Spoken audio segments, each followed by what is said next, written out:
Hello, everybody, and welcome to yet another day on the LPL English stream. My name is Grapes, joined alongside Alk Battery for our third best of five of the 2025 season. This time, we are headed over into Group D for a matchup between Fun Plus Phoenix and Royal Never Give Up. Alk, it's good to be back together on the broadcast. Excited to be here for another year of League of Legends as we dive into the LPL. This new format has already been proven to be very exciting, and we've got some very fun players, very fun rosters to watch here today. Exactly. Like you're saying, long time no see. It's been a bit. We got the NACL qualifiers coming on through to kind of represent for LPL. Yeah. And it's been wild. The past couple days of games have just been pretty interesting. We had the TT upset yesterday, although if you watch Demacia Cup, it wasn't really an upset. And then Weibo took care of business on the first day. So far, I think we've kind of got what we expected, at least coming out of Demacia Cup. And hey, we've got another couple of matches here where, I mean, RNG and FPX, we were talking about it before the show, but throw it back a couple years, and this is a bout for the Titans. If you're watching the stream, or if you have not watched any Chinese League of Legends for like the past 5 or 6 years, and then you tune in, you see these two names, you'd be like super excited, like, oh man, like these are like the two best teams in the league. Obviously, times have changed, but I think still a lot of really exciting pieces to both of these rosters who have taken maybe a slightly different approach going into this 2025 season. Not necessarily the big favorites for the league, but definitely ones who could get out of this group and make some magic happen in the knockout stage here in the winter split. Let's take a look at just the general format, an overview of everything as well right before we really start to dive deep into this. Once again, here are all of our groups. We, of course, as you mentioned, saw LNG lose once again to Thunder Talk, who I've kind of adopted as like my team after watching their Demacia Cup run. And then on the other side, of course, Weibo taking care of business against OMG. That was a very dominant one. And when you look at this Group D, this is, in my opinion, just has to be the group of life. You have an NIP that is coming in with Doinby as their new mid laner. You have FPX, who we are going to be seeing today, alongside RNG, who I think can provide some upset games, especially if we're talking about it in a best of 5. I think it's going to create a lot of chaos if that does happen. And then the big ticket name, IG, coming in with the full nostalgia roster for the most part. You have Rookie, Thashai, you've got Gala and Mako. I think a lot of exciting teams in this group. And while a lot of people would automatically off the rip say, hey, look, IG are going to be first, NIP second, I really do believe, and I think we were talking about this before with the predictions for this group, I don't want to spoil too much, but this could, I think that second seed could be anybody's. Definitely. And even I think when Doinby got announced to this NIP roster, that's when people definitely like vaulted them ahead a little bit to that like second seed big favorite. But I think there's still a lot of open room and open space for teams like FPX and RNG to get in there. But it's going to have to start with this matchup here. And just quickly on the format as well, I love how we're just diving straight into the best of 5s, right? Like immediately, yes. True Fearless, best of 5s in the group stage. I feel like we haven't really seen situations where that's happened before, but now we're getting all the regions coming together in this big First Strike tournament happening in just a couple of months in this Fearless format. Seems like the LPL, they want to get the most practice in with all these new changes. And they're also just cutting teams, right? Like, obviously, rest in peace to Rare Adam, who did not join back in the league. But, I mean, you come into this first playoffs, you're playing 3 best of 5s, and if you're in the bottom 2, you're just done for the split. So you play 3 best of 5s, and that could just determine your entire first part of the season.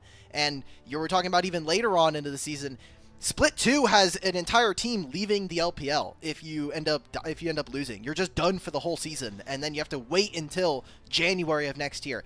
This format is incredibly cutthroat, and it means that you do have to start kind of getting the ball rolling, and especially in Split 2. Yeah, well, we can start getting that ball rolling right now by talking about this series here. FPX and RNG, once again, both historical organizations in the LPL, but yes.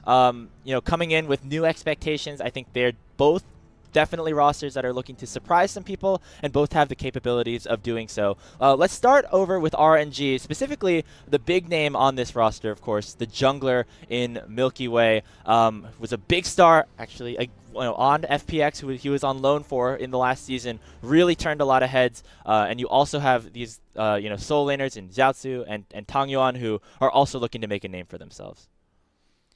RNG, it kind of sucks because like you were saying, so many people looked up to this team. This was one of the big forefathers of great LPL games just in general and bringing the history. But for Milky Way, like you were saying, was on loan, originally part of Royal Never Give Up, and for RNG, this guy was kind of tearing it up in LDL. In the developmental league, this guy was winning, and he was doing so well. He was super hyped up coming into the league. FPX obviously get him. You have that entire run during 2024 where this FPX roster that doesn't seem like it's going to be able to create much of a buzz during the league ends up eventually making some pretty big runs during the season and was looking to potentially be like a top 5, top 6 roster. So they weren't able to kind of bring it all in the end towards the end of the year, but for where they were supposed to be at the beginning and kind of where they ended up is just nothing short of impressive. And obviously it is more than just one person, but Milky Way just put on so many insane performances from the jungle. Yeah, I believe we have some clips just of Milky Way's play as a whole, like with FPX in last season, and I mean, just again, what a crazy story it was. But now he's back here with RNG, and you know, we didn't see a ton of this RNG roster during the Demacia Cup. Obviously, it was made pretty clear that these guys didn't scrim a lot going into the group stage. Ended up getting wiped, unfortunately. But I think this is going to be our real first chance to get a look at this team. What I loved about this FPX roster when it was going is that it felt like a true buy-in for what the roster wanted to accomplish, which was, hey, after a couple games, it's very clear that Milky Way is mechanically just outplaying a lot of fights and getting us across the finish line. So let's kind of buy into that, and we got to see how all those rosters started to fit together. Like you were saying, in Demacia Cup, however, this RNG roster just could not put games on the board. It was really tragic. There's the one IG game that we were all trying to kind of erase from our minds. And that's kind of what I'm going to, just say with this game. I'm going to pretend like Demacia Cup just didn't happen for these guys because they didn't have very many scrims. This didn't happen on the screen right here. Yeah, this 16-minute game, they start like oh man. I was hyped. I was casting this game and I was like, Rookie, put hands on him. Again, beautiful. I love Rookie, but this was very, very sad to watch, and hopefully for RNG, and especially for some of the pieces that they're bringing up from their bottom lane, maybe there's some kind of firepower that we can see going later into this group. And interesting how it ends up where both IG and RNG end up in the same group again here, just like we have Thunder Talk and LNG, who played against each other in Demacia Cup. Now they're back in the same group. Hopefully they put up a better performance against them later on in the season. But obviously their road to getting to that top 8, getting to the quarterfinals, is going to start here against FunPlus Phoenix. And we can take a look at their roster. Obviously a team that was pretty exciting last season, but with their departure of Milky Way, as he came back from his loan from RNG, they're running with Sorrow in the jungle here for this series. He was a very different look than what we saw, with Milky Way last year. Big eyes were on Sheer. I was kind of big upping this guy as like the next upcoming top laner coming from the LPL. And while his 2024 on JDG didn't really end all that well, eventually getting fully subbed out for Flandre later on, this guy was doing really, really well on the champions like Renekton, the Cassante, and the Jax. I think that he had a lot of great prospects for how he came into team fights. I think he had a really great eye for kind of what he needed to do to help that JDG team, unfortunately, not make it too far. But with Sorrow, there were some questions about, okay, FPX, we have Care as kind of the long-standing piece coming in.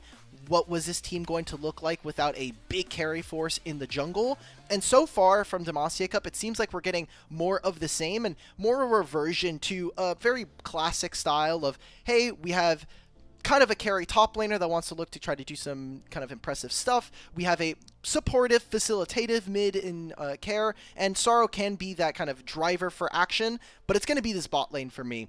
Bot and Jway coming in over Lela for this FPX roster. I think that there's some potentially really exciting stuff for these two, especially as Bot during the Demacia Cup was incredibly aggressive. This guy's literally flashing forward on 80 carries, man. Yeah, and I feel like, with Care being more of that facilitative mid laner, having a strong bot lane that's going to be able to, take a hold of games, put those carry pants on a little bit, is going to be very important. So we'll see if Bot and Jway can, do that. There was, a good amount of enchanter play from Jway over his time, over the last couple of years. So if they want to really dominate that bottom lane, play really aggressive, both in their champions and also in their play style, I think that could be a pretty good look for this team. For sure. We came into this and we're saying, okay, look, what are the stakes here? And when everybody looked at this roster, when everyone, I think, looked at this group, we were saying, hey, is this going to be a kind of matchup where we are looking at just NIP and RNG, or NIP and IG? I think that this is a game and a series where this is going to determine whether or not these two teams actually have a shot at being able to make it into that surprise second seed. It is going to be a mountain. They have to get upset games, but you're playing single round robin best of fives, full fearless. If there's any time to do it, it's gotta be now. Because this is the one win that you're like, okay, this is the one where if obviously one of these teams does have to win, then you start the climb. Exactly. And it's nice in that way that this matchup is first, where, it kind of sets whatever team wins this series up in a position where if they just pull off one of those upsets, they put themselves in that conversation. Obviously, NIP, for sure. A kind of a mishmash of players, and then with Doinby coming in, could have some question marks. And there's always is the super team always going to live up? We always see these super teams come in and not always find that biggest level of success. But it is definitely going to be. I think coming in, we definitely saw this as a group of life, and so with RNG and FPX coming into this series specifically, all the more important, especially in a fearless best of 5. Before we get into the walkouts, the 1v1s and everything like that, let's take a look at our featured matchup. It's going to be the jungle here once again. Sorrow going up against Milkyway. It was a very... It's actually Milkyway versus Milkyway. Yeah. Look at that guy. Who is it?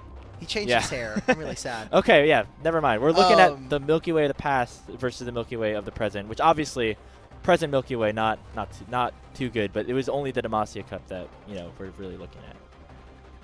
I don't know about you, Graves, but I feel like he lost that like Chad jawline he has right there. You see it? He had the dyed hair on the too. RNG, he's like, I'm happy. I'm here on RNG. I'm back in my old home, and it feels bad because we have the RNG Demacia Cup stats, and they're like, I want to say vaguely skewed because an entire regular season's worth of games is going to be slightly different than 3 best of 1s. So, they're pretty similar for what it's worth, but, stats don't say everything, and from what we actually got in those games, the team did not look good. And that's why I want a tabula rasa for these guys. Clean slate. Nothing happened during a Demacia Cup. It's just best of 1s. And they're not going to play best of 1s, I don't think, ever again for the rest of the LPL season. It's just going to be like best of series from here on out, I'm pretty sure. So just that you just blame it on the format. You could say in a hypothetical world, RNG would have just, reverse swept all those series potentially. So looks like... Okay, for everybody who hasn't seen this at home, by the way, this trailer is heat. Is so heat. Obviously, we have to get our solos on like the Shy and everybody, but they made some of the players that typically don't get a lot of spotlight. Like I know that there's one of the fan people on Twitter who is showing Vampire like in perfect lighting doing like this. It went hard. I love every single year. We even get our boys right here. 1XN. We get. Oh man, I love TT so much. But we get our boys here. I love this trailer. Every single LPL trailer has been super good for so many years. Oh, definitely. They always do some really cool stuff with the content that they're able to pull off, and just all the stars of this league. It's been really fun to kind of get to know a lot of these rosters and a lot of these teams, especially the ones that don't always make it to international competition. As we've gotten more and more into this English production, so I'm super excited for the whole season. Specifically, of course, this matchup though as well between FPX and RNG. Just the stakes of this winter split is going to be a very interesting one to take a look at. I feel like a lot of the time, like people are wondering like how much historical context is going to be put into this winter split, because we're switching to this 3-split structure. Winter's obviously like much shorter than the spring and the summer. The tournament's all fearless. It's a different look, but I think this is a great way to get really good looks at all 16 of these LPL teams. The format that they picked is going to be very exciting, and there's just going to be tons of really good, really high quality League of Legends throughout.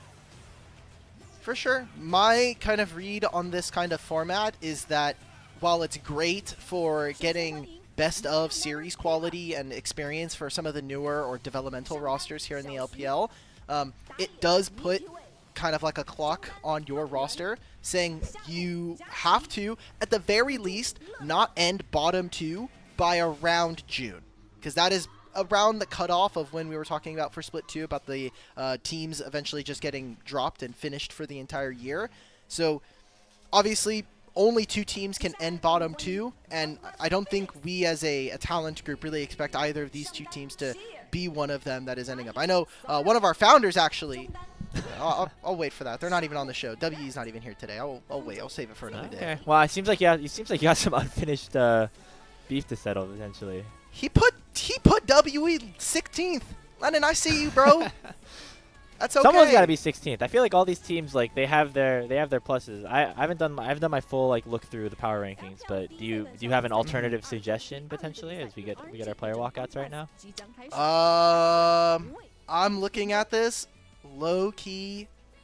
This could be either an LGD spot or an Ultra Prime spot. I want to see if Ultra Prime kind of get it together. I think that their performance during Demacia Cup obviously not super inspiring. And they have a lot of young players, especially their top laner, Wonjung. He's fresh off of playing some PCS games. Yeah.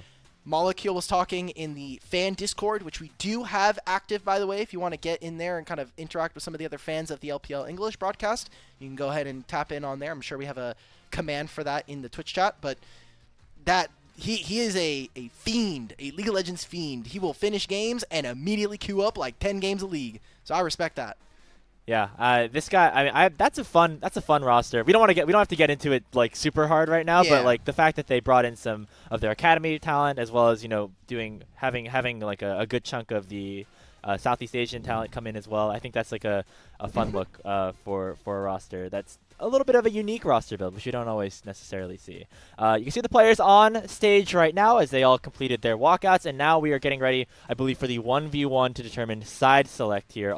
Unlike, I think, most of the 1v1s, it's going to be the mid laners duking it out here, Tangyuan and Care. However, of course, until they fix the bugs where they're going to be using the ARAM map for hopefully the majority of the season, we're going to still be going to the top lane with these mid laners. Man, I can't wait till we get to the ARAM map. But until then, we're going to be seeing, like you said, the 2 mid laners of the teams. We're already getting some strategy. I was kind of talking about this on the first day as to how the 1v1s are going to develop. We had one singular Corki Varus incident, but aside from that, or Corki Heimerdinger incident, aside from that, though, we've been seeing a lot of focus on very aggressive AD carries, specifically the Kalista, Varus, and Draven. But Corki already being taken away. The fun part about these 1v1s is not only some of the pocket picks that these guys have, but having all of your teammates and coaches piped in. You can hear them. They can talk to you. They're obviously watching the game a lot of time. When we see the player cams, you see all the coaches just standing behind them.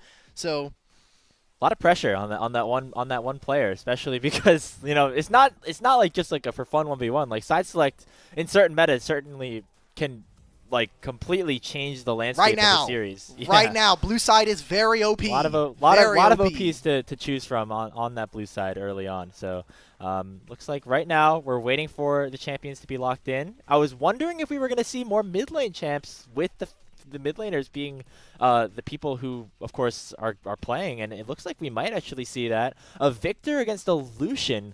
I was not expecting to see Victor here in a 1v1 situation. Okay. I'm going to be honest, Grapes.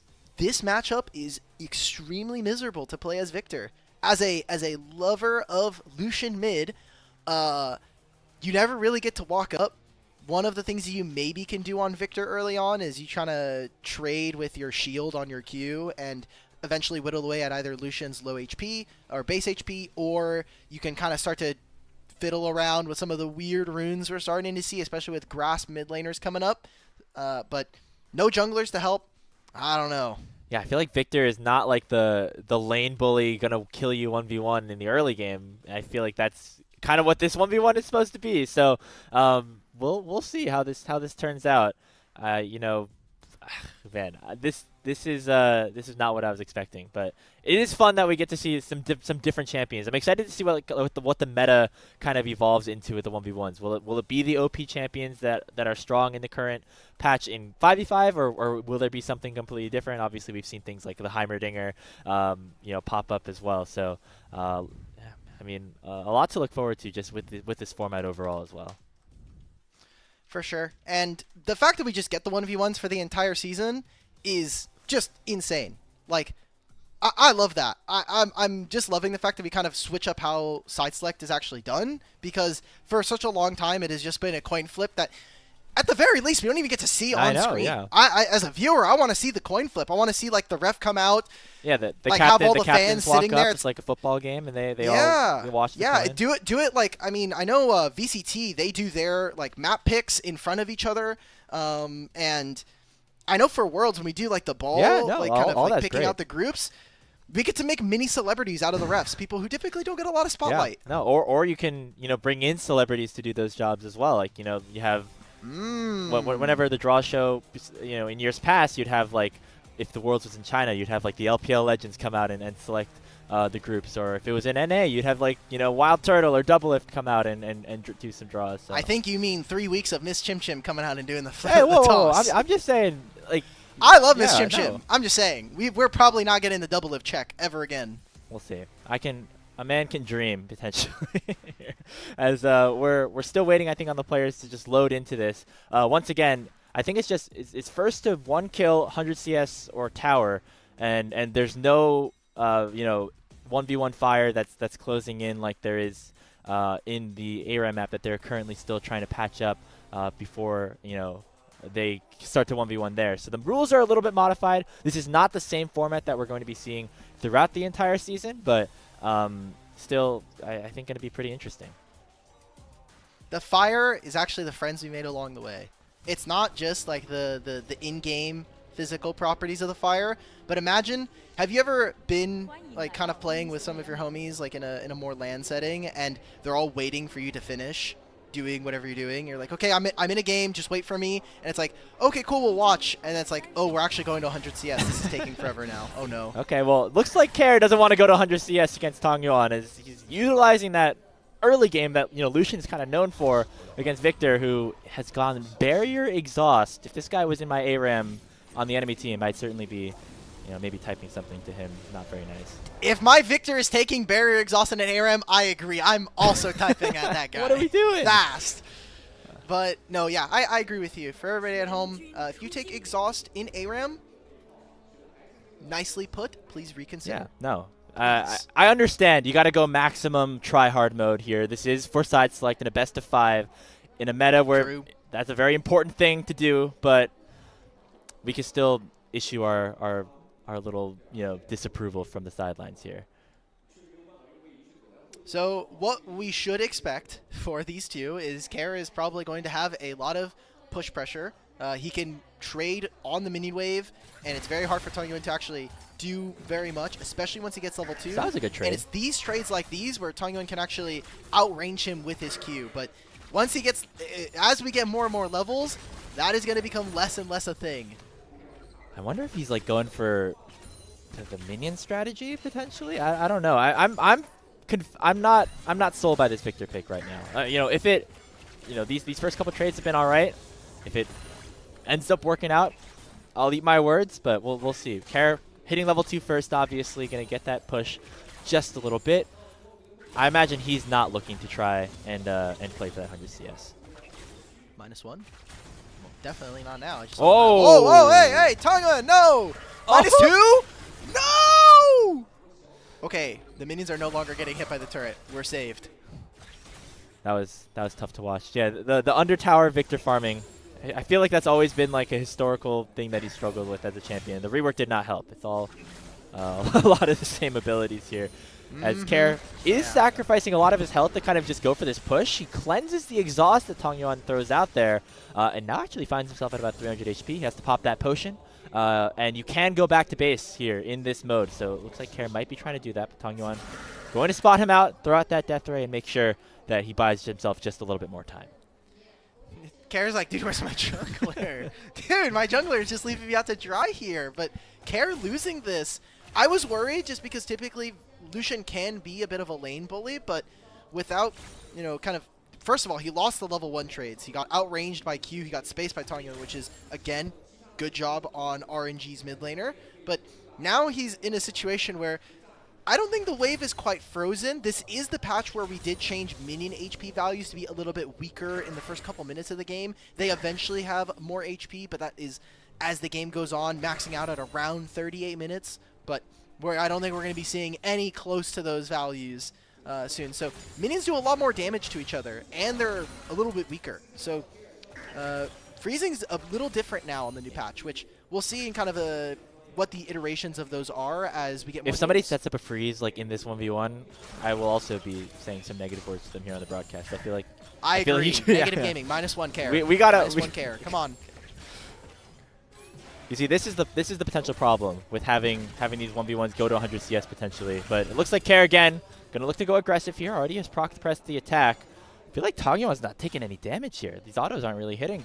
See, Kare went for a null magic mantle instead of you know, longsword or something like that. So he's not gonna hurt as much. As soon as I saw the Victor E miss, I was like, that's your angle, Kare. Let's go for it. And now we're going to have to watch the slowest Victor walk all the way back up to this lane, pick up the minions. I can see why Yanni and we're playing ping pong right now. Crying. It's tough. We're playing ping pong for sure. All right, so Grapes. Yes. Let's talk about the implications. Obviously, side select, very important for who ends up winning this. But are we serious? Blue side has been... Do you see this item in this guy's inventory right now? Yes. What are we doing? Why does he have a cloak? What, -2? Oh. -3. Let's go, LPL observers. Thank you for showing me this, bro. Zoom in on this guy's head.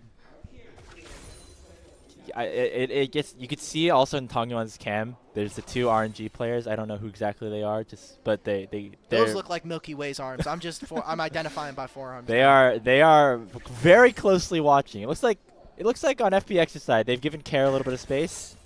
Tongyeon's got a lot of pressure on him right now. Like, you know. Kare's like, okay, his wave's bouncing back to me. Can we get support to move on over and maybe we get this guy's flash or something?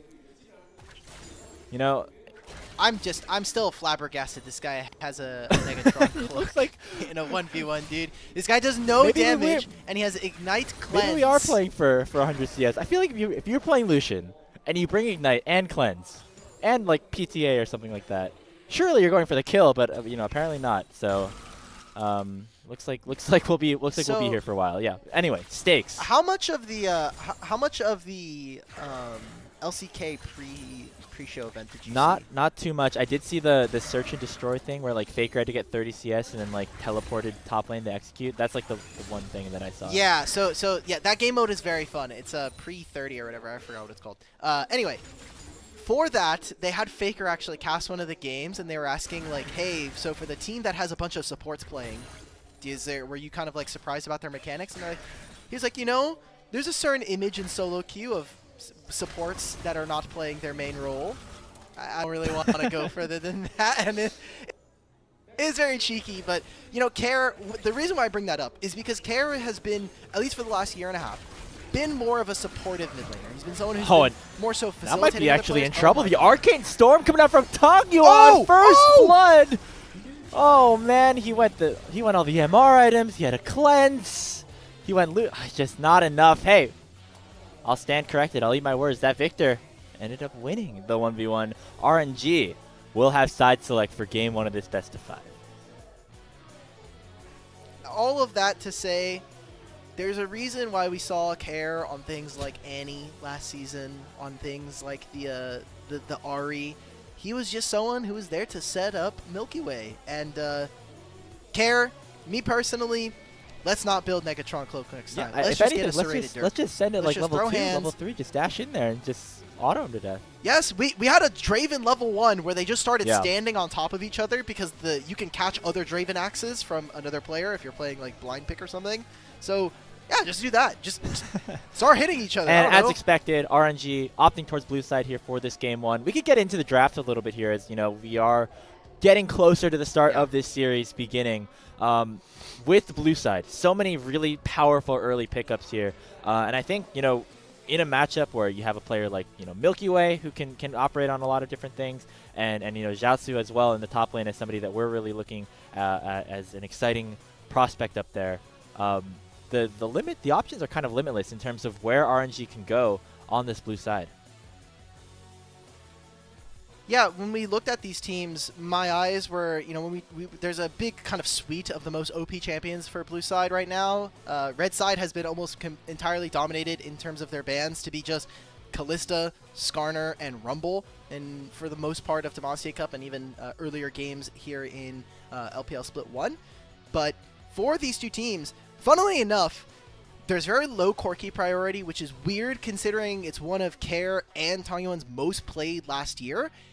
And then there's no Victor for either of these teams, which, funnily enough, we did just see Tangyuan actually play the Victor, so maybe he's getting some warm-up reps. Maybe he's just getting ready to show off some new champions. Okay, here's my next evolution of this Fearless draft. The 1v1 is also, as soon as you lock in those 1v1 champs, those are also banned for the entirety of the actual series. And so, obviously that's not the case right now, but in this hypothetical, you wouldn't be able to play Victor or Lucian for the entire best of 5. But what are your thoughts on that? Why is there a Skarner ban on blue side? We're not picking this champion first? Alright, I want to see. RNG and FPX had different kind of draft strategies coming in to Demacia Cup than I think we saw some of the other teams throughout the season. So already I think showing some of their different meta reads, saying we'll probably look at Skarner later. We want to, at least in this first game, potentially pick some of the more problematic junglers, like someone like Vi, as we get later on. You also got to into remember, the personnel on each of the rosters. RNG with Milky Way most likely want him on, more of a carry champion potentially if there's an option up there. And so early picking a Skarner potentially takes away that opportunity unless you're sending it to a solo lane or something like that, which we haven't seen in almost a year at this point. See the Ashe lock in, another very powerful pick, and we'll see what the response is now here for FPX. Yeah, Ashe first pick, not too surprised. We have Varus banned as well, so that's going to become a problem as the series develops, that being taken away. Kalista not being here, however, I wonder if FPX are going to try and throw down the gauntlet. Bot, their new bot laner, has been someone that is incredibly aggressive. He is by and far away, I think, one of the more exciting AD carries, if only for the entire prospect of this guy is willing to flash forward on a wild turtle and go for it and look for those kills. And that's kind of what we want to see from mechanical prospects such as bots. So instead, maybe saving the Kalista priority, recognizing that they do still have the Ashe on the opposite side, and getting one of Sheer's most potent champions. Now, I know that Kalista into Ashe, there's a little bit of anti-synergy there with the slows and things like that, but there is some synergy with Nico, and I believe we saw Nico support yesterday in that best of 5 between ThunderTalk and LNG. So could be an option here if Bot and Joy want to get a little bit spicy, but they're going to have to do it against an Ashe Braum bottom lane that is being locked in here by Lola. Milkyway loves his carry champions in the jungle. That's probably why we saw that Skarner takeaway. A Viego here would definitely be an exciting pickup here for Milkyway in his first LPL game of the winter split. And he's also got a lot of support with the utility that comes out of Jiachi and Lila's bot lane pair here. So I like this. We'll see what FPX are going to be going for as a response. I think when we start to look in the jungle, we are still looking at those AD fighters. Wukong is still available. You also have the Sun Xiao, which is something that we could start to see from Sorrow. But still a lot of options on the table. And you have to start thinking as we finish out this phase of the draft coming up soon. Back end of the drafts, back end of the ban phase here, we're looking at potentially a pretty big focus in junglers from RNG. Yeah, we'll see what, how hard they want to target somebody like Sorrow instead of potentially maybe, banning away mid laners like Care, because we kind of know what Sorrow's playstyle is, at least from the Demacia Cup, where it's a lot of tanks, a lot of utility champions. How much do they value taking away like the Sejuani when he can just go on to another champion instead? So things to keep in mind as we head into the second phase of ban. It seems like Tangyuan going to get targeted a little bit here with that Galio ban, and now we'll see where RNG have their eyes. Is going to be the mid lane or the jungle that they want to target in terms of bans. So my eyes now look towards this Nico pick that we see coming in from FPX, because typically when we saw them in Demacia Cup, it is again a pretty small sample size, but they were late picking for Jue's counter pick from the support position, and on red side that is something that they can try to leverage. I wonder if this is actually going to be a Nico here for Care, and they're probably going to be looking to blind, or not blind, but make their jungle response on 4. Things to think about, and things that could potentially lead RNG down a path that maybe they're not super expecting. But big tank focus. I know you see Jace, and you're saying, Auk, that's not a tank. That's a beautiful pilt-over defender. You haven't been watching enough LPL there? then, is No. what I'm hearing. Yeah, you haven't been catching up on Flandre tearing up the entirety of top lane solo queue by just dropping tank Jace during a semifinal. It's always whenever like you see the assassins or the fighters and stuff just start building full tank items, that's when you know the tank items are very strong in the game, and right now they are, certainly. Things like the the Unending Despair, certainly like very, very powerful, and you saw somebody like Flandre do that. Looks like Jiaozu not going to have the opportunity to do that. Instead, we're going to be going over towards FPX's side. A Vi lock-in would be an interesting one here. Remember, FPX need a jungler and a mid lane pickup, most likely. That Aurora almost assuredly will send that Nico down to Jue, and they'll be last picking here for Sorrow as we go over to the 4-5 on RNG. So, a couple of different options. I know Orianna did lose in the Weibo ORMG matchup, but it is one that during the laning phase, you technically have more range than Aurora, but as soon as she gets underneath you, she has a ton more damage than you will be able to kind of provide. So, things to think about. Said giving themselves a little bit more time on that. Want to just take the easy part, saying we want Jax into Cassante. A great matchup, and especially for someone like Sheer, who has been playing with a lot of agency in his own lane from Demacia Cup. I think we'll have to see what Xiaoshu's actually able to do, as he has been someone who typically has been slotted into an off-tank, less resources role for teams prior. I feel like he's had a very interesting last couple of seasons. Came up through RNG's developmental ecosystem, actually played on their LDL team for a little bit. Then, of course, spent the last year, with LGD and then Rare Atom. And in that, he was able to pick up certain counter picks and things like that. Want to see what he looks like on a fighter like the Jax. Let's see what Sorrow ends up selecting here to round out this composition and to round out our pick band for game number 1. Vi would be a very solid jungler here. A lot of agency and a little bit of that carry potential, which we didn't see a ton of from Sorrow in the Demacia Cup. This FPX has to have a really strong first punch. You have a bottom lane, you have a double-ranged bottom lane that you're looking to try to get priority. I wonder if we're going to be seeing more lane swaps, as these are two teams that really didn't opt into that strategy. And especially for a team like RNG, who, again, I think should be focused on getting Milkyway resources. His prowess on 80 junglers is really, really high, and we want to see what this team can do. You have so many supportive pieces. I mean, you have the Orianna to help follow up and set up those fights. You do have this bottom lane that I think is going to be a very big point for this RNG squad as to whether or not we actually see those carries coming in from our mid and jungle. So it'll be a fun first game here. Again, two legendary organizations, each looking to pick up a win in their first game of the 2025 LPL season. A reminder that because we're in this new phase, new format, a true fearless best of 5 between these two teams, this is the last time that they're going to be likely seeing each other, in probably for a couple months at this point. And the winner of this one in a position to potentially pull off an upset, get their way into the quarterfinals, continue their road here in the LPL Winter Split. See the compositions on your screen right now. Let's get into it. Game number 1 between RNG and FPX. Oh man, I love these screens that we have. Like just being able to, if you're in the arena, you can see like the different champions next to the player profiles. It's a great part, and obviously once we get like much bigger venues, the gyos just get louder and louder. It's got to be a lot of fun, especially when you kind of get bigger and bigger arenas, especially for LPL. The fans go crazy. I love those guys. They are probably one of the most passionate fan bases. Next to maybe LCK. LCK, their broadcast, they go hard for their By the way, fans. It's insane. See the drip on Boris right there, the shopkeeper, as we glowed in. Man, they're really playing into this Noxus thing. Noxus put some money on him. They're like, hey, You're gonna give us some exclusives, drip. and we're gonna make sure that you're allowed to sell items on our map. Oh man. Okay, so again, the first thing that we were taking a look at as we got into this game, would we see a lane swap? I imagine that FPX is actually the one that would want to force the lane swap, just because some of the anti-synergy or the counter that Ashe poses to Kalista, but that Kalista Nico lane, the duo is still very powerful in the mid to late game in the team fight stages. So you saw initially that Bot and Jue actually rotated up to the top side first, but it looks like Jachi and Lala actually gonna kind of call their bluff and head to the top lane as well. So they're gonna get the 2v2 that they want.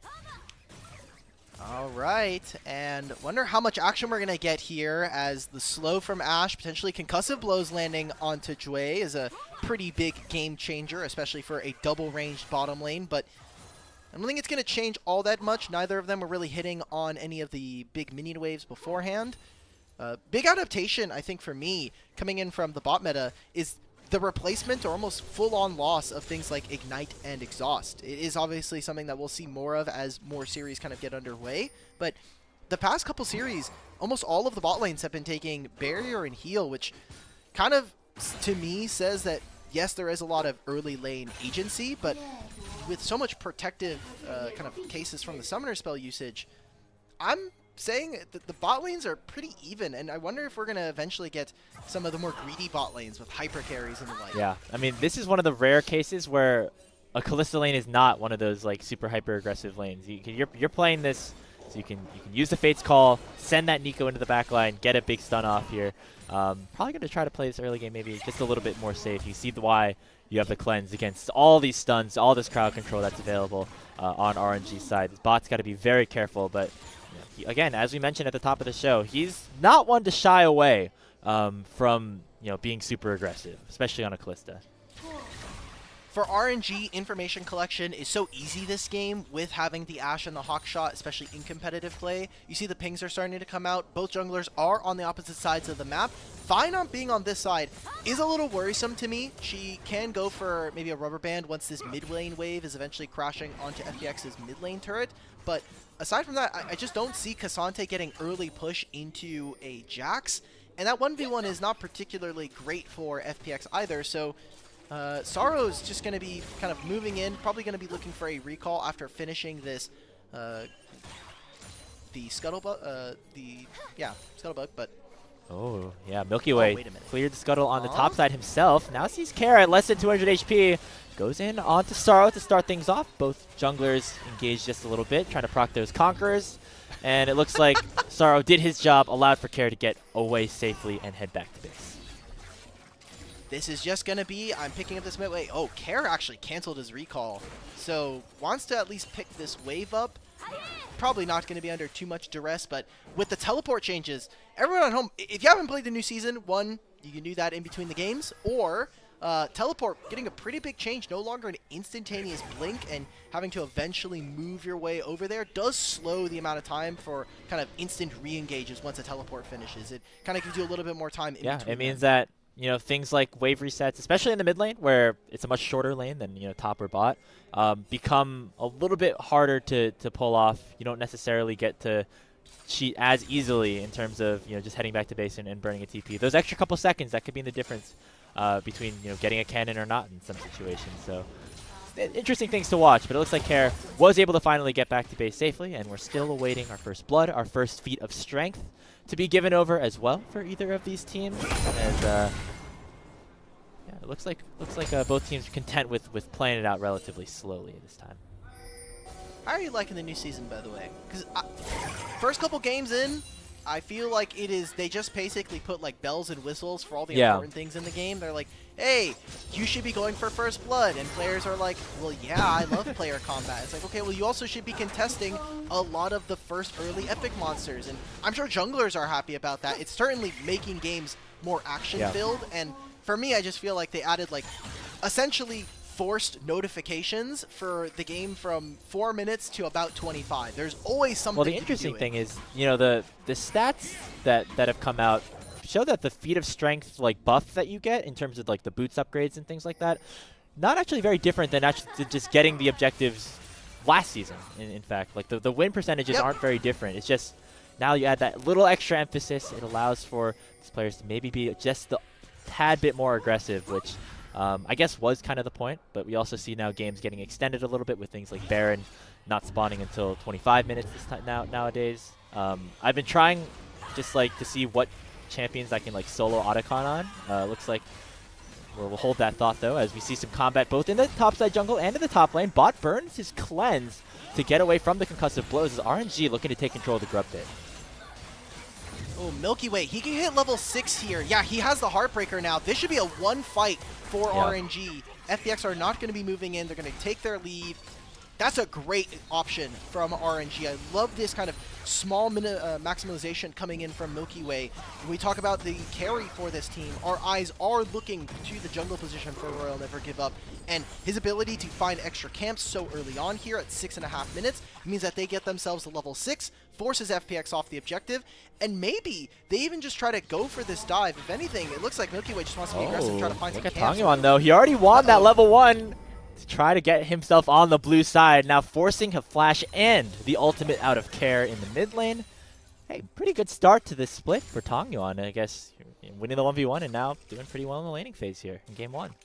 And now he's in his head. He knows. He's got him downloaded. Tongyon actually used the 1v1 so he could feel out the enemy mid laner and see, okay, this is how you're going to dodge versus some skill shots. Okay, good to know. Good to know. Well, he's giving himself a little bit of a lead here. Obviously nothing too much, but you know, Tongyon, lone player that is still on this RNG roster from last split Alk, and not a ton of super positive community sentiment from him overall at the end of the year, but still somebody that RNG obviously believes in and somebody that is looking to take that next step here in 2025. I feel like for Tongyon, everybody that was on an EDG or an RNG roster in the past couple years, you get a buy. You get one buy. Maybe IG if you're being a little less charitable, considering some of the rosters that they had put forward. But there have been some development rosters, and RNG for right now are trying to find the pieces that fit, find what kind of matches. Hopefully with Tongyon and Milkyway, this becomes a duo that this franchise can build off of in the future. And those players right now holding gold leads over their opponents. On the other side, we actually see Sheer on the Cassante, which was his most played champion in 2024, and the time that he spent with JDG, ahead by about 20 CS over Zhaozu on the Jax. This, again, was a matchup that Zhaozu picked into, so interested to see how this continues to develop here, as Sheer definitely making his presence known. Okay, we've got the swaps back to what is essentially Riot standard lanes here. Top laners are battling it out over 3 minions. Love to see it. Dragon spawn is already up, and it seems like FPX are going to try to prioritize this with their bottom lane pushing up. But we haven't seen that much of a kind of push for a victory out from FPX, right? We haven't seen this bot lane really get much done in the double range bot lane. And I mean, Sorrow, unfortunately, is kind of getting circles ran around him right now. Milkyway will get spotted, but he's about to have almost 30 like a 30 advantage from the jungle, which is pretty massive when you do think about how many camps that means for at Milkyway.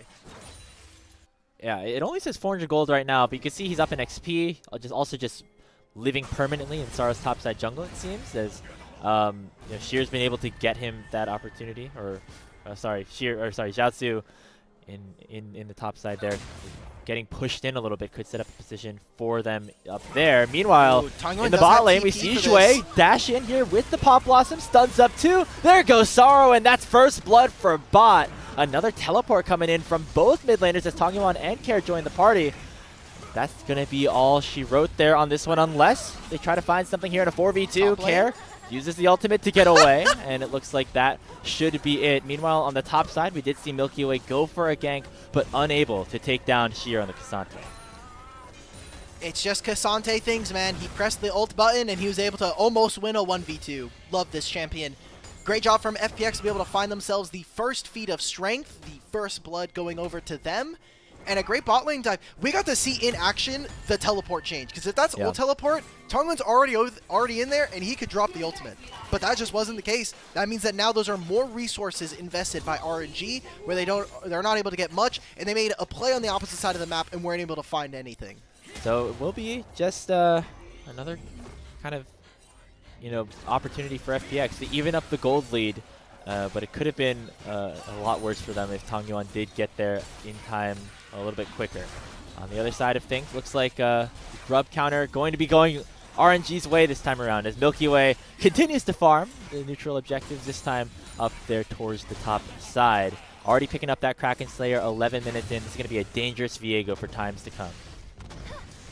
The fact that he has a legendary item from the jungle already, and he's level 9, is huge. I think this is a great start for RNG. Now, Xiaoshu does have to be careful. No longer has the counter-strike. He knows that Sorrow is here. Lilla is going to be here to try to cover. Plus 10. Wonder how much they'll be able to get done. It is going to be a Jax and a Braum, which is notoriously very difficult, and they don't have the most amount of damage to kind of back up the crowd control that FPX it looks have. like with Lola coming down here, takes away all opportunities for a dive for FPX. Looks like instead it's going to be the 80 carries pushing here in the mid lane against each other as FPX try to control this bottom side river. Right now RNG do have that pushing power with the 6 grubs, but FPX not down from this one just yet.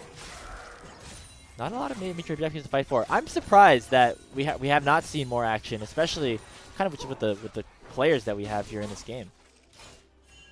Well, I think we're probably going to be seeing that in the next coming minutes. Not only do we have a Dragon spawning in 2, Heralds in 3.5, and for RNG, they did just get the 6 grubs during all of that. So their lane assignments right now, well, it seems like they want to try to set up Xiaoshu. Let's see if this ult lands. And it's a Nico clone sitting in the brush. Great job from Jue. Definitely planned in advance for that to happen. And that stops a pretty big investment coming out from RNG. Now, thankfully for them, for Milkyway anyway, there were no camps for him to do. So he had that timer to go for it. And they're going to call that off. And a pretty good save, all things considered. I mean, just triple surprises there for RNG. First they see, oh, there's actually a Vi in this bush, and then the Vi disappears. It's, oh, it's a Nico. It was a Nico clone, actually, what it was. As prevents Care from getting hit up by that ultimate and potentially saving his life in that situation. We're still very even in gold in this game. As we see top laners duking it out just a little bit. Jiaozu actually doing a lot of damage. Has a finished Trinity Force now. Bashir being tanky on that Cassante, able to get away. And Xiaoshu, with this wave coming up, so he has 2 options. Now that he's invested the teleport, he can walk over to this objective, but he has 6 grubs. I think RNG, all you're going to do in this moment is make sure that we're still getting camps onto Milkyway, get him maybe level 11 for a second point into his Heartbreaker, and then just get gold into our back pockets. Turret plates are about to fall. Sheer instead actually ends up staying for the wave, so it's just going to be a 4-on-4 if RNG do decide to contest for this dragon. You know, that I think is part of the reason why Xiaoshu felt okay with sending that teleport, because he knew that Sheer would at least take a while to get there. You know, I don't think it's going to be up right exactly as that Drake spawns. Mid lane prio, of course, always important before you go for one of these major objectives, as Milky Way now making his way towards the mid lane as well. Finds the stun onto Sorrow, and Lola going to go forward here with that ultimate as well. Oh, they find the Nico. Yanked right back in by Bot, but those are some crucial cooldowns used by both sides. Sorrow without Flash, and Bot without the Fate's Call. Well, they still have the Nico ultimate, so that is something that they can look for. Sheer is looking for a teleport after he finishes recall. Xiaoshu is on his way. The top laner should arrive at the same moment, but it's those big ults. I'm looking at what Tangyuan can do with this command shockwave. Be a very big cooldown that has not been used. Jachi and Lola have both utilized their R buttons right now, and that is why FPX have been able to take control of this Dragon Pit for now. They're trying to zone out Jiaozu. Want to make sure he does not get into the fray. Sheer doing a good job to zone. Now it's a 50-50 and a 4v4. Who's going to find the smite? It will be FPX as they pick up their second Dragon of the game. But now the re-engage here for RNG could be big. But on the other side, it's Sway with the Pop Blossom. Now Sorrow over the other side as well, looking to lock down Tongu on a Shockwave. Just issued way too late, and it could be a big wipe here for FPX. They get 5 just for Jue. It's the second Dragon as well. FPX make a huge team fight win. Great Fog of War coming in. A great vision control from FpX Phoenix turns into a massive win. And it just felt like RNG, without having that Ashe ultimate, they just never wanted to start a fight. This should be one where, hey, Xiaoshu's here, but they don't clear this brush. There's no one putting down vision. They've lost wards because of how long this kind of dance has happened around this point in the map. And while it's a trade of summoner spells, I think big ones for me is going to be the missing flash and barrier here for Ashe going further. RNG just kind of felt pretty lackluster in that fight. Like, they didn't really kind of muscle up. After the Ashe ultimate, they just never really start a fight. It's got to be on Tangyuan to actually go in and find those really, really strong positions with his also orb. just a great engage by Jue on the Nico, utilizing that Pop Blossom Flash combo just excellently. Sorrow diving onto the Orion in the backline also really helping. And with some of those big carries out of the fight, pretty instantly, it was only Xiaoshu who was able to do anything in that fight, who was kind of pushed out of things to begin with. Was able to get one back, but that's not nearly enough, as FPX have opened up this gold lead to now 3,000 in their favor. All right, this next objective is huge, by the way. Because FPX got 2 of the Epic Dragons, they've got 2 Dragons. For RNG, they got both of the Groms. This Herald is going to decide the next feat of strength. If FPX can grab themselves the Herald, they'll have the second one, which will mean that they grab the Boots upgrade. And for RNG, they still have to be looking for a turret alongside grabbing all of these Epic monsters. So for FPX, this could be a kind of a swift windfall of a bunch of resources going into their back unfortunately, pocket. not going to be very easy for RNG to contest, both because they are down 3,000 gold and also because Milkyway is in the bottom lane. So it looks like they're going to be giving that Feats of Strength buff over to Fun plus Phoenix with the Herald going down. Remember that slight upgrades on the boots for now with the potential for them to be upgraded later into the game. So the big time that you see that major power with the Feats of Strength is not actually until we get much later into this game. That's a heartbreaker right there. You saw, like, the turret goes down maybe 2 seconds after the Herald. They were trying to say, look, we have Trinity Force Jax, we have the 6 Grubs, maybe we can try to go for this. And they do end up getting 2 turrets, so this lane is going to be very long, which helps out someone like Xiaoshu later on into the game. But as for right now, that small amount of objective gold that you're going to be able to grab for yourself, the enhanced boots, the enchants are not game-breaking or game-warping, but it's all these little things that start to add up for your team. And now RNG, looking down, you do have some pretty strong one-core items already coming on through, especially with the Seraphs completed here for Tangyuan. I wonder if this is actually going to be their angle where they finally find that fight that opens up the game. But Grapes, I'm afraid. I look on the other side, and Bot's almost at 2 items. Care's going to be finishing on 2. This could be a pretty tough next 5 minutes if RNG don't play their cards right. And you saw the richest player in the game on that gold graph on the left side of your screen. It was Sheer on the Cassante, working towards that second completed item right now. Just having a very quiet but very strong start here to this series, start to the winter season. Was somebody who, again, was sharing time with Flandre on JDG, but was such a hyped up player coming in, not even having a single game in the LDL before just immediately getting called up to the main roster. Sheer's been excellent basically for the entirety of his short career, and did a lot of it on this Cassante in 2024. Yeah, I mean, to be fair, a lot of top laners were having to do some pretty good dirty work on the but he was good at it. Champion for very all of good 2024. At it.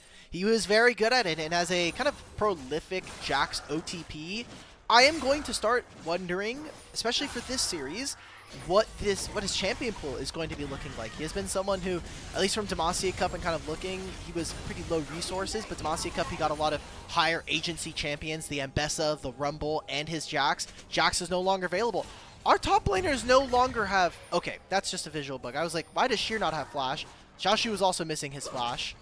I got confused there for a second.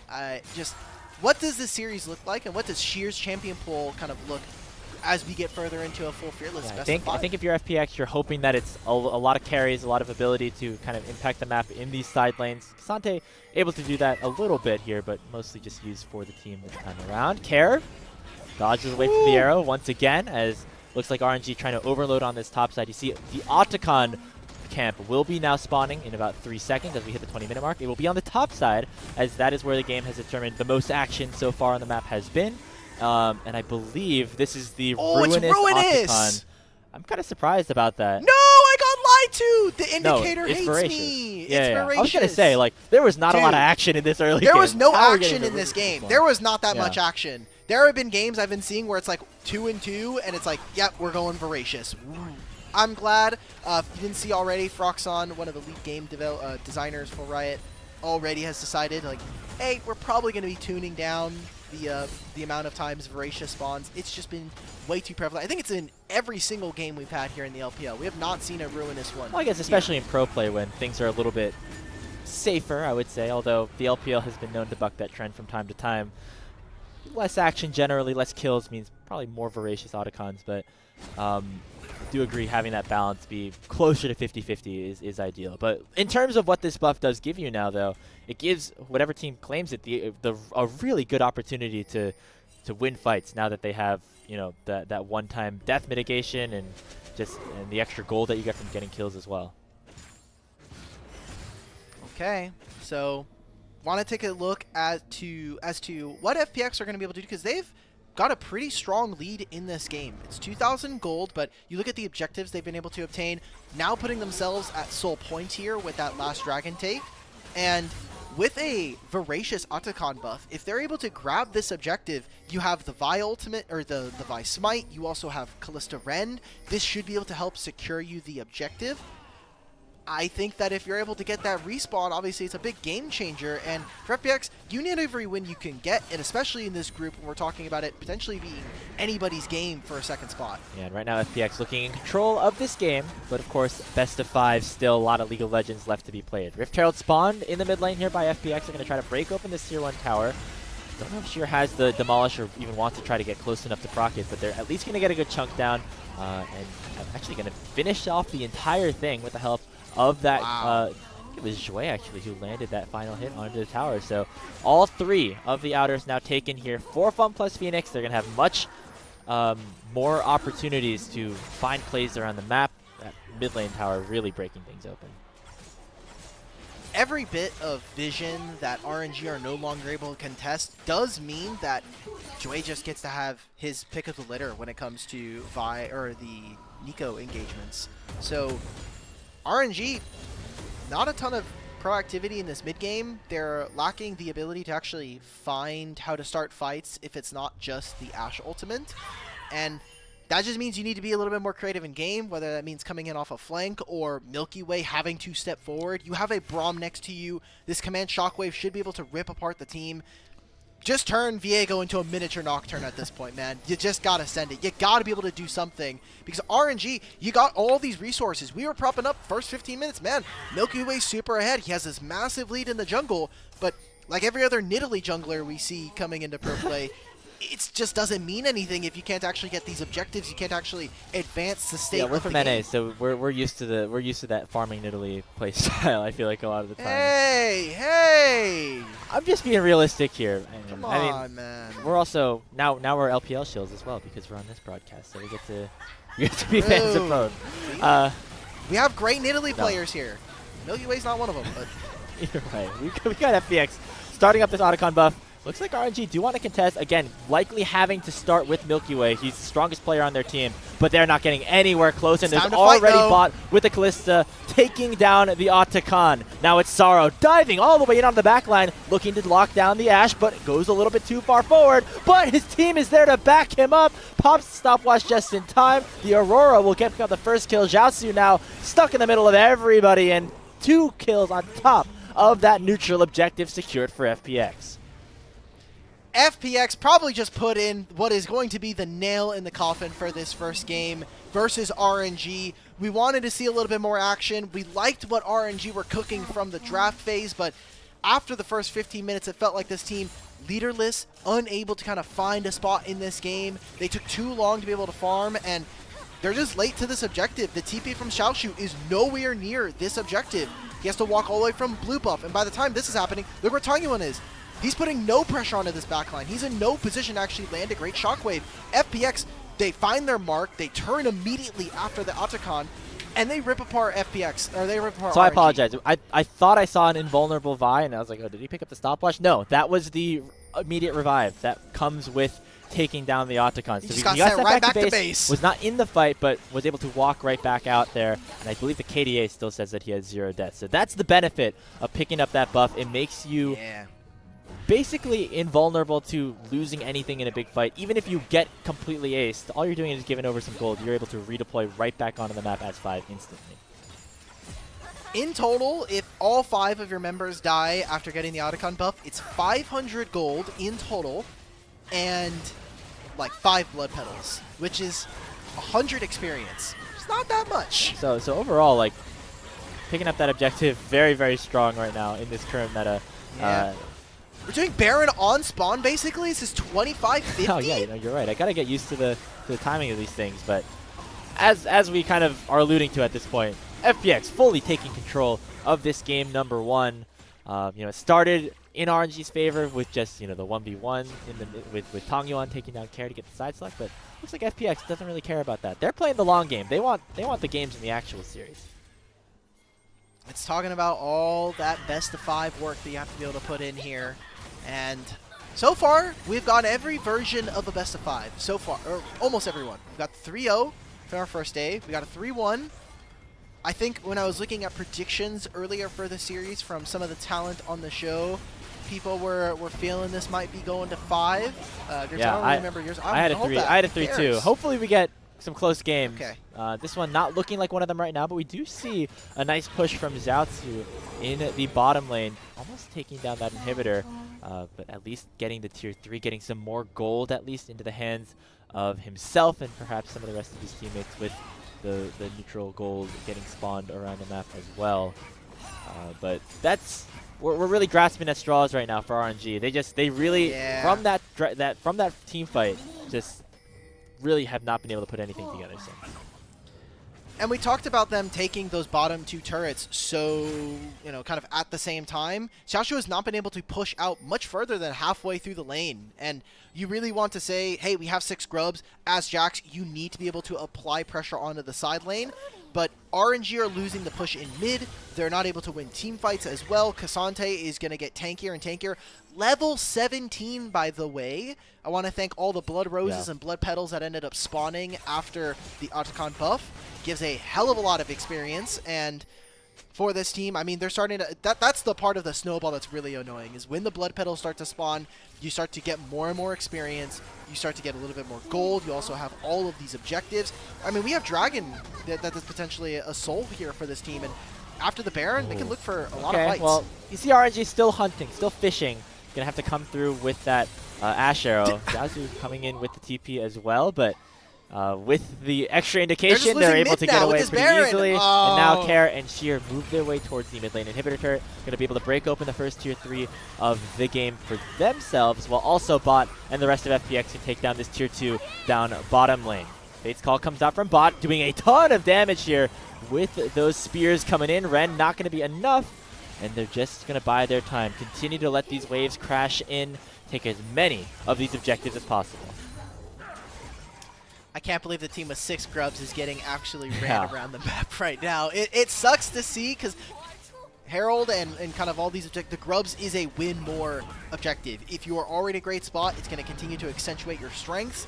But if you're never actually able to hit those Milkyway, he looked for a flank, instead going to get caught up by the Pop Blossom as well. As the cease and desist here from Sorrow, Bot picks up the kill. And the star jungler for RNG is down to his own RNG, team, looking come on. for something. Nice shockwave comes out from Tongyuan. Bot is low, will get shut down here by Jakchi. But I don't think it's going to matter. The all-out is coming through from Sheer. He's very tanky here on this front line so far. It is a 3-for-2 in FPX's favor, with Tongyuan and Jakchi trying to find some way to save this game. Ultimate comes out from Care. He uses the dash to go forward, and he goes right underneath the Nexus turret, and that could prove costly. Jakchi picks up the kill, and FPX is forced to retreat.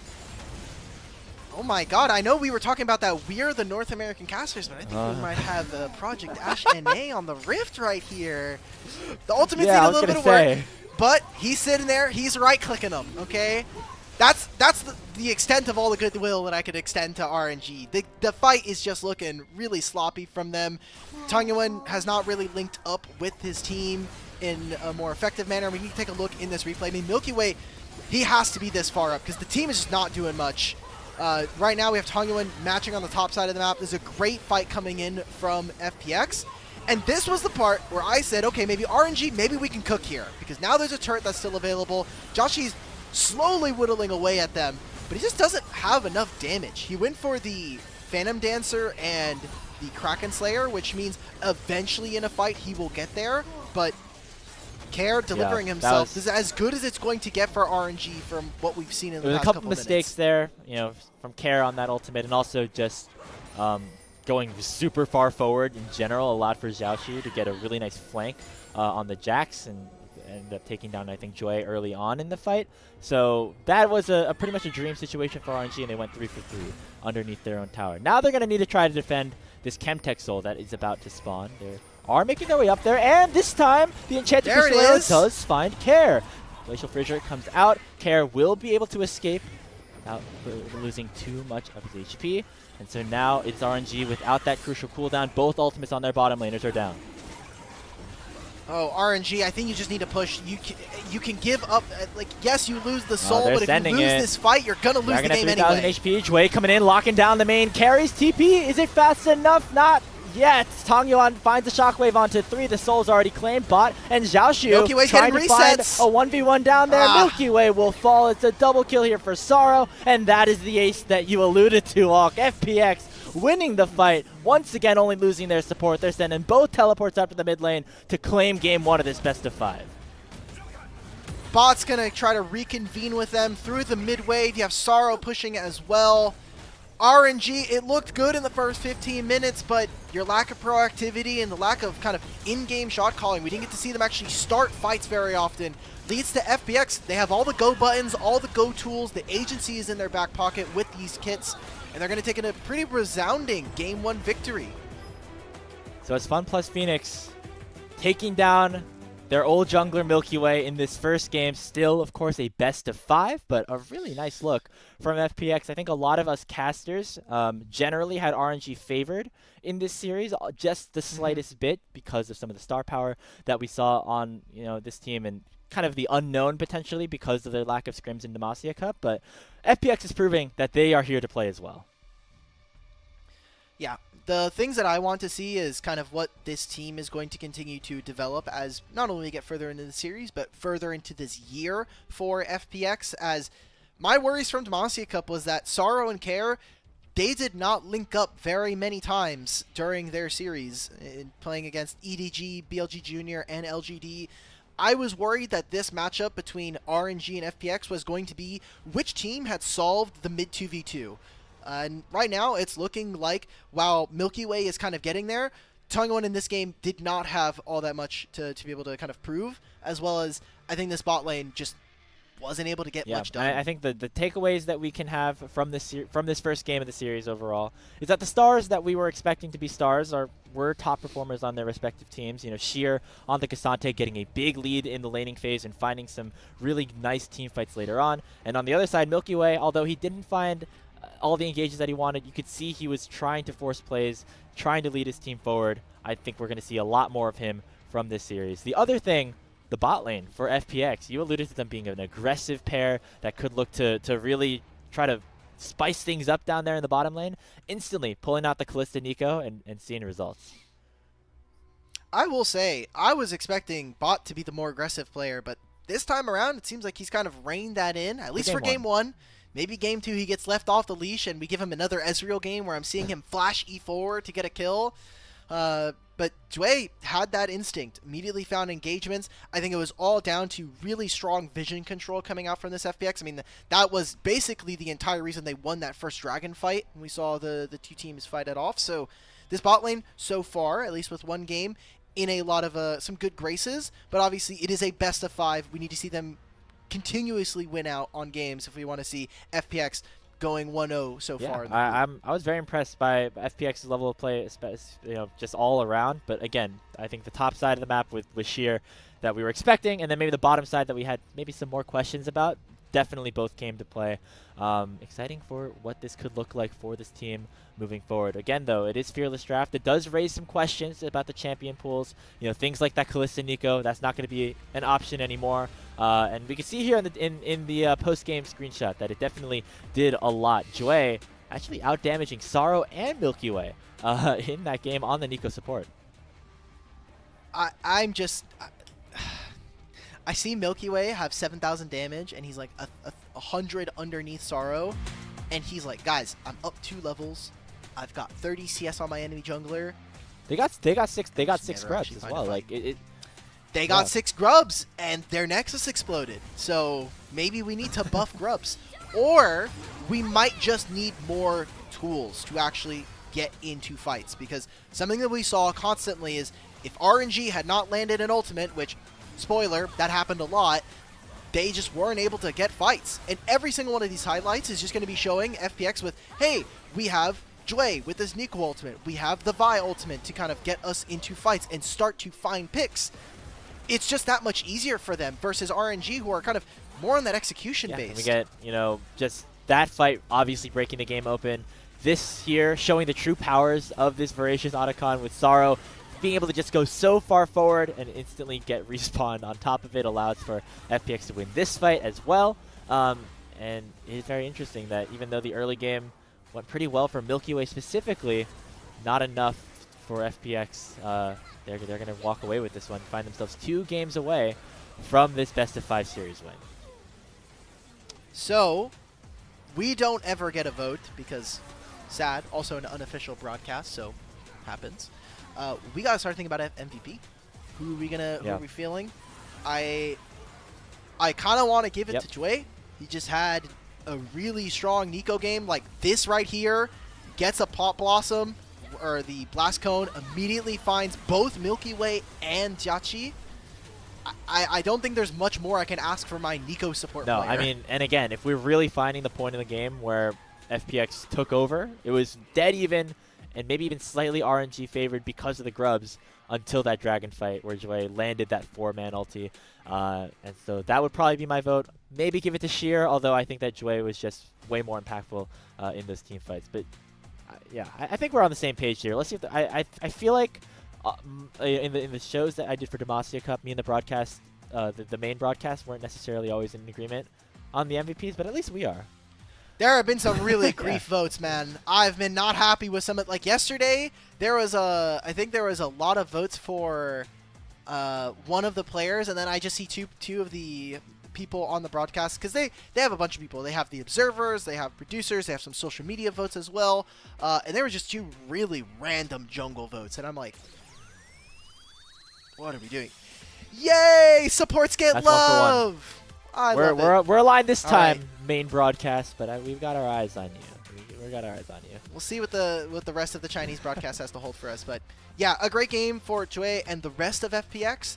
And if they can kind of show this level of consistency, where I think we finally got more carry games from Care, despite watching what was a really sad 1v1 Lucian performance.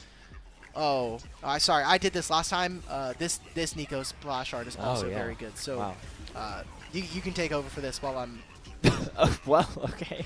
I'm excited for Jue on this FPX team. I think overall, we see it here with the Nico. Has a unique unique champion pool, I think, compared to other supports in the LPL. So that should be a really fun thing to keep an eye on, and not afraid to go absolutely insane with some of these aggressive engages, as well as whipping out things like enchanters from time to time. I was just worried about the Kalista Nico because it's a lane that we've been seeing pop up here in the LPL, but hasn't really done all that much damage in series. So that's my initial kind of, okay, enemy team has Ashe Braum. It should be really hard to be engaging in the laning phase, but I mean, come late game team fights, you have so much utility, and we got to see some of that alongside also Care's ultimate, which again, despite Care not winning an MVP here, I think that is really, really awesome to see him on a high damage dealing champion and also be such a large portion of this team's victory this time around. So congratulations to Jue, your Game 1 MVP. FPX, as we said, taking that Game 1 victory over RNG. Looks like RNG, of course, will likely have that side select for Game 2. I'd imagine the sides stay the same, but none of those champions are going to stay the same as we are in our true Fearless mode. 8 out of 8. Let's go, broadcast team. And then us too, so it's basically 10 out of 10. True. All right. I think we're ready to go to a break before we get ready for game number 2. But before we do that, we want to let you all know that we are very grateful for all of you watching the LPL English community stream here. But as you may be aware, this is an entirely fan-run broadcast that are produced by passionate individuals who love the LPL. As such, we've started a coffee account that you can access in the chat. Any donations that go there will directly go to broadcast upgrades or pay in some of the on-air talent and producers that have been doing a ton of work throughout the start of this regular season and will continue to do so throughout 2025. By becoming coffee members, you can also unlock perks like like access to the members-only parts of our Discord servers, early access to unique content and interviews, and the ability to potentially suggest some questions for those interviews and collaborate with us on the broadcast team. You should join today. Again, there's going to be a link in the chat that you can go and support with. And again, big thank you to everybody who is supporting not only through the coffee page, but also through watching here on the stream. Yeah, and if you want also, you know, it's not just coffee. We also have our YouTube and Twitch subscribing kind of membership. So either one of those works are going to get you pretty similar perks across all platforms, especially for our Discord, which I'll give a little bit of a spoiler. We were able to get some views with some of the teams in the next coming days. So if you want to be able to suggest some questions, maybe talk to some of the players, that would be the best venue for being able to do so. Absolutely. Be able to help I'm super excited to get into those interviews, get the chance to talk to some of those LPL players a little bit more. And you can be a part of that too if you join our Discord by becoming members. So make sure to do that if you are interested and have the ability to do so. We got game 2 between FPX and RNG coming up after this.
Hello everybody and welcome back to LPL English's coverage of the LPL Winter Split. We are here in Group D, FPX taking Game 1 over RNG in what was a close game at the start, but really got out of hand quick, largely thanks to Joy on the Nico, and overall just a very solid performance from FPX. Yeah.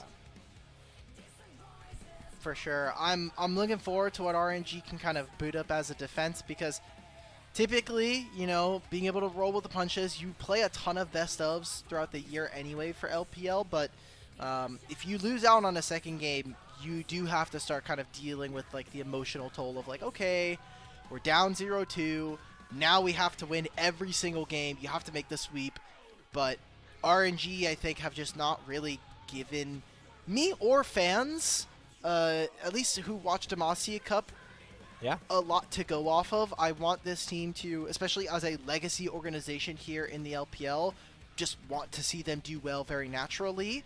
And they have some individually pretty fun players to watch. It just doesn't seem early on.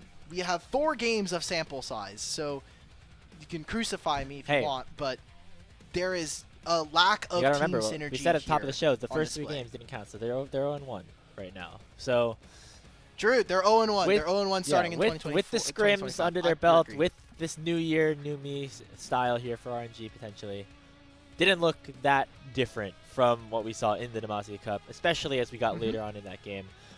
Still liked Milkyway's early pathing, just wasn't able to find too many ganks. I think being active across the map for this team early could definitely benefit them. They're going to be staying on the blue side this time around, as still see that Skarner ban here. Milkyway is not a big fan of those 2 champions, Skarner or the Nocturne. And that's going to be a pretty big indictment for this team as we go further. Just not having the ability to play or first pick the Skarner is going to just automatically kind of put you in that hole, especially if you are going to be, you're not always going to have the luck of being on blue side where your bans are mostly freed up. So we'll see how RNG kind of deal with this champion problem as we go throughout the split. But you can see, because we're playing full Fearless, all champions played throughout a series are no longer available, regardless of which team ended up picking them. Which means, like I said during that first draft, Varus was a ban on the table. Now Kalista and Ashe are gone. That has to be the big priority. And we see some really quick, really fast, very aggressive responses, I would say, on FPX's side. The Jace, likely going to be that tank Jace, up in the top lane for Sheer, and a Misfortune to counter the Varus down bottom lane. Matching lane prio with a little bit extra lane power, and also going to be just a very strong team fighting ADC. With Braum taken out of the table, there are so many options from the support pool. My eyes were immediately going to go towards that Nautilus, but here with the Misfortune, there are still a lot of supports you can go for. Rel is still very popular. You also still have the Leona that you can try to pair up with it. I wonder what FPX is going to be looking for with having the Jace and the Misfortune on your team. You already have a kind of squad that does deal very well with high range values versus the opponents. But right now they have some additional lockdown coming in from the jungle with Wukong for Sorrow. Interesting. Okay, so I believe we saw, I don't think we've seen this Wukong for Sorrow so far this season, but a lot of damage so far in FPX's composition to start things off.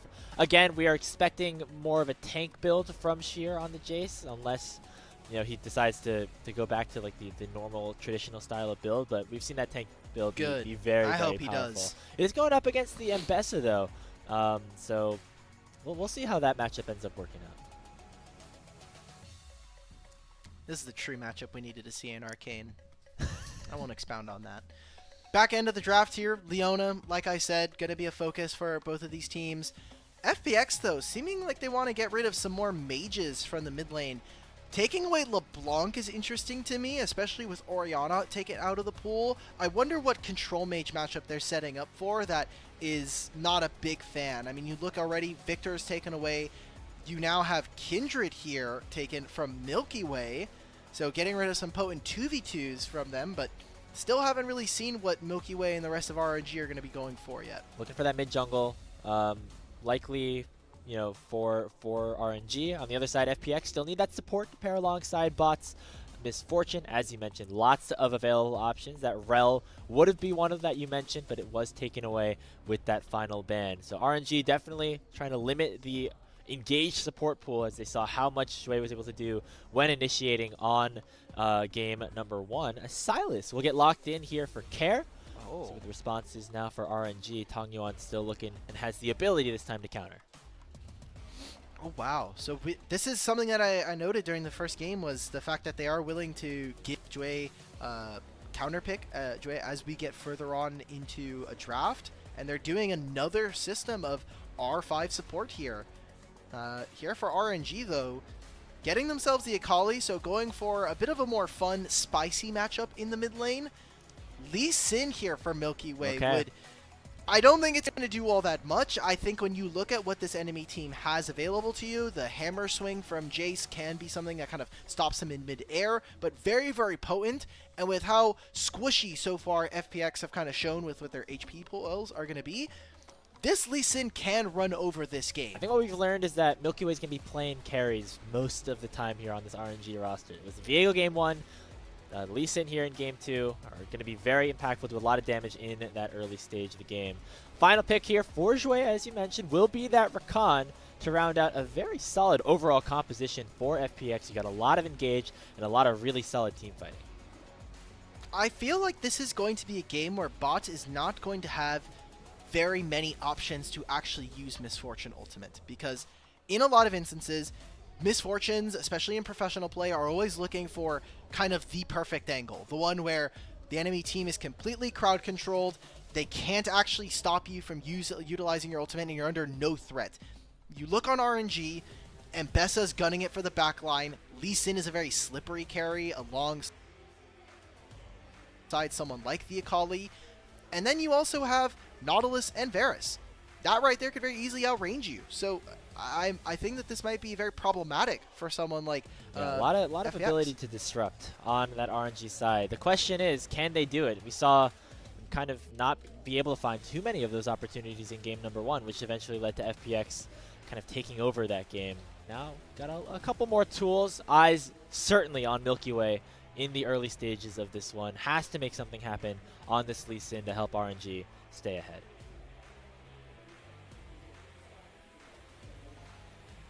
This is, I think, their best shot, at least so far in the series. From draft, it's not, obviously, I mean, just having a Lee Sin in general right now when we have so many different champions kind of coming in from the tank role. But this is kind of the gambit and the style you have to buy in when you are a Milky Way team. You have to say, give over tools that can help this guy actually provide agency, and then hopefully he can kind of help lead his team to a victory. If this Lee Sin pops off, I mean, hey, we go to Milky Way's career. It's his most played last year and his 5th most played, but he's 7-11 all time. Wow. 7 of those wins were last year. So he's going to have to put up some numbers on the board for a number 8. As we're on to the rift for game number 2. Again, it's a best of 5, but very big implications here in Group D. It is a single round robin of Fearless best of 5s between these 4 teams. Of course, you have NIP and IG also in this group with some very legendary players in their own right on both of those teams. Both of them will certainly be formidable opponents, so getting a win in this series crucial for these teams in terms of their ability to survive into this LPL winter split. Obviously, when we're looking at the rest of this group, eyes are going to be on NIP and IG for making it out as the number 1 and number 2. But if you do want to, the first road is not only win here, the second road is, or the second step in that road is finding an upset against NIP or IG. One of those guaranteed or so-called scripted wins has to kind of come off the back of some pretty great performances, and does require you to kind of snowball that. We're getting a lane swap yet again. It seems like both of the top laners are just going to be sitting here helping out their 2 melee mid laners as well. Where you know, Bot and Jue, despite how strong they were later in the game in game number 1, it's the second game in a row where they don't want to be playing here in this 2v2. We'll talk about that in just a second, as Care does to level 2 and goes in pretty aggressively, trading a lot of his HP. But yeah, another instance where FPX's bot lane opting to start on the top side of the map. This time, Jachi and Lola deciding to be bottom lane and not try to match the 2v2. And with, of course, the added resistances on the top tower, and now with the feats of strength, maybe makes these lane swaps a little bit less ideal, but as long as you're getting your bottom lane out of the lane that you don't like, you're okay with giving some of those objectives early up. Yeah, I mean, this matchup is just really cringe to play as Misfortune Rakan. Typically, Misfortune loves to get paired up with either supports that can lock down or provide extra damage, as she is a champion that has a lot of raw base damages thanks to her passive in the left taps. But Rakan naturally countered by someone like the Nautilus very early on, and Misfortune just gets outranged by someone like Varus early as well. So it's just tough. Tangyuan has to invest the flash to survive from Jue, but Jue goes bottom lane, covers, comes back mid, is able to find a summoner spell, and has pick of the litter as to what he wants to go for. Should be looking to protect Sheer on this bounce once he TPs back to this wave, but seems like he's feeling confident they'll be able to survive that. I was thinking maybe RNG have an angle with a bot lane crash and with Milky Way on the bottom side, but instead he's going to be doing what I was prescribing for Sara, which is walk over to your top laner, prevent the dive, and see if you can get anything done, especially because there's not very many camps for him to take. Scuttle Crab as Milky Way completes the full clear and now makes his way towards top for a potential lane gank. Meanwhile, Jue right back into the mid lane. Tangyuan doesn't have flash, but utilizes that shroud nicely, gets a little bit extra movement speed, and will not get knocked up. Very solid early game here for Jue.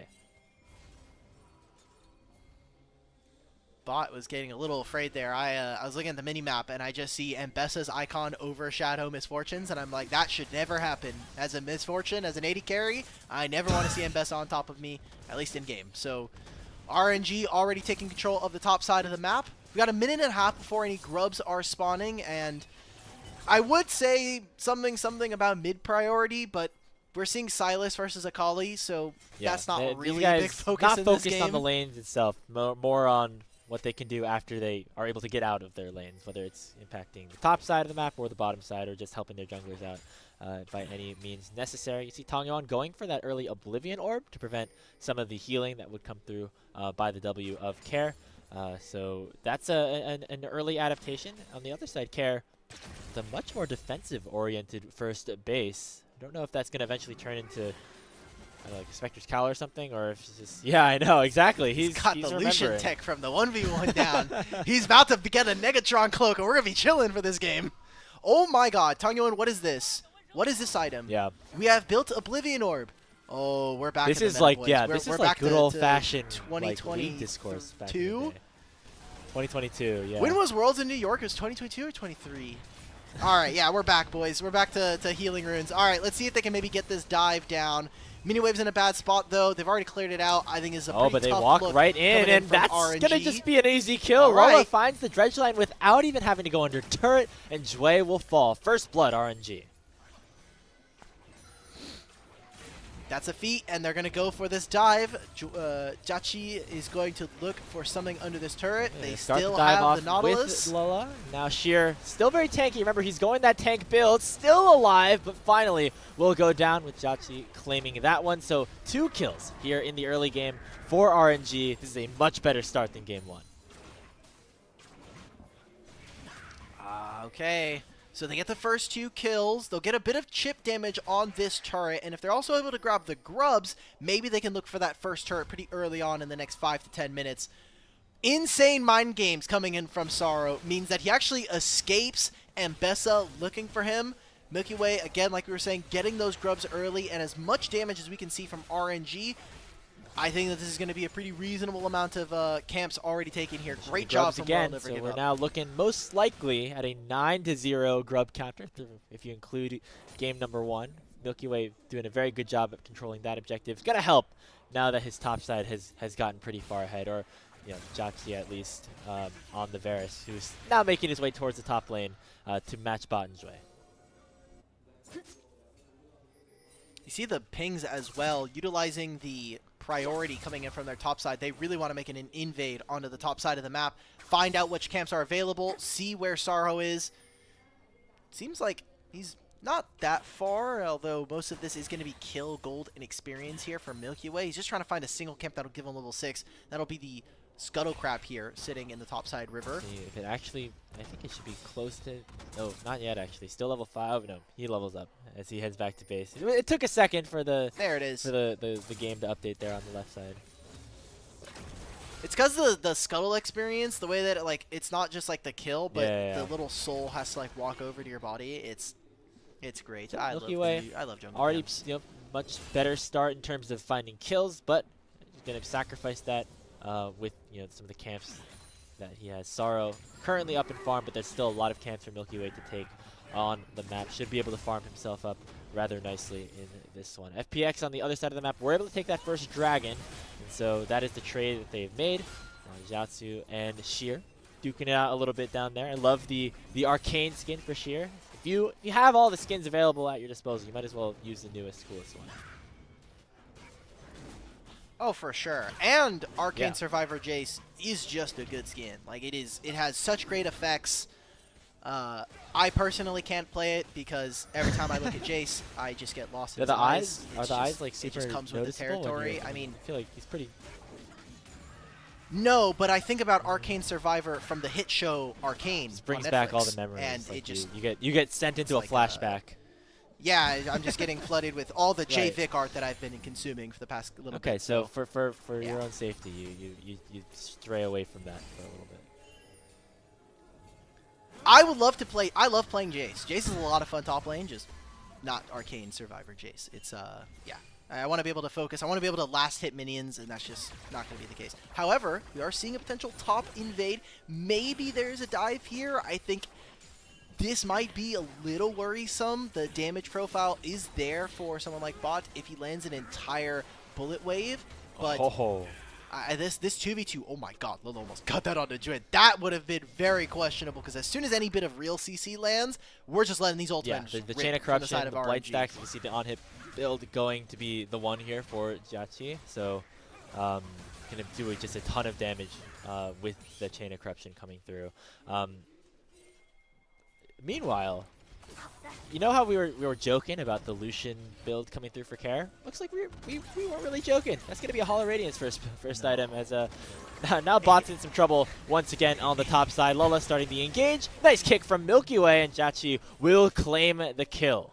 3-0 RNG.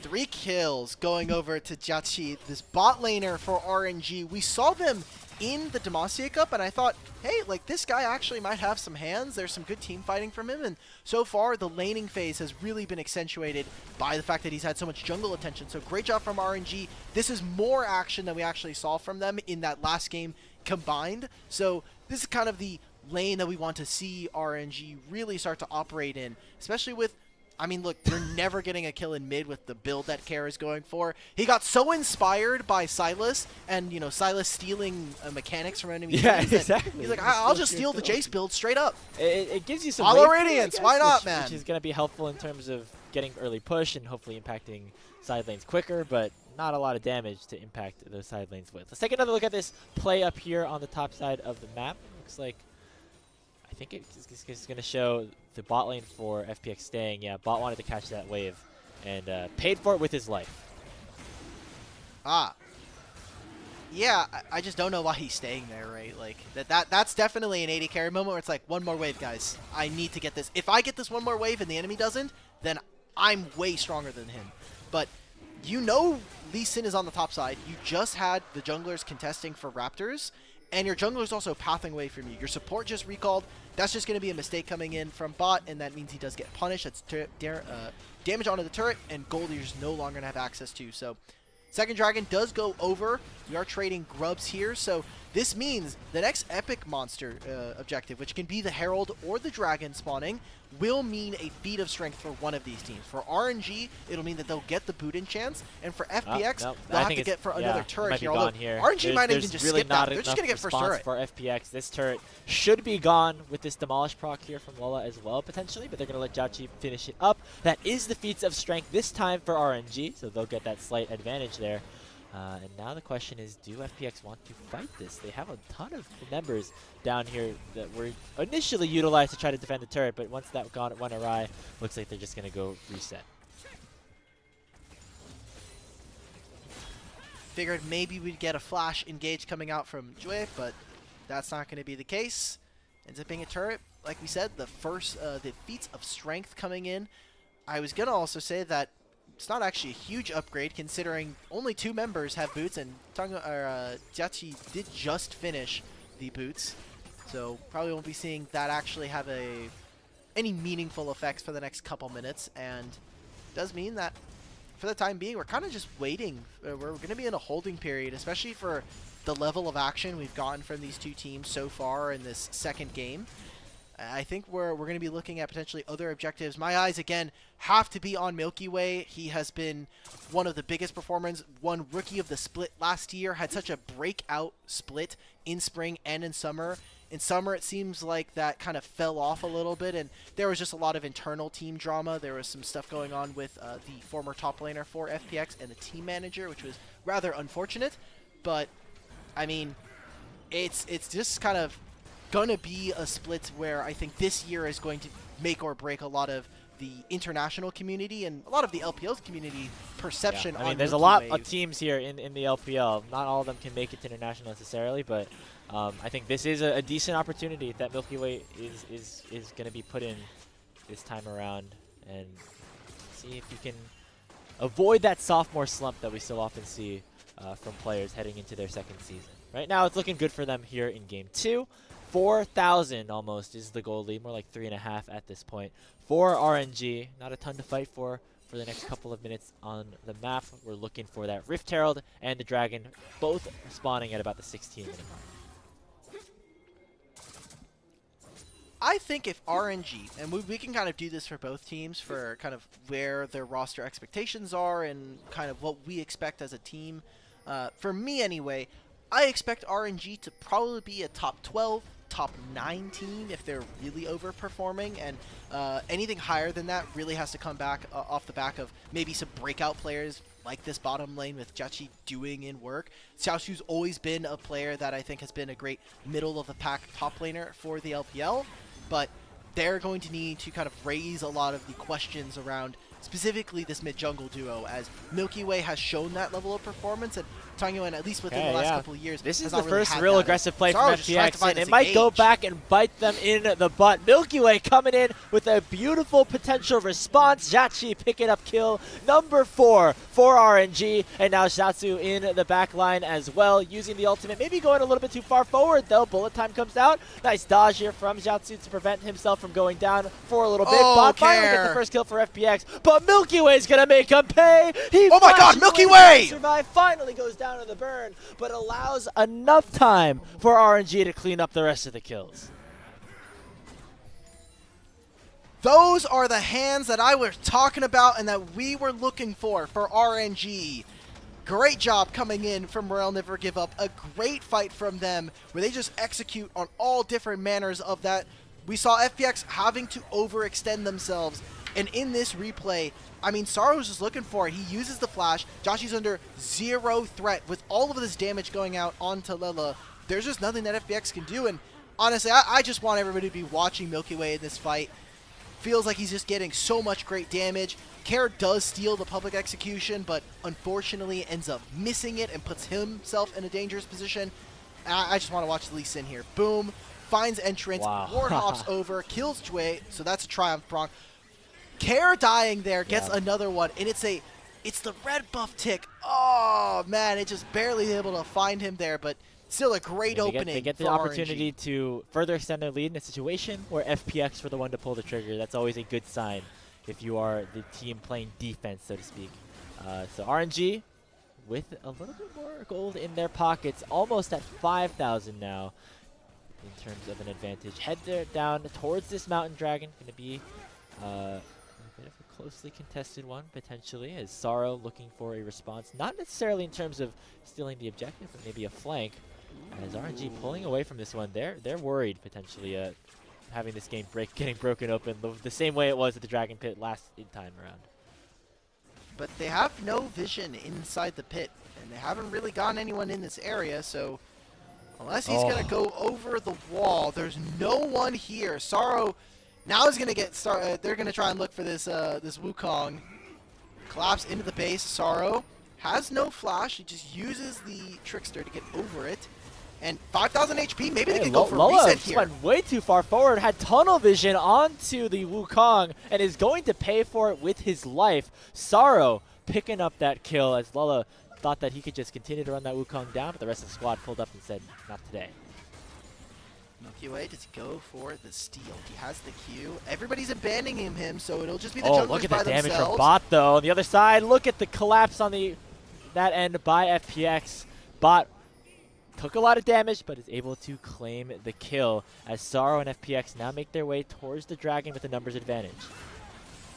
Oh, Xiaoshu, you got to be very careful. Okay, They're wait. going to just go for a smite fight here. Milkyway jumps in. Could be a 50-50. Could be a one-way trip as well. Uses the kick to try and get Sorrow away. Now looking to try to get back in, but FPX do a beautiful job of bursting down the Lee Sin before the dragon gets into smite range, so they're able to claim a 2-for-1 in terms of objective and kill.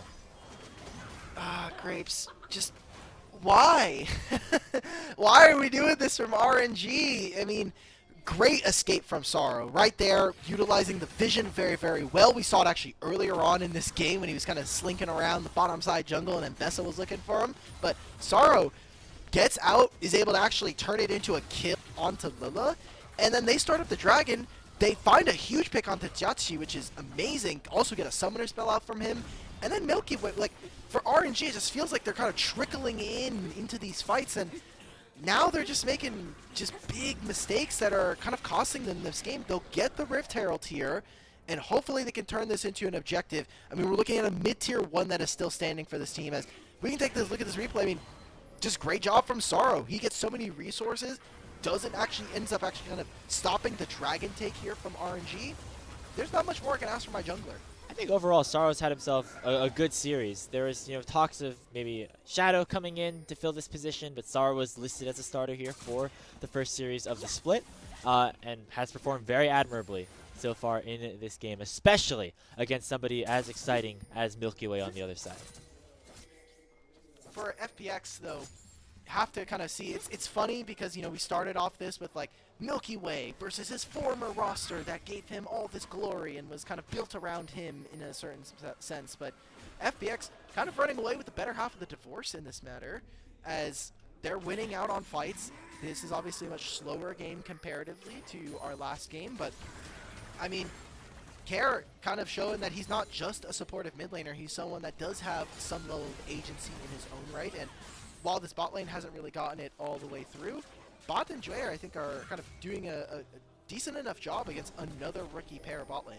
Yeah, so I think just in general, the fact that both of these rosters, not necessarily listed as favorites, but still have so many exciting players that could potentially blossom into bigger stars is something I really love here about the LPL. Rift Herald used towards that mid-tier 1 by RNG. Not going to be able to claim the tower outright, but still able to get a good chunk of damage down. As right now, Care looking aggressive here. Has gone for the Riftmaker, so is doing a little bit of damage now, but not that full the AP build as we were potentially expecting. Gold lead, though, cut in about half. Since that last engage around the dragon, RNG, they're at least dwindling a little bit. Okay. I want to see something from RNG, man. It's sad because they even got the feats of strength. They had a really impressive early game here, and now we're looking at it. Tongyuan, if he can get those 2 items, he will have the upgraded boots, he will have the added Storm Surge value. Maybe we find this fight around Octacon to be kind of the big explosive piece of the game that gets RNG back in the driver's seat, but for right now, FPX, I think, are feeling very, very comfortable with where the game is. They're getting close to those 3 items already. 2 items done here for Care and Bot. This is, I think, the point where if you are FPX, you're not afraid to take fights around your 2 carries. Yeah, we'll see how aggressive either of these teams want to be around that 3rd neutral objective that has been introduced to the game.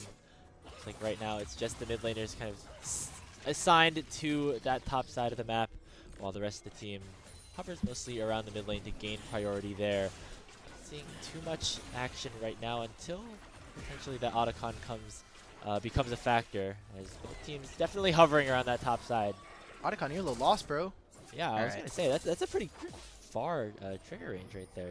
So have you read any of the lore or watched the motion comic that's part in the I have client? not yet, unfortunately. Okay, so one, Atakan is like the bound demon of alive Mordekaiser when he was in Noxus.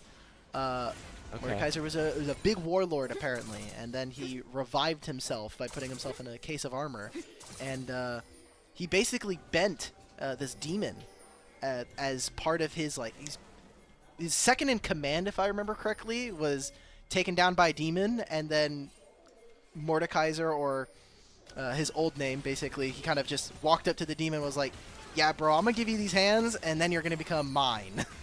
So Atakan is a pretty cool being. He also had the LOR card spotlight for a long time, similar to Yone, actually. Oh, wow. Milkyway, no! Might not be RNG getting Otacon, though, as Milkyway getting caught out, but on the other side, Sorrow taking a bunch of damage, and it's Jachi picking up the kill. Sheer now caught by the Chain of Corruption, and this Varus is going off. It's going to be Jachi picking up the first, Jiaozu picking up the second, and after Milkyway was the one initially caught out, it's him going towards Otacon and looking to take it down. Okay, and FPX, as a response, instead of contesting for this objective, let's see how many turrets we can get in response. Even a dragon here. It's going to take a while for RNG to finish this. Only now starting up the dragon. They're a bit too far right now as RNG, but that's the voracious Atakan going over. So they have a GA for the next couple of minutes. Can they utilize it, and how are we going to see them use it in this game? As, I mean, just having the ability to kind of force out summoner spells, my instinct immediately as RNG is within the next 3 minutes, I want to try to force out Bot from having his flash and cleanse. And let's see if they're able to kind of accomplish that goal. Yeah, I think it's a really interesting mechanic that's been set up where Otacon will spawn and then Baron will be up very shortly after. And specifically with the Voracious buff, RNG heavily incentivized to look for a big fight here. But let's look at this replay again. The bullet time as well as the big engage from Jue. Milkyway almost dies here, but he's able to survive. It's just the terrain. This wall is proving to be really problematic for someone like Sheer and Jue once they've already used some of their cooldowns, and it ends up being a pretty big win for the side of RNG. Like you were saying, Milky Way just barely being able to escape in that matter means that they're able to grab themselves the Otacon as a response. And those items completions, like we were just talking about, are coming through. Big one for me, however, is Bot almost on 3 now. Infinity Edge about 400, 500 gold away, so he's able to get a couple more minions, maybe a camp or two from the jungle. They're going to be playing with 3-item Infinity Edge Misfortune. So I want to see what FPX can do to let Bot kind of take over, because he has been a very impressive mechanical AD carry, although prone to some more aggressive actions, although that was mostly a Demacia Cup only feature. He has been a little bit more reserved, but keeping some of that strong laning phase for himself. Yeah, I mean, he's going to have to play safe, especially, first of all, because that's the champion that he's playing, Misfortune, not necessarily one to flash forward early in a fight, but also with Sheer going to tank build, Care also with the, the Hall of Radiance, now looking like a Frozen Heart third. Bot's like most of the damage right now for this FPX roster, and they're going to have to try to do something around this Baron that is now spawning.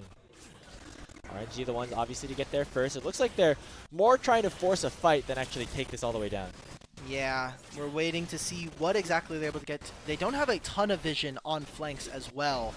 Sheer's just now coming. It looks like they want to try to make a play onto this Jace, but he's way too tanky. 3,000 HP just finished the objective, guys. Okay, well, they're going to pull actually straight off of it. Bullet time gets interrupted by Jiaozu with the ulti. On the other side, the Cyclone is big, but it's not big enough. Tong Yuan taking over this fight, and Jachi left untouched for now. Sheer looking to try to collapse on top of him, but he does not do nearly enough damage. Finally, Care will be able to take him down, but Tong Yuan will answer right back. It is an ace for RNG as they take firm control of this game at 26 minutes. The big damage dealers for RNG come up clutch in that fight. Great job from Tong Yuan, and that was kind of the fight that I was expecting coming in from draft. Bot just has no area to be able to put down damage. There's so many different champions from this RNG squad. They're going to put up a kind of a pretty difficult spot for you to use the bullet time. As you can see, they're now in a pretty tricky spot. Lala is putting down DPS and kind of locking up Sorrow. It's that public execution from Xiaoxia is just making this impossible to play Misfortune. So without good enough crowd control from the rest of your team, it means that someone like Akali, even someone like Jiachi on this Varus can just rip apart your front line and it makes a pretty convincing teamfight win, although there's no Otacon buff anymore, so, you know, give or take a little bit, they were able to kind of utilize it where they could, but... It's the small wins right now if you're FPX that you're looking at. Down 7,000 gold, but hey, at least you're not going to get the auto revive anymore. And hey, the Baron also did not get taken by RNG. FPX did enough to prevent them from just immediately starting it back up there. So you're obviously going to be still a topic of conversation to come, as Milkyway and Tangyuan right now already back to top side of the map. But FPX trying their best to try to extend this game for as long as possible. See if they can find that situation where bot can get the dream ultimate, the wombo combos come through, and they can somehow find an angle back into this game. You know what's so funny about tank items, by the way, is that I'm pretty sure Sheer and Care, either one of them could just 1v1 Jachi right now as Varus. Varus, Ooh, level you think 15. so? I mean, look, level 15, maybe with Terminus, it's a little less, like, Omega OP. I see your but, point, yeah. I definitely see your like- point, but I think Varus is generally very good at taking down tanks with Yeah, with but look, light, but things like okay, that. tanks are great and all, but let me give you, you're playing AD Sure. carry, unfortunately. That is just You'd be automatic nerf. surprised how many random tanks just win tank buster duels for almost no reason. And Care No, has a I- lot I- of healing as well. Yeah, no, I play my fair share of tanks, so I'm definitely... Yeah, you should I'm know. definitely You're like a glorified Scion OTP, so you should know. Oh, also the set. My bad. That's my... but- yeah. Both of those, pretty good at one-shotting 80 carries, so I definitely see your argument here. But I will say Jachi is pretty strong right now. It would be a fun 1v1 to watch for sure, even though, of course, the Oh my KDH god, might not suggest that it's going to 41% be. damage share for his team? And Milky Way with 100% KP? I don't think we're going to have a lot of time to do tons of Well, setup. hold it's on. going to be the It's Baron FPX started. Yeah, they're starting up the Baron. They're trying to force the initiative down about 7,000 gold. Milky Way in position to go for a steal, but the Baron right now at only about 5,000 HP. Who's going to jump into the pit first, start that fight? Looks like Milky Way could find an angle right now, make it a 50-50 potentially as both junglers are in the pit. It will be secured though by FPX. Now can they win the fight on the other side? I don't think so. Already a 2-0. Jachi has a lethal tempo unlocked. Milky Way dumps over the wall, trying to find another one. Sonic Wave does not connect onto Sheer, but they slow him down. The cripple will do. 3 kills, 4 kills in trade for the Baron. RNG still on top. FPX, you already committed yourself to going for the Baron. RNG were able to get the Dragon and still win out on the team fight there. So missing out on the Purple Worm, but not too sad about the result of that last fight. Barreling down mid here. Death timers are pretty long. I wonder if they're just going to try and go for it. It doesn't seem like they're going to. It said No. picking up the inhibitor, going to go for their resets from here, maybe steal a couple more jungle camps. And Grapes, we might just have a 1-1 series here, one that we were expecting considering where these two teams are at currently and the level of performance we are looking towards. Yeah, again, so much on the line here for this series. You're out of the group stage. You could be done with your winter split after just playing 3 best-of-5s. So this is one that must be won by both teams in order for them to have a shot. So we get to take a look at just the very end of this play. I mean, I feel bad for Bot, but we prescribed this from draft. This is a very difficult Misfortune game to do. And without more guaranteed crowd control, it's just it's kind of just tough to play. Oh, we got a little Silas Kali 1v1. Care's actually winning out on that one pretty handily down there as we see the finale of that team fight win for RNG. Thankfully, Tangyuan able to get back to base rather decently, able to survive. And Care, the only one with the Baron buff, is able to take an accelerator reset. Taking a look. Maybe got like 4 minutes until the Dragon is back up. And maybe we see FPX go for their soul that is up and available. But big items here. We were talking about maybe 3-item Misfortune was going to be able to save the game for FPX. That doesn't seem like that's going to be the case. It's a 10,000 gold lead at 32 minutes here.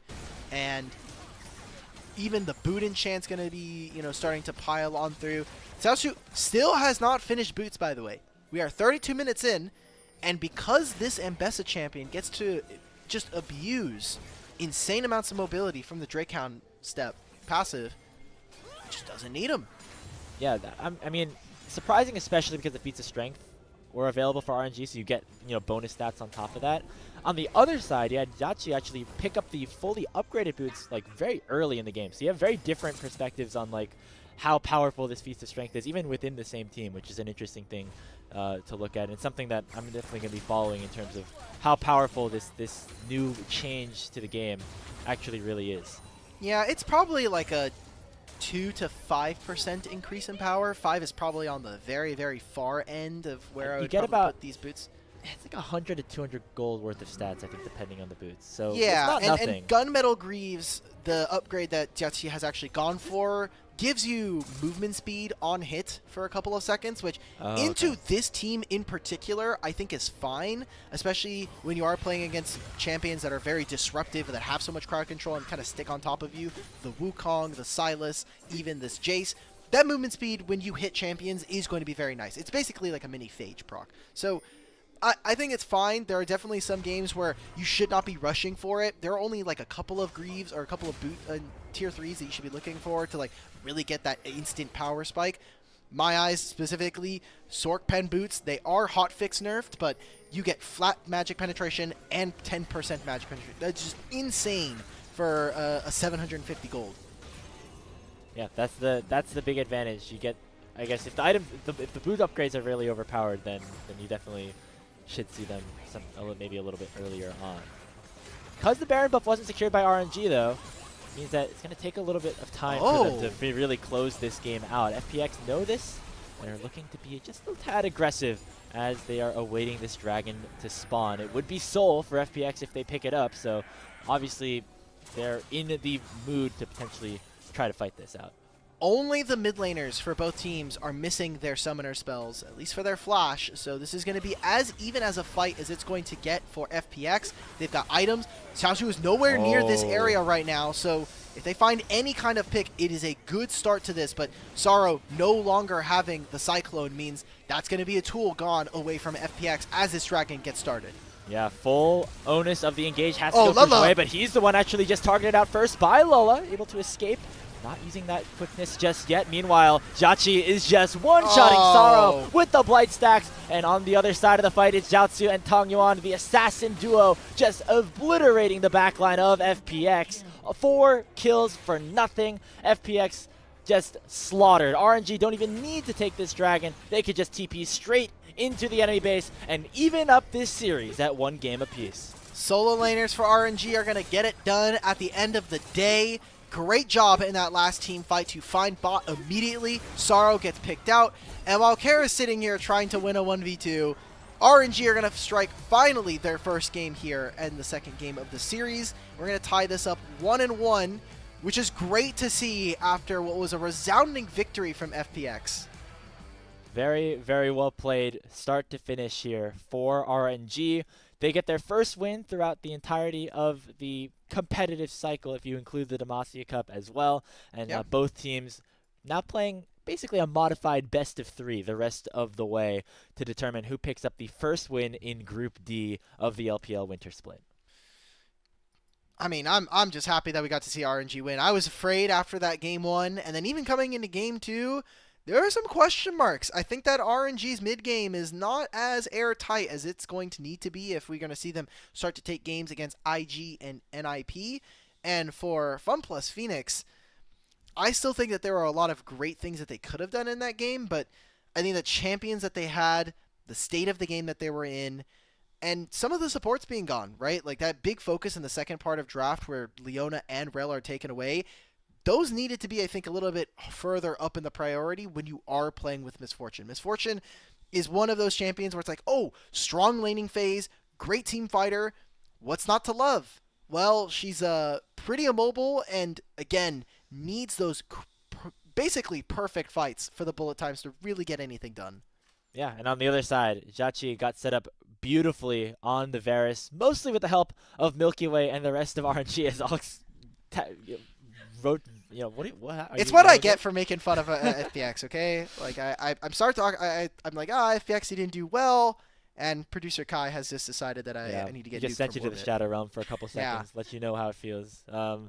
Happens. But yeah, I think overall Milky Way facilitating on that Lee Sin early on those top lane dives that got Judgy ahead, and just led to them being able to just lean on that Varus the entirety of that game in basically every single team fight. So you definitely have to give props to Milkyway. After not being able to find any action in the first 20 minutes or so in game number 1, was really able to push the initiative in game 2.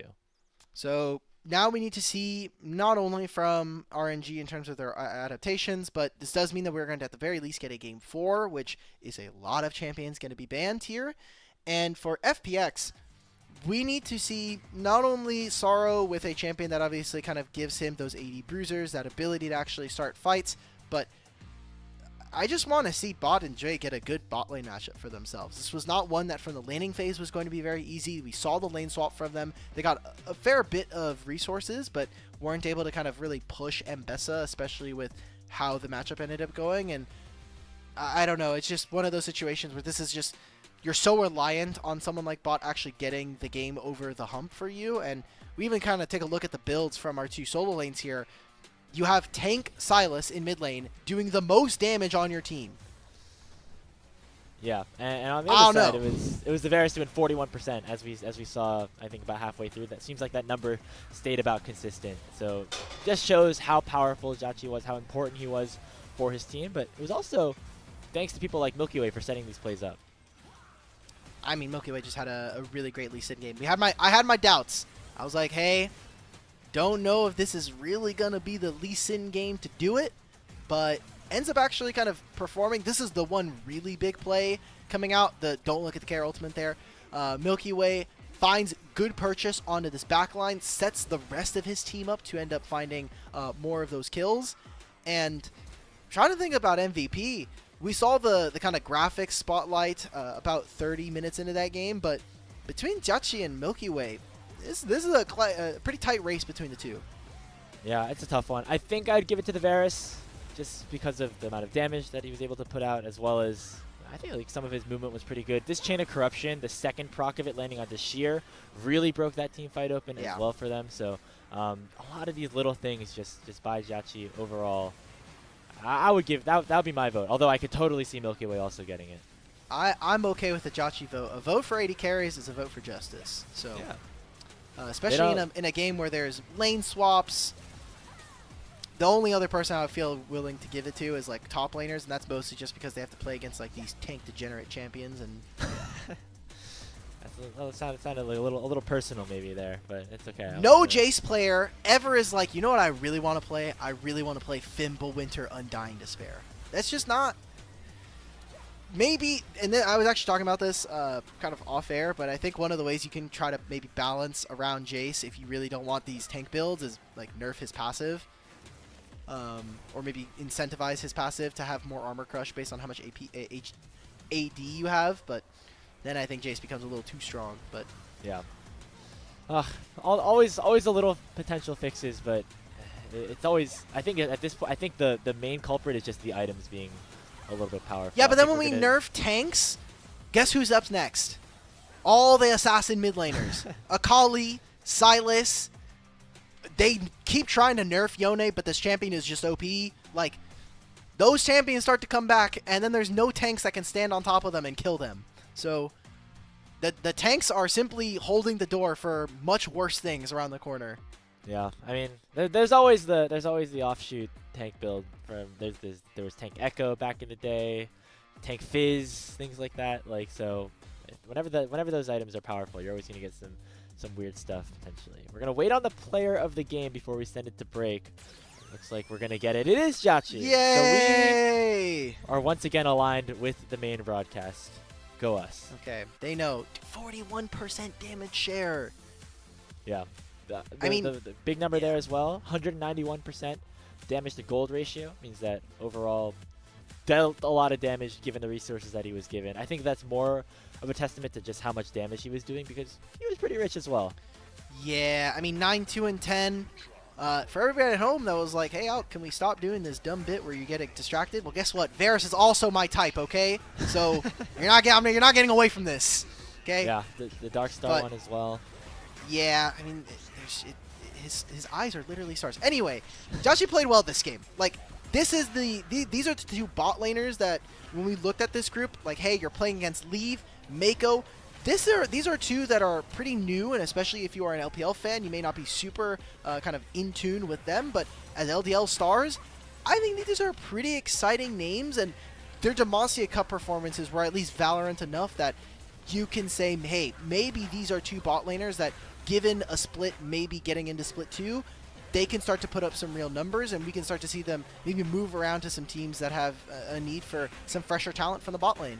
Yeah, I mean, this is Jachi's first full split in the LPL. Spent some time, I think, with Top Esports as a sub for maybe a couple of games or so, but this is really the first opportunity that he's been able to get on a main roster, and so far making the most of it, specifically in that game number 2 where he won MVP. So a lot to look forward to still. This might be even up at best at 1-1, but we still got a lot more games to play.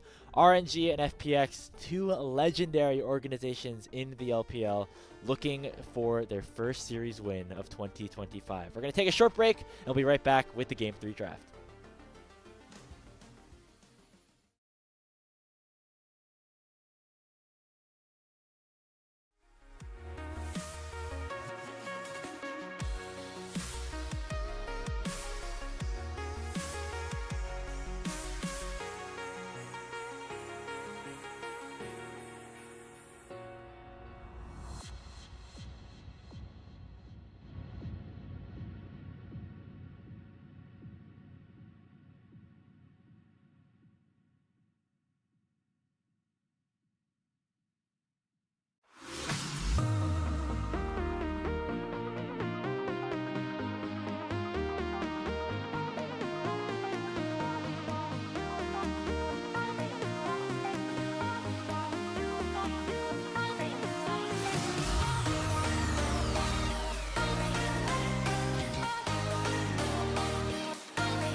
Welcome back, everybody, to LPL English. We got game number 3 between FPX and RNG headed your way in just a few moments. RNG bouncing back, winning their first game of 2025 in a rather one-sided affair. And a large part of that was because of their jungler Milkyway. His early game aggression allowed for their bot laner Jachi to get ahead, and things kind of really just took off from there. It's exciting because these are two teams with LDL representative bot lanes, and from their Demacia Cup performance, we were kind of impressed with generally where they were, but they didn't really get the results. Both of these teams ending up actually going 0 and 3 in their groups, respectively. So I am going to be looking at for the growth of these two, especially as newer faces to the LPL, a region that has been kind of always famed for such great AD carries in years past, and this might just be the new class of AD carries being brought into the year. Yeah, I think, we saw Bot have a really good performance in game number 1. We saw Jachi have a good performance in game 2. There's, I feel like, always a plethora of just bot lane talent in Chinese League of Legends, like historically. I mean, you got so many legends, like just Name year them after year. Name them, Grapes. Oh yeah, Let's see if you did your homework. Uzi, Jackie Love, Gala's still here. Even like somebody like Hope, right, on anyone's Legends, who was on JDG in years past, but now is just on this other team that is also still pretty good, but he's hanging around. There's a lot of really stacked ADCs, but seeing these new players come in, like Bot, like Jachi, always very exciting, and they're also proving that they're here to play. Yeah, again, it's all about relative and contextual competition, so whether or not this RNG and FPX roster will be able to perform and show that same level of poise and grace against the rest of the teams in their group, we'll have to wait and see, but still got to finish out on this series. A best of 5. We're going to at least see game 4 in this at the very least, and now with RNG winning, I wonder if we're finally going to get a side swap here, because we saw that immediately RNG, they won the first round, or they've won the 1v1, so they got side select, they pick blue, they lose. Now they get to do it again, they got blue again, they win this time. FPX, I have to imagine, are going over to the blue side, and kind of have to take into stock what RNG have been banning every single game, the Skarner being a big one for them. We're going to have Varus being taken away, so hyper carries are going to maybe become more and more important. Yeah, there's still a lot of very strong ADCs that we have not seen yet. Things like Jin, which I think has not necessarily a hyper carry, but is always a big pick, I think, specifically for bot. And also we saw things like the Jinx and the Aphelios being hovered in games past as well. So this is what is very fun about Fearless, is that we get situations like this where now some of these players are going to have to be tested a little bit more. Another player that might have some champion pool situations that we're going to be taking a look at is Sheer. We talked about how much of a Jackson Cassante player he was. Didn't necessarily have the best performance on that full tank Jace. Now it's time to see what's next on the list for him and what we could see him rely on. And for me, I want to see what Milkyway does, because there's only so many AD carry junglers. We saw it in the highlight package. There was a Graves game from last year that he did really well on. Kindred, which was banned in this last game, is a champion that he just... There are so many people who are watching Milkyway for his Kindred kind of VODs. So as we get further into a series with more champions banned, and you still have to deal with the 10 bans that are in the system, you get pinched really quickly. And AP junglers last year were not Milkyway's forte, so we'll see. Yeah, I think there's a good reason why FPX with Milkyway did really good in the spring, and then maybe had some trouble towards the end of the split. Meta maybe being a decent part of that, but we know how strong Milkyway is on specifically these 80 bruiser fighter ADC champions. So still a couple more of those options on the board. Then you can go down the path even to something like the Xin Zhao, which I think you mentioned earlier in the draft for maybe game 1 or something like that. Still a lot of options available, but it'll be interesting to see if he ever pivots, because we did see RNG ban away the Skarner on blue side in both games that they played so far. Could be a sign that maybe there's specific styles and ways to play the game that are in general good, but not with Milkyway as your jungler, which would be an interesting thing to follow. we'll also see what the Rumble priority looks like, as that has been a champion that has just been kind of constantly taken away by either team. It's one of the most broken champions, at least for a bunch of our top laners. There have been a few players who have been kind of moving it in towards the jungle, but we'll wait to see how much more exploration we're going to get from the AP jungle side, as we're going to have Game 3 draft here. FPX on the blue side this time around, keeping the LeBlanc ban, but also have to start kind of wondering when you get further into these series, my two champion pool issues immediately go towards jungle and towards support. Support, because there are so few engaged support champions that get in through Game 3 and Game 4. You're already missing the Rakan, you're now missing the Braum and the Nautilus. Then as we get further into a series, you're also having to think how many engaged junglers, Wukong, Vi, these kinds of things. Sheer immediately going for a first pick Gnar. Yeah, so that was one of the other champions Sheer played a decent amount on JDG last season. Interesting to see it first picked, especially because the Nocturne, which was banned away by RNG both games on blue side, was left unbanned in favor of the Rumble this time around on red side. So potentially something that Saro can lock in here. There's that Xin Zhao that you were talking about for Milkyway, and it will be locked in. So an aggressive early game champion once more. Really like the look on the Lee Sin. We're going to get a similar style, especially in those first 6 levels. Okay. Wonder if Xiaoshu's going to immediately go for a top lane counter here. Maybe we see the Renekton, as we can kind of see that propped up. Was also maybe considering if we were going to see some more tank play coming out from him, as he has been, Xiaoshu has been someone who typically does end up being a little bit more low resources on the top side of the map, but instead FPX now have their options. They know which top side. They know that they could just go for jungle, but when we're looking at bruisers that can kind of deal with someone like this Xin Zhao, I don't see a lot in terms of AD junglers. Might have to start dipping into some either tanks, or we're going to be seeing some AP skirmishers ready to go. Very curious to see what Saro's response is here. The Nocturne, as we said, still available if he wants to pick it up here, but instead going to be the bot lane finished out here. A hyper carry for bot to go alongside Jue's Rel. We got Jinx from Arcane here on B3.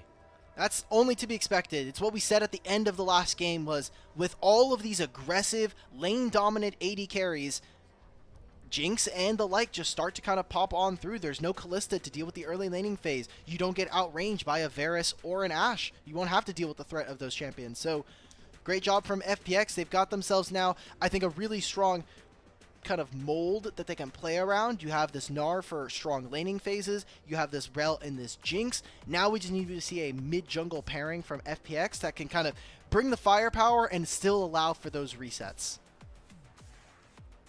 So right now it'll be mid laners and junglers being banned away by RNG. Where on the other side, it's a bot lane that needs to be selected for RNG, so FPX likely going to be targeting either Jachi's or Lula's champion pool here. The Kaisa, a nice pick that could do well into the Jinx, you know, provide some of that hard engage or the ability to close gaps onto a big hyper carry, play that assassin role. That's what the rest of the picks and bans do look like. It's interesting that we've been seeing so much, you know, kind of support counter pick, bot lane counter picks here on the red side for both teams. Now RNG getting that opportunity. Okay. Tristana Yone ban is immediately going towards Care. They want to take away some of the AD junglers. Maybe they're getting an inkling that, I mean, hey, into Ahri, those are some pretty fine matchups you can kind of handle for yourself, but also maybe thinking of Saro going and reaching for an AP jungler here. Seems like Aphelios is currently the hover, and I wouldn't mind this. The Jinx Aphelios trade was something that we saw for many, many times during 2023 and the like, especially for someone like JDG. But now FPX, for them to kind of go something like a tank jungler and then look for something in mid.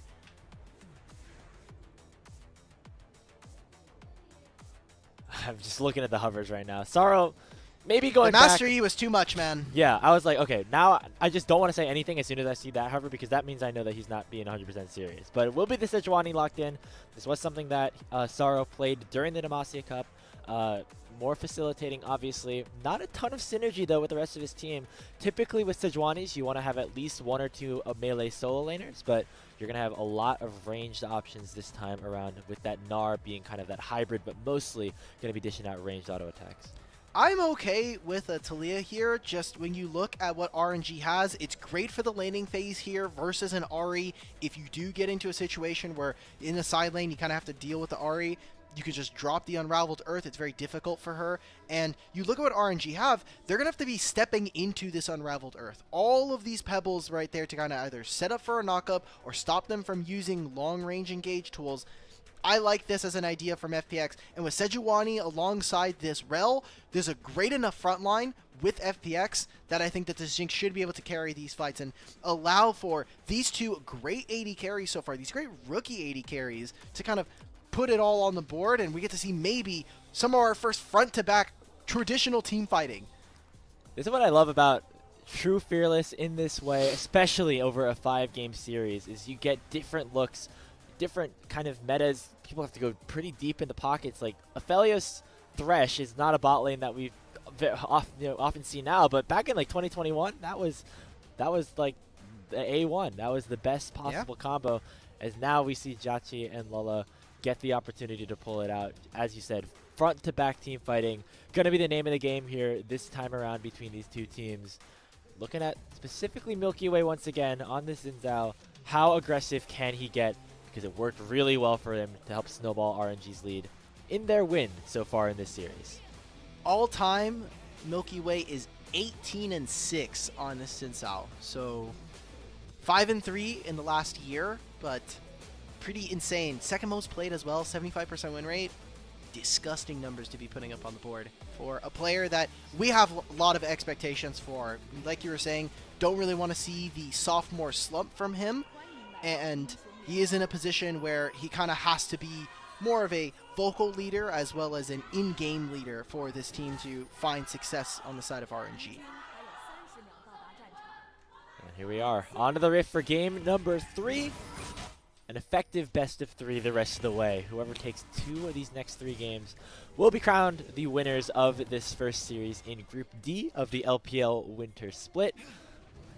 Taking a look around any interesting runes, we see a lethal tempo for Milkyway, so providing a little bit of extra attack speed, some extra on hit now, as that rune was changed over the last couple of months.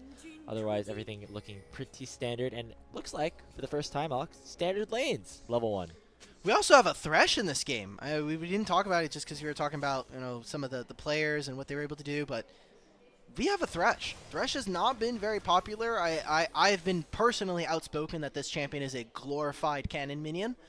He just doesn't have the resistances to really be a strong duelist, and everything that his champion does, there are just champions that do it better. Like, if you really want a strong hook champion, Blitzcrank is great for that. If you want a great peel champion, you probably just take Tahm Kench. And if you want to lose lane, you just have Thresh on your team. Speaking of, it's a really great segue there, as Jue finding a really nice crash down onto Lola, talking to him about half HP and giving FPX bot lane prio early on. That'll get them that level 2. Rel very powerful at this level 1 stage with both the mounted and dismounted W procs. So going to be a bit of a problem to start things off. FPX already off to a good start. Trying to see. Okay, so the last time we actually got a Thresh was from PP God in the summer placements. Nice. So it's been about 7 months since we've seen the champion. Obviously, with full Fearless, there's probably more likely a chance that we're going to see this champion kind of get picked up more and more as the season goes on. Tahm Kench is also getting nerfed next patch, so we'll see what ends up happening there. And yeah, with Fearless, like, you can't pick Nautilus, can't pick, the Braum was already picked up. Yeah. Like, this is all, like, just a ton of those big engage champions that are so often popular, just not available. And so it forces you, I should say, to go down that tier list with Thresh. Again, kind of a standard pickup with the Aphelios in years past, but now getting another opportunity to shine. Jachi getting, after a very good game number 2, has to put those carry pants on once again. He's going to be the primary damage dealer for RNG in these late game fights. And so we'll be looking at different kind of breakpoints in this game for the jungle, or specifically for Milky Way. It's going to be on those two, on that first and second item. Can he kind of really pop off and have those big performances. For someone like Tongyuan, he's going to have a similar window. 1 and 2 items for Ari is really where she kind of gets into her stride. Eventually, she can pick up enough AP to kind of do some more. See this dive onto top lane. RNG going for an aggressive dive at the top side. Sheer had no chance of getting meta or Mega, and Milkyway just runs straight into the tower and says, I'll take that first blood to RNG. On the other side, Sorrow making a play towards Lala and Jachi on FPX's side, and it will be Dre landing the final blow. So both teams, both junglers, making plays on opposite sides of the map. You saw it right there. Everyone stopped auto-attacking, and then, as every AD carry knows, support ignites early game. They just do way too much. They always have the last... I swear, support ignite, at least in the first 5 minutes of the game, just has a free collector Just passive. has collector passive. Yeah. Yep, except this collector passive actually works. Collector passive, I'm pretty sure, is like Omega bugged all the time. I swear it just never finds the execute. Either way, Jachi and Lila just... They got kind of ganked right there, and no summoners, which I think is the really big win for them, is saying, okay, look, we're just going to go down. We're not going to try to invest any more from that. This does mean that Bot and Jue, they'll have a small item advantage for themselves once they hit the reset, but aside from that, I think you're feeling perfectly fine. Nice little death sentence there onto Bot. Not going to matter too much, especially because Jinx still has cleanse, but showing his skills a little bit. So, you know, Lola's not a champion that he gets to play very often, but something that is definitely in his repertoire, at least given his history in previous seasons. So still got it with that death sentence here. Overall, even game state, slight goal lead right now towards RNG, but we know that can turn on its head very, very quickly. This is a hard state for someone like Bot to actually find a recall. They got trapped here. They're trying to maybe see if they can look for something. They do have the D-Blade already, so don't know how long they're really going to be able to stay here, but when Aphelios does have blue and purple, it is, I mean, he just has wave clear. He can hit you through the wave, as well as then having that slow, which is so dangerous for a Jinx. You're already kind of missing out on damage. You really want that positioning now. Walking straight into this Thresh. Yeah, gotta be careful. They can turn this well now. Right there. Crashdown doesn't connect onto anyone. Meanwhile, Care now stuck in a 1v2. The Unraveled Earth does slow Milky Way down. The Wind Becomes Lightning does not connect, but Tongyuan has the ultimate first. Spirit Rush will take him down. Oh, man. They were already starting that. We saw that Milky Way had kind of really invested heavily on making sure that they were able to get onto this first dragon. It's first blood, obviously, going over to RNG, but as long as the rest of the squad can kind of pick up either this top lane camps or maybe go for that dragon on second respawn, there's a very real likelihood we see RNG continue to kind of dominate this. This is a lot of early game that is in their back pocket. As now we can take a look at this replay. Yeah, Milky Way had already started it. Care, though, not level 6, knows that Tongyuan was already in mid lane, so a bit careless coming in from him to kind of step this far up. Even invest his own flash, so without flash teleport, he's in a pretty tough spot. So right now, very clear dichotomy of the map. Top side, in favor of RNG. Bot side in favor of FPX, albeit very slightly, especially because Bot was not the one to claim that first kill on the bottom side of the map. So overall, RNG feeling pretty comfortable about where things are at as long as they can survive this play down here. Weaver's Wall comes out from Care. This time he has his ultimate. It's going to be flashed away from here by Jachi and Lala, but Lala will be the sacrificial lamb, and Bot finally gets on the board. And while they do survive, losing the flash and the cleanse from your Aphelios, a kill going over to this Jinx, you're also losing out on gold and experience as well as giving over plates. It's a big win for FPX in their bottom lane, and a huge, rather, investment of resources just regardless coming out from RNG. So within the next 4 minutes, we do have the next set of grub spawning. We have another dragon coming up. That could be a big game changer coming into these objectives, saying, hey, as RNG, can we actually look to move our bottom lane to a good position, or are they afraid of potentially getting dove if we leave them by themselves either in bottom lane or potentially getting engaged upon in mid? Yeah, especially like these next couple of minutes where potentially Jue will pick up that Magnet Storm before Lola can do anything about it, and potentially either of their bot laners could have their ultis. So potential big opportunities now for FPX to really extend this lead, get this Jinx super far ahead. And so Jachi and Lola, without their summoners, going to have to play very, very respectful for the next little bit. Okay. And because these are some small things, but Bot, when we're talking about generating resources for your carries, It has been Milkyway a large part of the time, getting a couple of camps ahead of his opponents, making sure that he's up in gold and experience. For Bot here, he knows that this laning phase is not going to be incredibly bloody or very combative. So started off with the Cole. He's going to have a natural gold advantage, already has the kill as well. If we're talking about this game in terms of win conditions, your AD carry has to get to 3 items and be able to operate in a team fight. FPX are already doing a great job of that, and Bot just making sure that he gets to that just a little bit quicker than his opponents. Yeah, having that kill as well as just pure prio on the map right now means a big CS lead has opened up down there for Bot, and that is continuing to extend the gold gap separating these two teams. FPX in a good spot down there. RNG know it. They're trying to do something about it potentially with Milkyway and Tangyeon headed down there for the bottom side for a second, but immediately opting instead to focus on the mid lane potentially as Care could be in some trouble now. There Gets it hit by the is. charm. Nice combo in terms of damage. Just no opportunity for Care to do anything, especially without his flash. Great punishment. Like you were just saying, they knew he didn't have the summoner spell, so they go immediately for that kill. Great setup coming in from Tangyeon and from Milkyway, knowing, hey, he's already used the Unravel Earth. Well, guess what? We're just going to make ourselves really, really strong, get themselves a kill. The Turret's also going to be going over to Tangyeon. And maybe there's a play bottom lane here. Tangyeon can invest the teleport. Care's now TP'd into this mid lane. And if this dive doesn't go off for FPX, Yeah. they're kind of just wasting a little bit of Sorrow's time. Now we have to make a play coming in 45 seconds for this next grub set.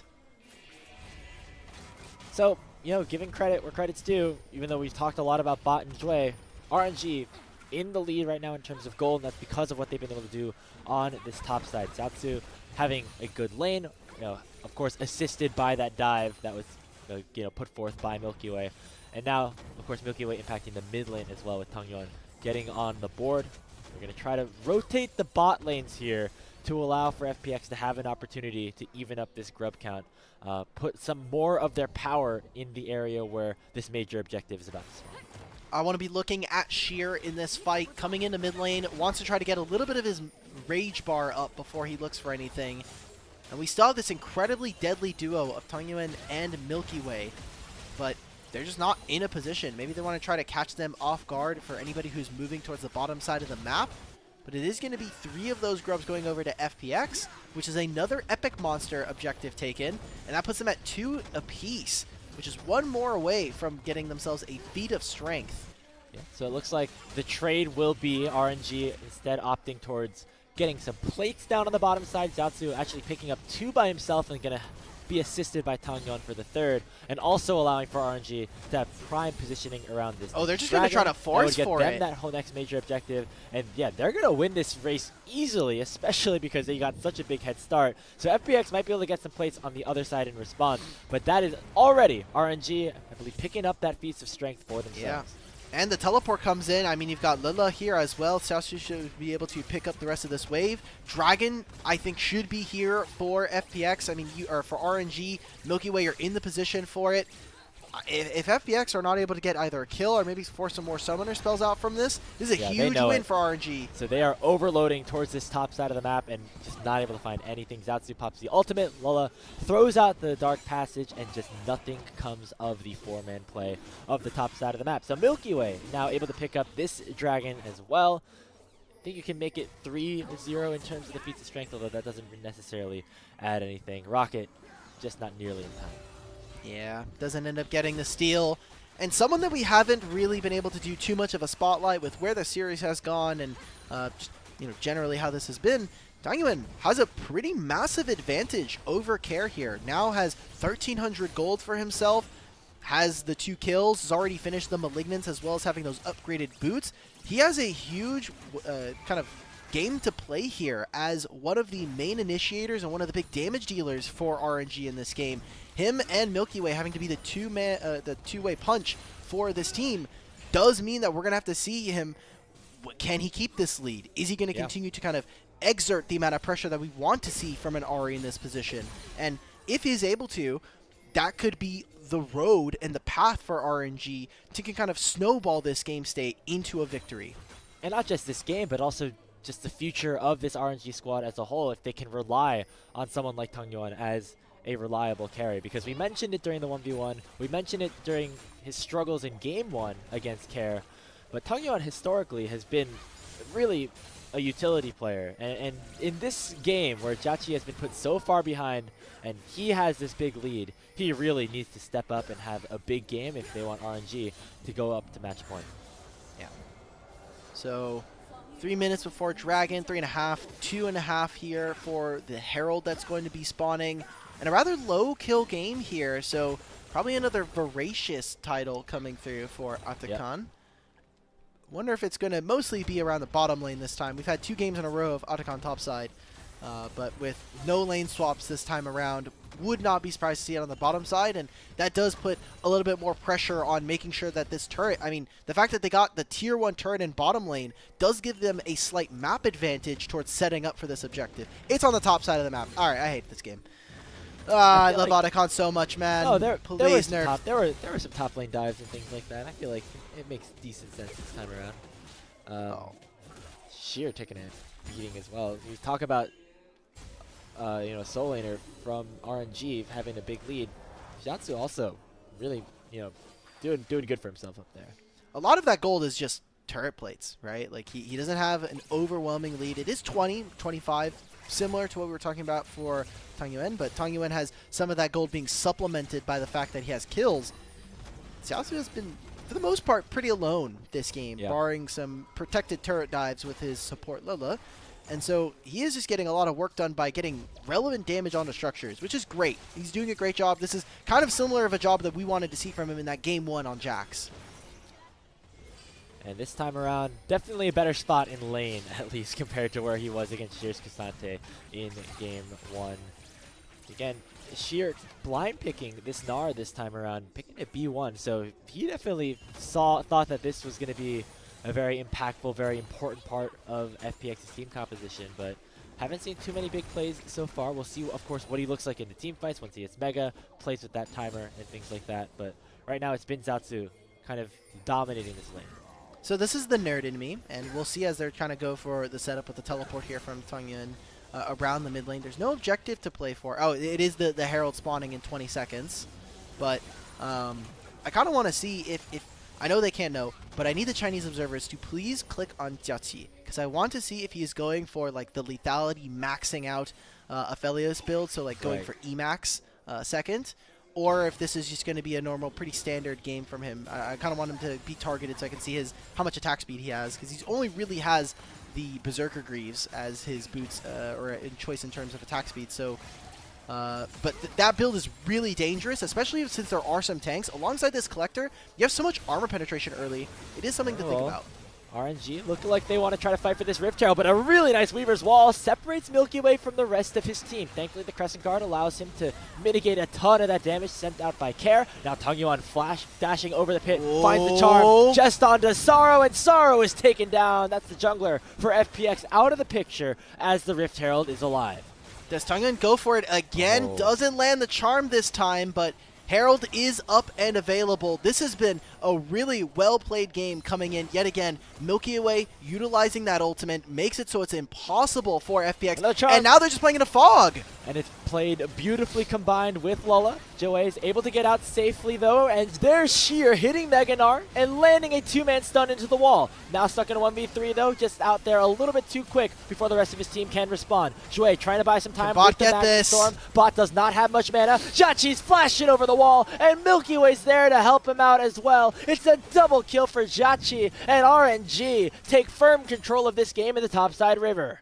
That's a huge fight for them, and a lot of summoner spells invested by RNG to win that fight. Flash out from Jiaqi and the cleanse as well. And for FPX, they lost a lot of their members there, and not a clean team fight from them. I mean, Care so far in this game has had a really muted performance, and we're seeing this Milkyway Tangyuan duo really start to fire alongside this bottom lane. RNG look like they're ready to play here in this Game 3, as they play around Fog of War so well in this fight. Yeah, again, first of all, really nicely done by Milkyway, mitigating a lot of damage with that ultimate. And it's the combination of the charms from Tangyuan and then Lola coming in with the death sentences as well. That one doesn't connect, but the next one does. And look at this. I mean, we're just walking blind into Fog of War. I get it. Joey, when you are playing this rel, you just have to do it. But I feel like this is a moment where you need everybody in here. And now Sheer, just too far. At this point, you need to be able to call back the troops and find your way back into this fight. But Bot has to overextend himself. Tongwin's in a great spot to pincer the rest of this fight. And FPX just look a little lost in this game. And that is kind of the criticism we've had for both of these teams, both here in the LPL and in Demacia Cup so far this year, is their leadership, their in-game shot calling has not been the cleanest. And that is what cost them last game, and what could cost them this one. Around 4,000 gold is the lead. Get some of it back with Sheer taking out tower down on the bottom side of the map. But all of a sudden, that lead that we were talking about for Bot, it's all gone. Partly because, you know, Jachi was able to get a bunch of kills in that fight, but also that's a hull breaker here on the Jinx, so not going to be doing a ton of damage, especially in these team fights. So hull breaker, yeah, this hull breaker build is really funny because obviously it's like a bunch of just raw AD that you can get for yourself, but it is like a Kraken Slayer Part 2. Right. But this is very similar to that Ashe build we saw in Game 2 for Jachi with the Ashe. It's great. You have a lot of attack speed, or in Game 1, sorry. You have a lot of attack speed, but the damage is quite not there. If a fight goes long enough, obviously Jinx is one of the most premier AD carries, but with how this game has been going, and with the champions that RNG have for themselves, we should not be expecting for fights to be much longer than 15-20 seconds. Sorry, I'm trying to do the math in my head. Kraken Slayer, the enhanced autos every 3 autos. Hull Breakers every 5 autos. Is that correct? Yes. So that means once every like 15 auto attacks, you're gonna get like this mega giant chunk on somebody. So I wonder if they're counting in their head a little bit as the fight breaks down for Bot, or if they're just happy to have more enhanced auto attacks in general. Maybe. That is possible, but it just is going to have to take a long time. And you look at what the options are for the tanks. I said during the draft that I was really a big fan of Sorrow and Jue as this front line. You have Sheer who can kind of play like a pseudo front line angle with the Mega Gnar. But look at the builds that they've gone for. Yeah. Specifically Sorrow. With this Heartsteel, he will eventually get very tanky. But he actually needs to be kind of going into these melee lanes, finding cheeky little procs of the Heartsteel, and then getting out. Unless that happens, this Heartsteel is only going to provide him maybe like 800 to like 1,000 HP, both from the item and from the stacks. And that just means you're going to have a Sejuani who is what I like to call a big pillow fort. You have a lot of HP, just not much in the way of actually stopping you from hitting him. Yeah, and if Zatsu is on him with the Black Cleaver, basically going to be doing true damage to him at that point with how little armor he currently has on that Sejuani build. So definitely one that is fit for scaling, more likely, but we're not sure if we're going to be able to get there before this game is broken open even further by RNG. Next thing on the map, probably that Otacon that's up and available up on the top side. We've seen teams be relatively aggressive with starting this one up. It's not as hard to take as a Baron, for instance, but still definitely a risk, but the rewards are obviously massive. Yeah, the problem with Otacon is that you need to clearly know that either the enemy team is not going to be able to kind of contest you on this, and that you also have the time to do it. Because this Otacon objective takes a long time to kill, especially for some earlier game teams, and it also just shreds your resistances while you're fighting it. So if the enemy team walks up on you and you've been fighting it for like 10, 15 seconds, you're gonna get ran down. So got to be very careful. If FPX can find this opening on this mid-tier 1, I think it opens up a lot for them. They're going to use this to potentially walk down bottom lane and open up for Sheer, buy him time on the map. And Bot got excited right there. Almost decided to go very far forward and maybe start a fight, but nicely done by Lola to throw out the lantern to allow for Jachi to get out rather safely. So we've slowed down a little bit here in this game 3 Alk. We're waiting now for this dragon to spawn in less than a minute. RNG and Milkyway still getting control around that with the bottom side scuttle picked up, and they're going to try to gain this mid priority, get that wave shoved in underneath the mid lane inner before those objectives do spawn. So I'm taking a look. I'm just reading up just because, I'll be honest, who builds Hullbreaker? Not a lot of people right now. I know we were talking about the kind of the fun builds, but Bot also doesn't have a lot of movement speed right now. He has no boots. He has 4% movement speed from the hull breaker just raw, but aside from that, any piece of crowd control you kind of send at him, he's more than likely going to have to get hit by it. And with both of his summoner spells up, that's going to be a pretty costly investment. This Scryer's Bloom is going to finally see that RNG have started this objective up. Sheer does have his Mega Gnar coming up, and there's a teleport that is available for him. Hook from Lola instantly goes in onto the Rel. Remember, with this Otacon buff, if it's picked up, that will result in some resets, and right now FPX doesn't want that to happen, but already the kills are starting to fly. The ultimate from the Gnar does connect onto Jauchi. Looks like the affiliate's going to live for just a little bit. Meanwhile, we see he's an down. engage of junglers on the other side. Finally, Jauchi will fall, but on the other side of the fight, Care is taken down by Zatsu. Now, Milkyway looking for some kills in a 1v2, but already low on HP. Sheer really arriving to this fight in a big way and allowing for FPX to pull RNG off the objective for now. Tangyuan and Lola, the ones still in this fight, but they're not going to be in it for long as they head back to base.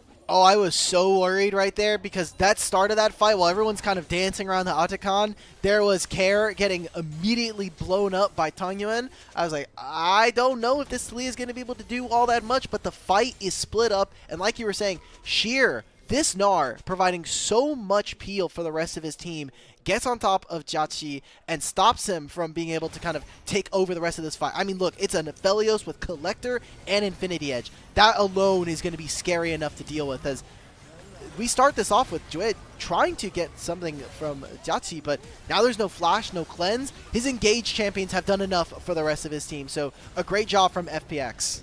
You can also see just the extra terrain of the Otacon pit makes these fights just very, very separated. There's like 3 different skirmishes happening at the same time, and eventually that does benefit FPX a little bit because Sheer is able to kind of pick off his targets one by one.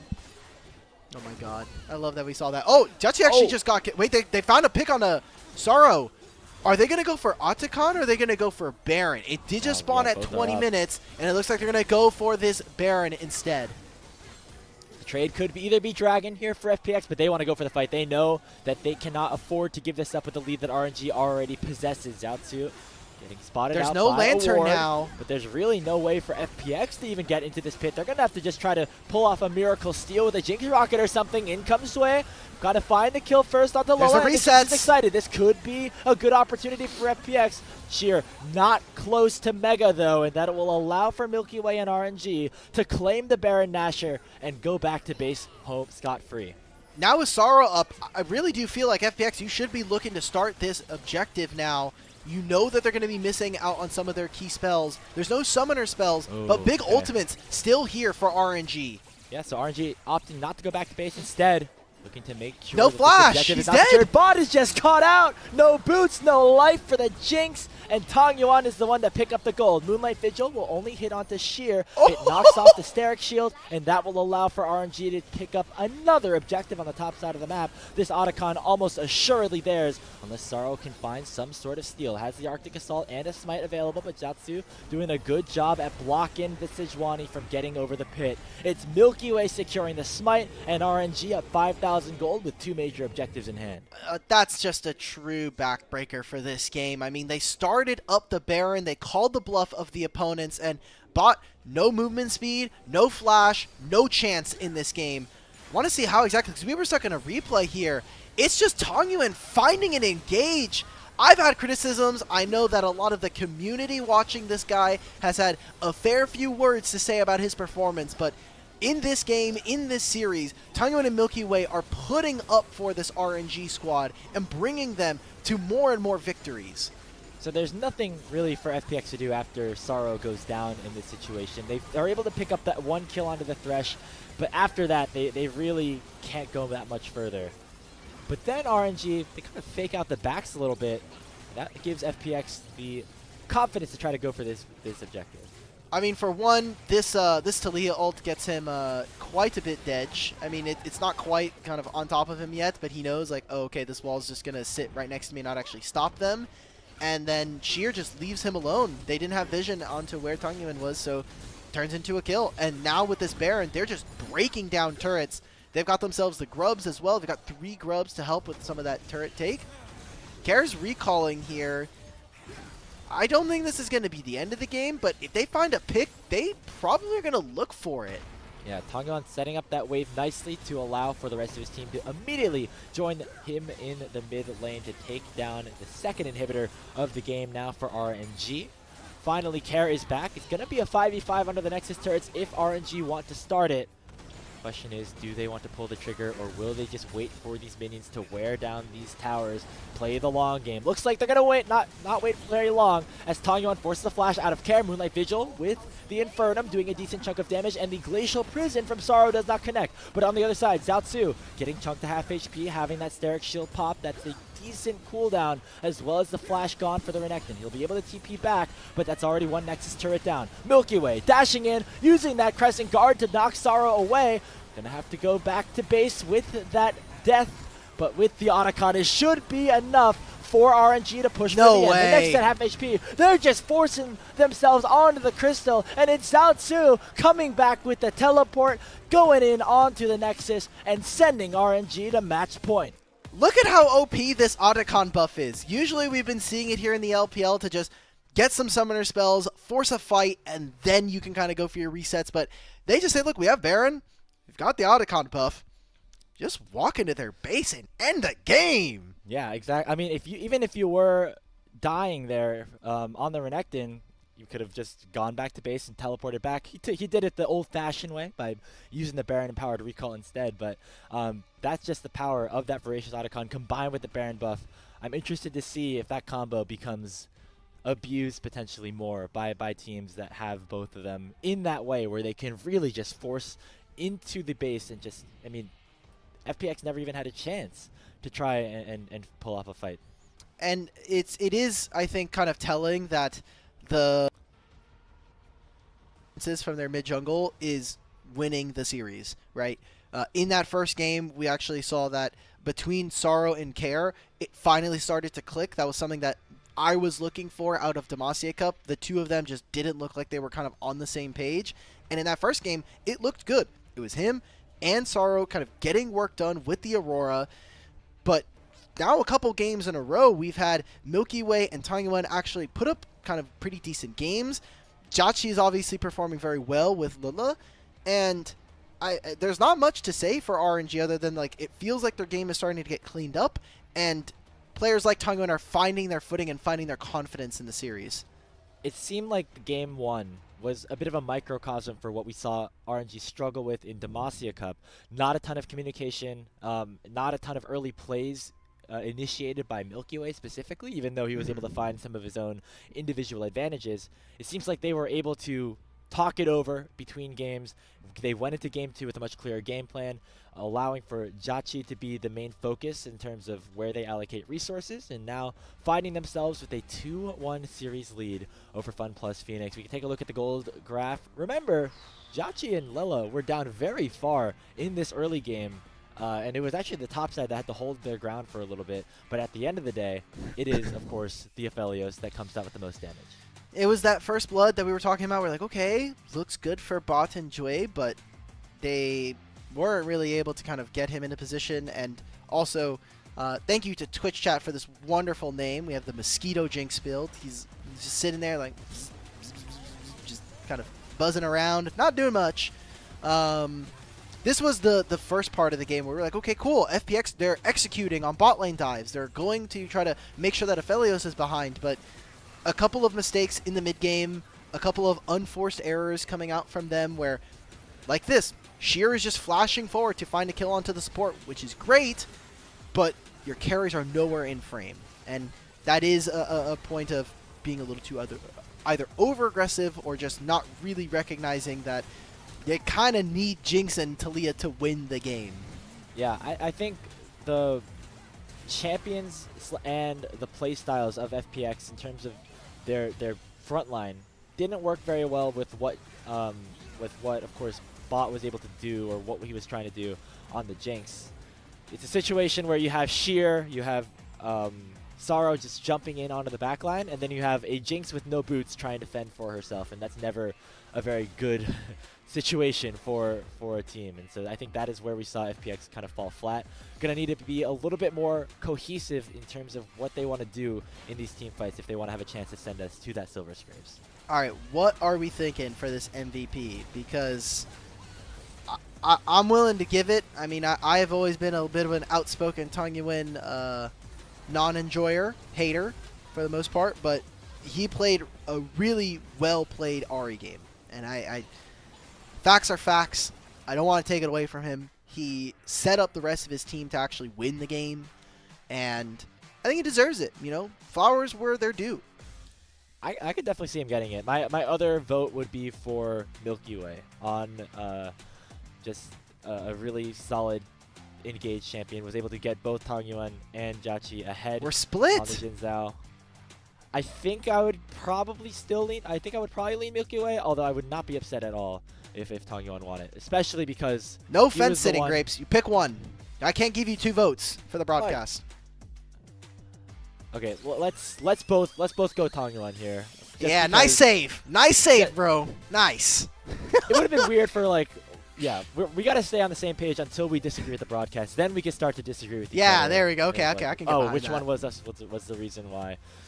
Yeah, very solid game from Tangyuan. Again, a player who did not have a ton of success last season, but now is going to have a lot more on his shoulders this year in 2025. I'm getting Ari charmed in real life. I'm sorry. Yes, I think you're just a big fan of all the Riot art that has been coming out. Of Most of the Riot art is great. There's a couple of splash arts I'm not a big fan of, or I just doesn't really resonate with me. But you know, that's the great thing about so many different cosmetics in a game. They're not all about me. The Ari skin, not a big fan personally, but for other people, go ahead. You see him, Tangyuan, just so good at finding these charms on, Yeah. on basically any key member in a given fight. He was there, having an impact, and that's what we want to see out of a player like this, who typically was considered to be more of like that utility player. Definitely wasn't very utility this time around. A lot of damage was being dealt by this man. I like how the highlight reel also just looks different than the post-game highlight reel that they usually have, where it's like you have the black borders coming on down. They have the text on the side with no actual borders on them, so it looks kind of like tape footage. Oh look, just like us, we have some jungle votes. Okay, Alright, so well. you can see, so I wasn't completely crazy. Like we No, we were I split can and see then we why. I just eventually think that agreed Tangyuan's the GOAT, on Tangyuan. obviously. He put up a Sure. good game up on the Totally. Ari, so That's totally what you thought coming into this series too, right? no, I thought they were gonna get ran. But I'm okay with being wrong. I love seeing No. players succeed, and if this is the redemption arc for Tangyuan and his last year, or this 2024 year in the LPL, I'm all about it.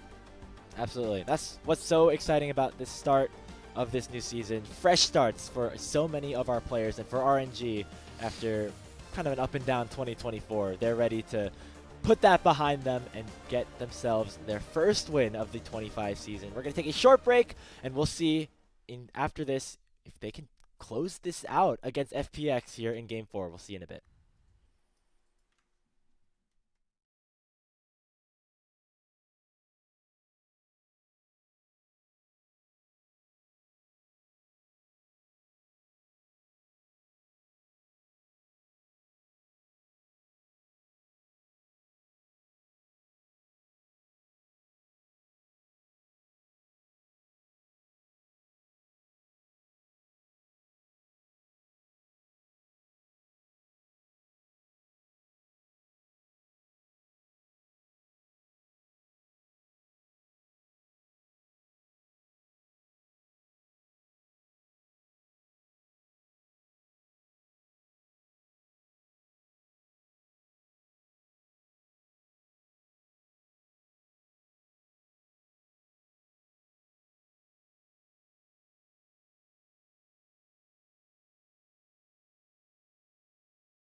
Welcome back, everybody, to LPL English, where we have Game 4 of FPX versus RNG. RNG, after dropping Game number 1, have looked very, very solid, specifically with their mid-jungle duo of Tangyuan and Milkyway. Alk Battery, it's been a bit of a shaky start to the season for RNG, but they're all of a sudden looking like they could be a pretty solid contender here in Group D. Both of these teams with no wins going into Demacia Cup, and now that we're here into LPL proper, both of them have obviously been able to take a win, and RNG are starting to get that together. Now, I will say part of this format is just having to play single round robin, best of fives, which is a great way to kind of force your team to kind of get through that part.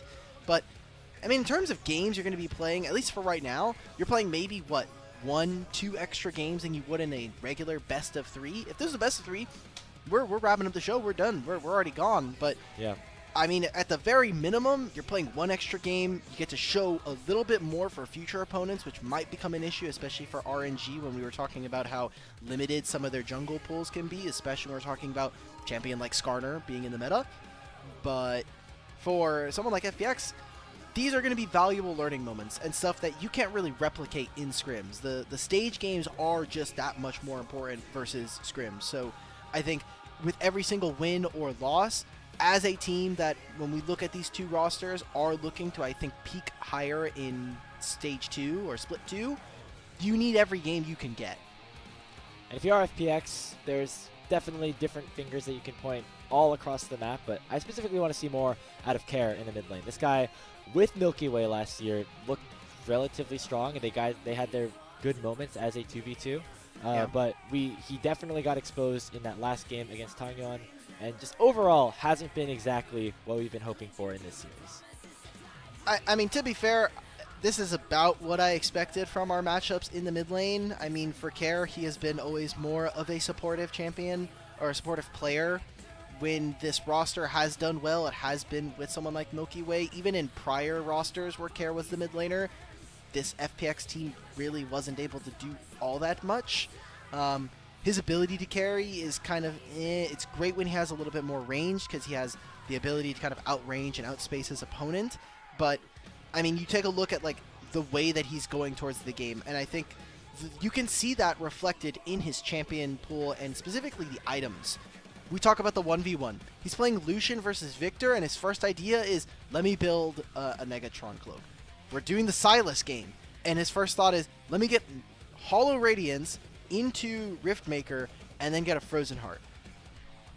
That right there is just like, I'm providing auras and things that help out the rest of my team and kind of give me more tankiness so I can be of more use to them, but not necessarily being that I want to be the big DPS carry from mid, like we just saw from Tangyuan 2 games in a row. Exactly. Needs more, I don't know if it's confidence or just like more agency to make plays on his own to allow for this FPX team to really succeed. So that is definitely where I have my eyes at, especially because RNG's mid-jungle has looked much better over these last 2 games. We are still going to be remaining on the same side as Game 3 with FPX back on the blue side, and some changes in the bans this time around. Ezreal taken away here by RNG. Now, the bans have been things like the Nocturne and the Rumble. One of those two, once again, is going to be left open in this first rotation. Ooh, Nocturne or Rumble? Personally, with Orianna gone, I think you just get rid of the Rumble like we see here from RNG. So, first pick here for FPX. Are they going to go for another top lane pick? Or are we going to be looking at potentially some of the 80 carries? Again, Jinx, Misfortune, Varus, Ashe, all of these champions are gone. And something that we noted at the very top of day is that there is mysteriously low Corki prioritization for both of these teams. Whoa! And we're just getting the instant slam from RNG. We're getting a Yone and a Karthus. All right, hey, it's Game 4 of Fearless. They technically have a game to work with. If they wanted to try something out on stage, this would be a time to do it. You know, Milkyway, we talked about how much better he was in the meta with AD junglers versus AP junglers, but maybe it's time to put an end to those narratives with the Karthus being locked in here alongside Tangyuan's Yone. Holy, oh my god. I mean, we're getting AP junglers. Now, I will say, Grapes, AP junglers have not been kind to Milkyway. If anybody watched that Nidalee game from Demacia Cup, you know. Yeah. True Demacia Cup watchers are true knowers. So maybe they're already on board with that. But his AP champions have not been great, and is also a champion that doesn't have a lot of individual agency. He has a slow, but there's no real dashes. This champion is also very, very reliant on being able to scale, so you need your team to play a solid game by yourself.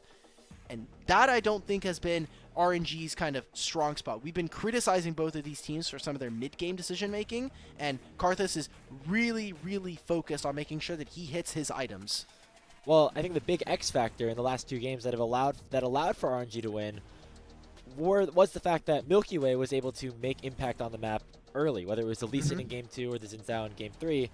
The Game 1 he had on Viego, no kill participation until about 20 minutes in, and then they ended up losing the game because, you know, FPX got a good fight and just were able to snowball. That is what I'm worried about with this Karthus lock-in. It's going to be a lot of farming, not a lot of early ganks, so it's going to be up to Zatsu, Tangyuan, and Jiaqi to really just put their own skills to the test in these individual lanes. So many 80 carries are gone. Aphelios, Jinx, like we were saying earlier, they're going for Tristana, Alistar. Now, obviously, everybody who was watching the competitive meta last year got a whole lot of Tristana for the entire year. And if you're an LTA or LCS fan, you saw Tristana even before that, thanks to someone like APA really putting up numbers on this champion. So this is an old school bot lane. It's going to be a bot lane that's really focused on the 2v2. Corki and Leona are very strong skirmishers. So as long as we kind of see them kind of going for fights, I really am expecting that first blood to be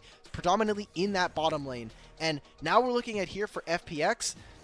I'm looking at this Nidalee, and Nidalee just loves this game right now. Gonna have a good opportunities to impact, I think, that bottom lane specifically. A lot of aggression here for Jiaqi and Lola, which can be punished, especially with, you know, Sivir blocking the crowd control, and if Sara is able to make an impact down there. R5 going to go towards Jiaosu in the top lane.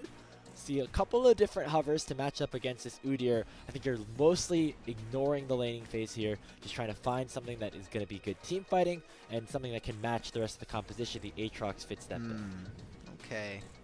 This RNG roster is notoriously very short-ranged. However, they do have tons of way of cheating range. Obviously, all of Yone's kit. Please nerf this champion. Karthus can press the ultimate and kind of access all different champions. For FPX, it is going to be a battle of inches for them.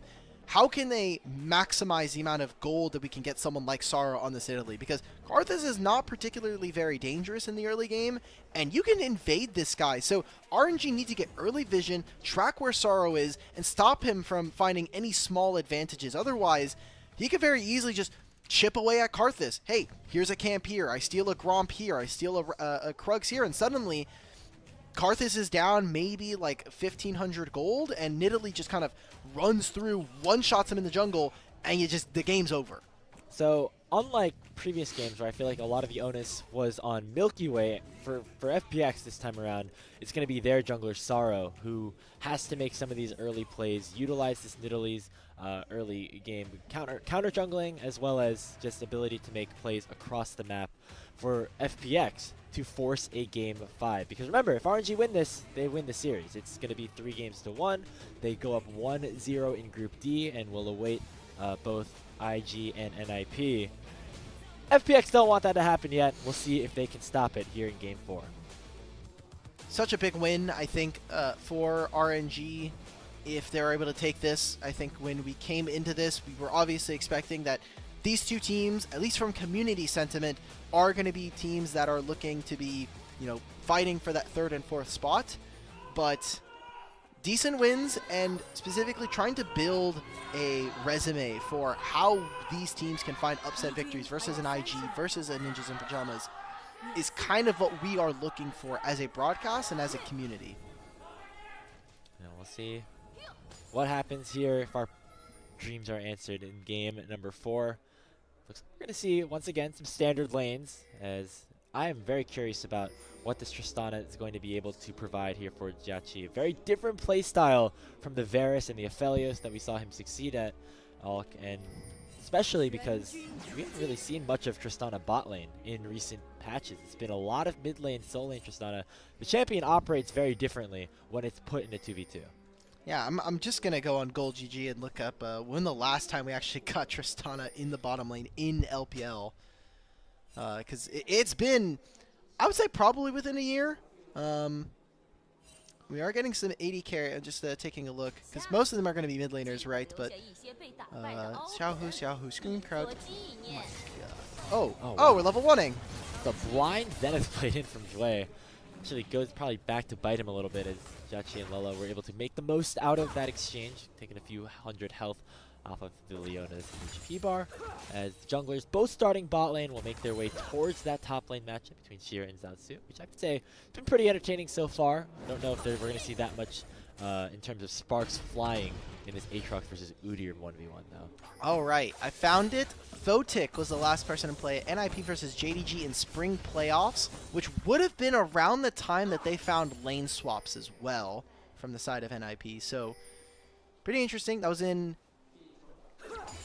April of last year, so oh, wow. 7 months almost, or closer to that. Sorry, I'm off. That's 9 months. Oops. The biggest thing is that it's like kind of serves as a flex pick as well, right? Where that's where it holds some power, and so even in situations where it wasn't picked in the bottom lane role, like the fact that it was potentially a concern. Obviously, okay, is so big. Sorrow got spotted here. Oh wow! So knows now that Milkyway is like skip the red buff to avoid a situation like this. Does pick up the smite. That is a big win for Sorrow. Milkyway has the blue buff, so we'll be able to regenerate enough mana, but just cannot afford to fight a 1v1 against Sorrow, so that red buff most likely gone. Well, now he's also just going to get 3 quadrants, right? Like, it's going to be Sorrow taking the Krugs. He's already taken the red buff. Now he has access to the other side, like his quadrant to get the blue buff as well. This is what my big worry for picking this Karthus so early on, is that you need to have extremely dominant lanes if you want to be able to stop her from finding invades like this. And because of that, you know, you see the range versus melee for Care was made him able to push Tanguan in, and Sheer able to hold his own very nicely against the Aatrox. So Milkyway gonna have to settle for the consolation prize of a Scuttle Crab in the bottom side river, while it's gonna be a 3-camp lead for Sorrow on this Nidalee. A very good start for FPX. Nidalee for Sorrow, 6 games played, 2 and 4. Care has flash.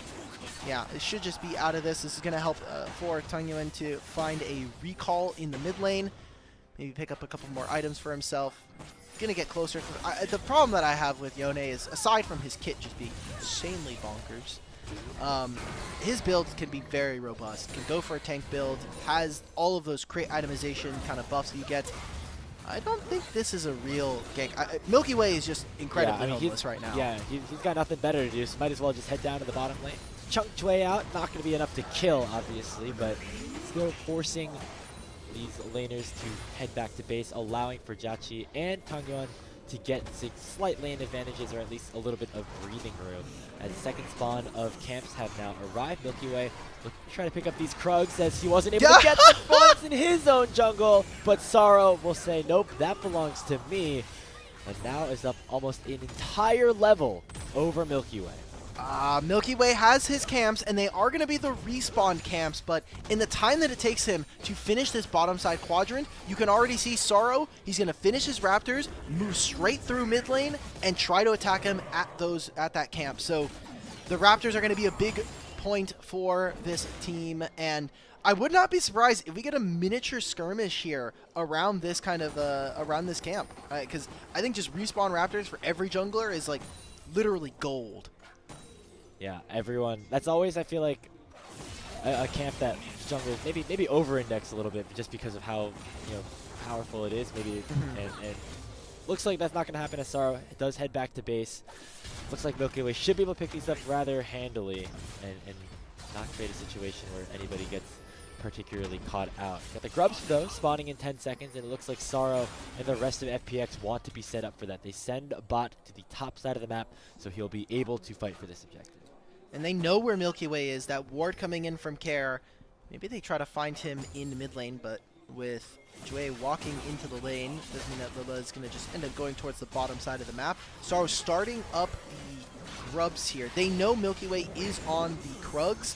They pinged him out. They know exactly where he is. He's not going to even be anywhere near having level 6 here. So if they want, maybe FPX, after this, either they look for something on the Xiaoshi or they go towards the bottom side of the map and relieve Sheer of some of his duties and potentially even go for a dragon. Interesting to see how Sheer's champion pool has kind of not been the big bruiser, big fighters that we've maybe grown to expect from him.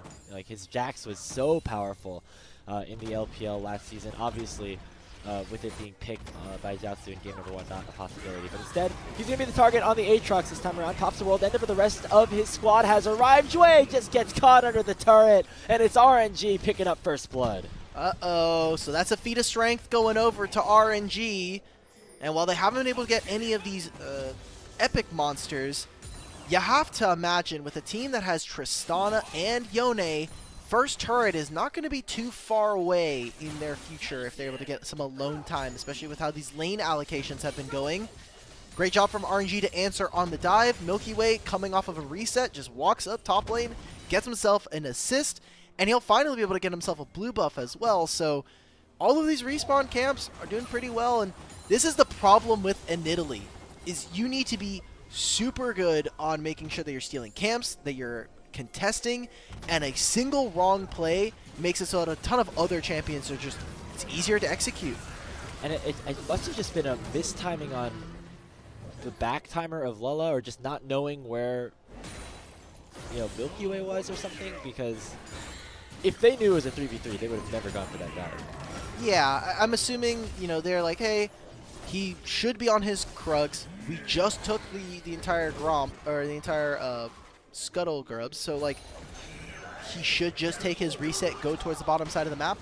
That it doesn't end up being the case, and they get punished for it. So now, a kill in their back pocket. Xiaoxiu with this should be able to find himself with his Eclipse just a little bit earlier than his opponent, but I don't think it matters all that much. I mean, you're playing into Udyr. This champion is the big nullifier. Oh my god, Sorrow, do it to him. Do it to him. As you said, if you're playing this middle, you got to stay aggressive. Sorrow chunking down Milky Way to half HP, and even though the red buff will reset, with the help of the control ward he placed a couple of minutes ago, Sorrow able to claim yet another red buff for himself.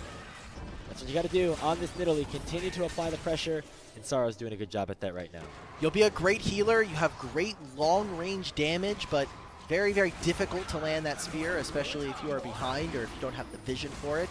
So Dragon started up here for RNG. They're going to take this objective and maybe look for something in mid. Care and Sorrow are on their way, but they're walking straight into the arms of RNG.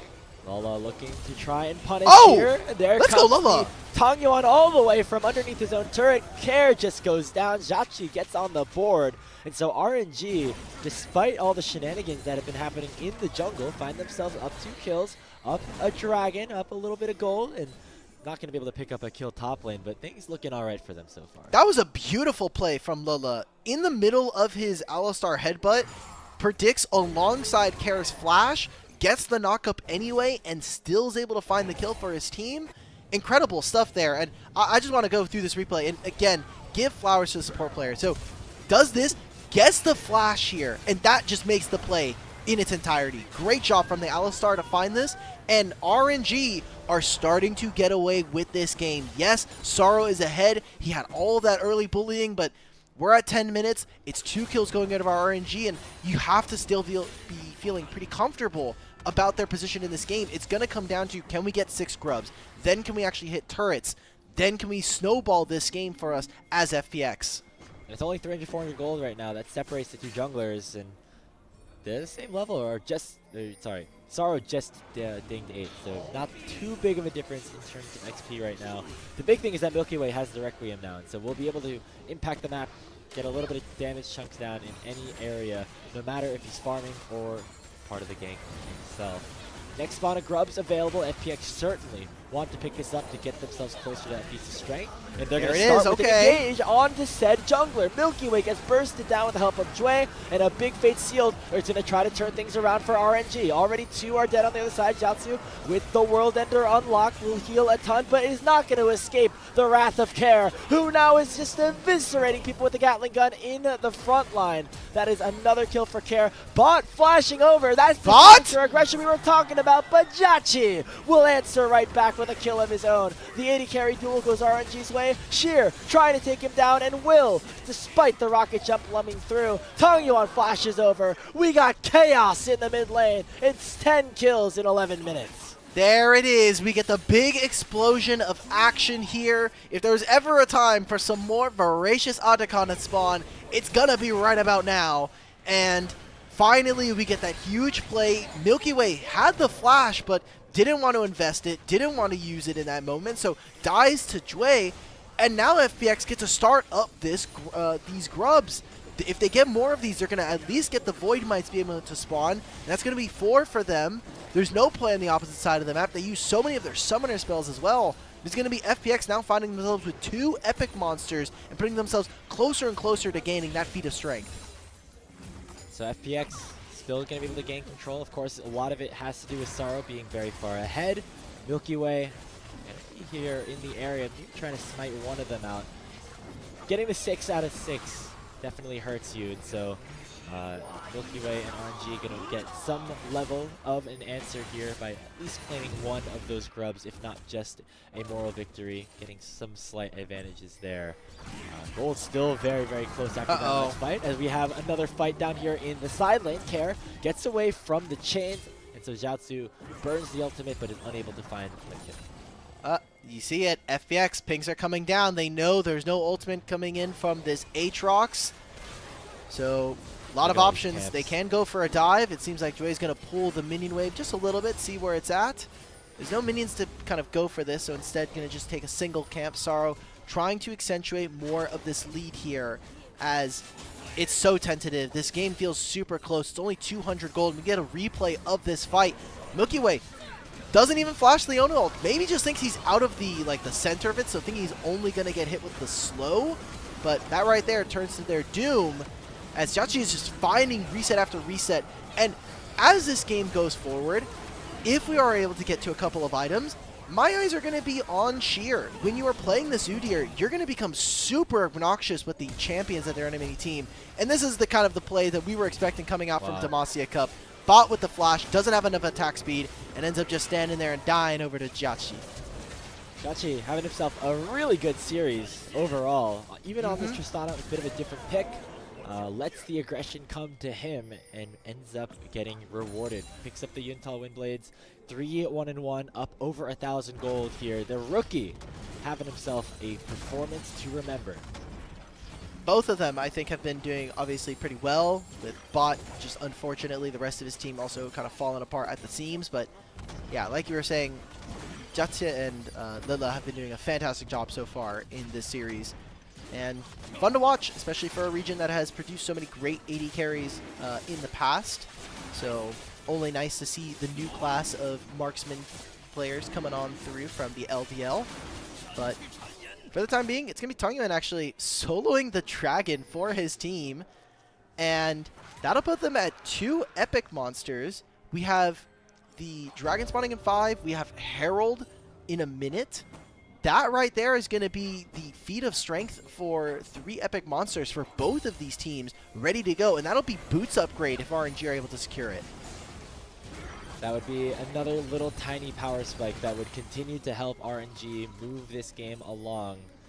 We talked so much about how big of an impact Sorrow had on the early game, really taking Milky Way, one of their best players, out of the game, for at least for a little bit. But the rest of the team able to work without him. Tangyuan specifically able to get a lead largely on his own. Jiachi picking up kills and also becoming a big problem. So RNG is still very much in good position, despite their best player having perhaps a subpar performance. There's going to be an issue that's going to arise here for the side of RNG, where they need someone who's going to be able to match Care. Anytime you have Void Mites and you have the Void Grubs here, you cannot leave someone alone on the side lane. That's why Xiaoshu was actually starting to channel his recall and then said, oh, I actually have to catch another wave with Milkyway here in order for me to not just immediately lose our turret.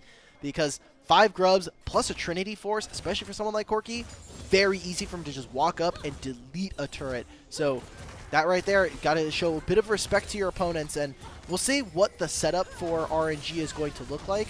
They are constantly just kind of pushing out from mid, utilizing this Tristana to get a bit of mid push, but Herald is now up, and we're going to start to do our little dance. Not the Baron, but still a big objective, especially for somebody like RNG. You have a lot of turret taking power with the Tristana, with a burst open mid would be huge. And right now, it looks like they could be in that position as Jue just gets one shot. It's Lola picking up the kill, but Jachi did most of that work. But he went aggressive around this area just a few minutes ago. Oh, Sorrow, no! Sorrow, who might have bit off a little bit more than he could chew, and Zhaozu flashes in with the World Ender and picks up the first reset of the fight for RNG. Care backs away, will be able to go to safety, but RNG win the fight. They get 2 for 1. Okay, they need to grab this Rift Herald if they want the Feat of Strength instead, recognizing that maybe we just go for some mid lane waves. They cannot leave Sivir alone in mid lane. If she was able to just sit here while they're doing this objective, that's going to turn into, again, getting that turret for themselves. So, showing respect. Sorrow is going to respawn, have some camps ready to go on top side if he wants to just be in this area. Kara is also still pushing in top lane. We can take a look at this fight. Yeah, Jue just takes too much damage. Good job from RNG and the rest of the squad to kind of say, like, hey, you paying attention? Because we've got lethal here. Just a little bit too much. And then you see Sorrow just trying to... The flash on the wall was painful. Ultimate happens. The Alistar with ultimate active? It's not normally what you're supposed to be doing on an Nidalee, unfortunately. So Sorrow, despite picking up his early CS lead, is now starting to fall behind a little bit. And that's how things can really just turn on its head by the snap of a finger. When you are playing this Nidalee, all of a sudden Milkyway right back on a nearly even playing. 2 items coming in soon for Dacia. You have Milkyway coming up on 2 items. Once you have this Blackfire Torch and Leandri's duo, I mean, Karthus can just kind of play a build where he walks into the enemy team and just tries to apply as much damage with his E as possible. You have that alongside the Requiem, and suddenly FPX are looking at starting fights off 30 to 40% missing of their HP. Oof. It's still tight though. I mean, Care certainly having himself a very good game.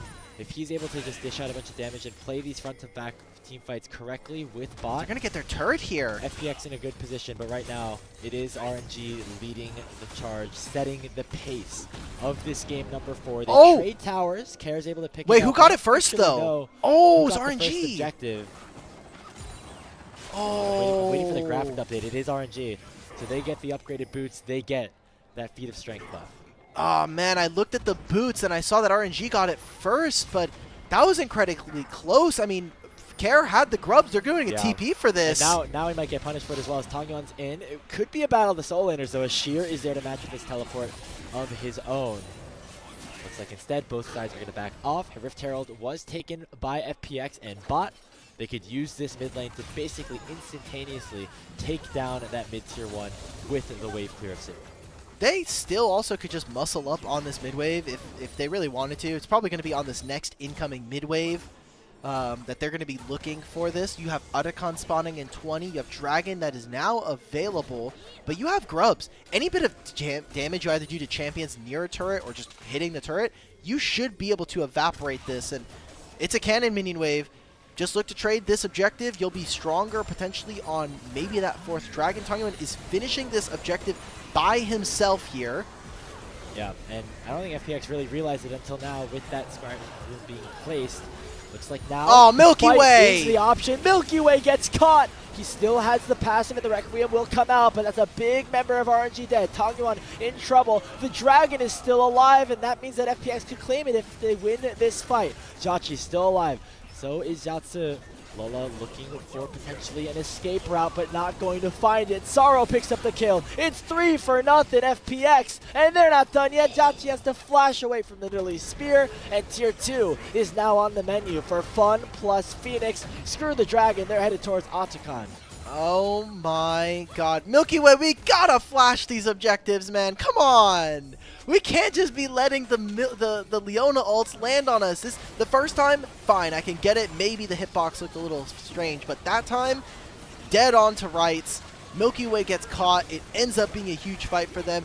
Like you said, not going for the dragon. I think you're perfectly okay with just trading for a voracious Otacon buff in your back pocket here. It's going to be RNG finding themselves at Soul Point here, but that buff is just too OP, and we'll see what they're able to do with it now that they have 2 core items on someone like Kara in this Corki.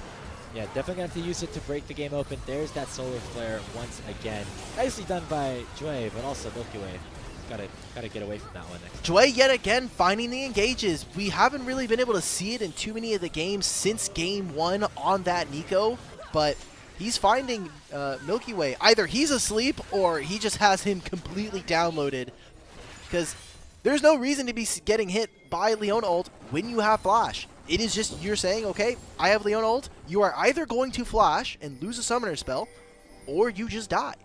And we keep seeing that Milky Way chooses death. He chooses to use the Karthus passive.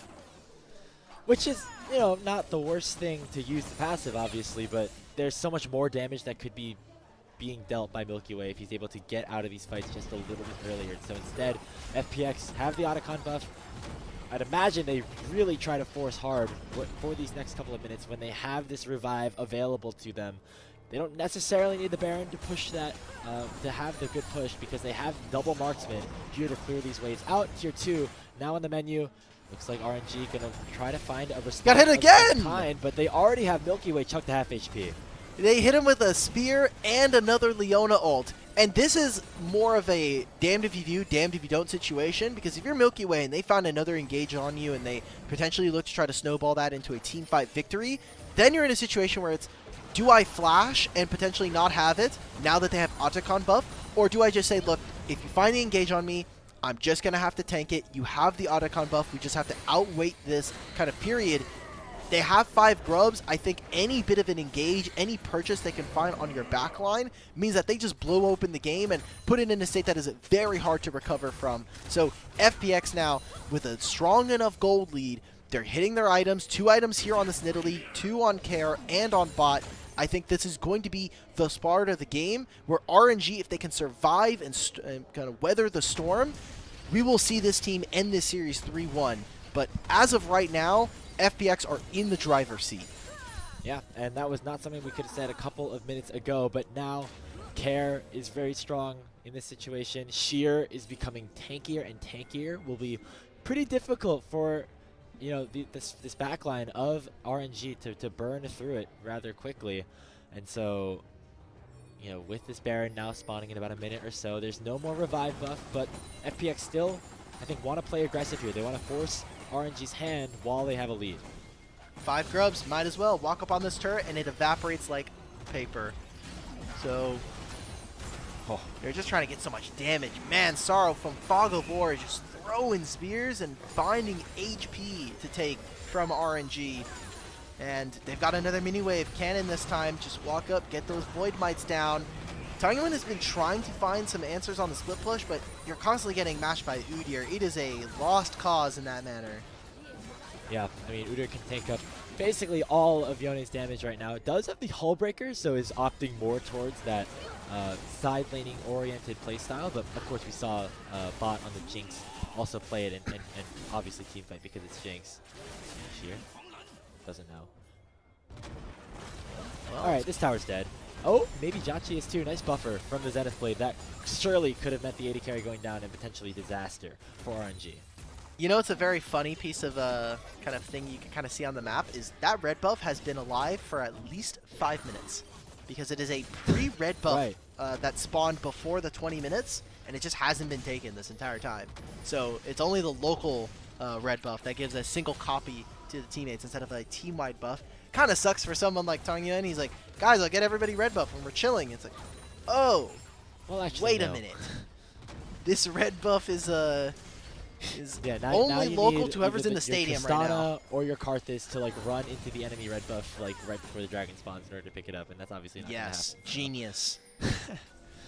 Bit tough. And so instead, it'll be RNG just trying to pick up this soul. Will be available for them in a couple of seconds, less than a minute. They're sending out their resources actually mostly towards the top side of the map, perhaps looking for a dragon for Baron trade, or just knowing that FPX is clearing vision in the area as we speak. There's also just so many blue wards coming in. Care walking in only takes a bit of chunk damage here. It's 500 damage immediately coming out from Milkyway, but great vision control coming in from FPX means that they have complete awareness of where Milkyway is, where he's going towards on the map. They also have an idea, look, if he's on the top side, let's start looking for more of those camps. As we kind of see Sorrow, the gold lead has started to kind of shore up between the two of them for minions and camps, but it's all about those kills and all the objectives that we've really been able to see FPX take around the map.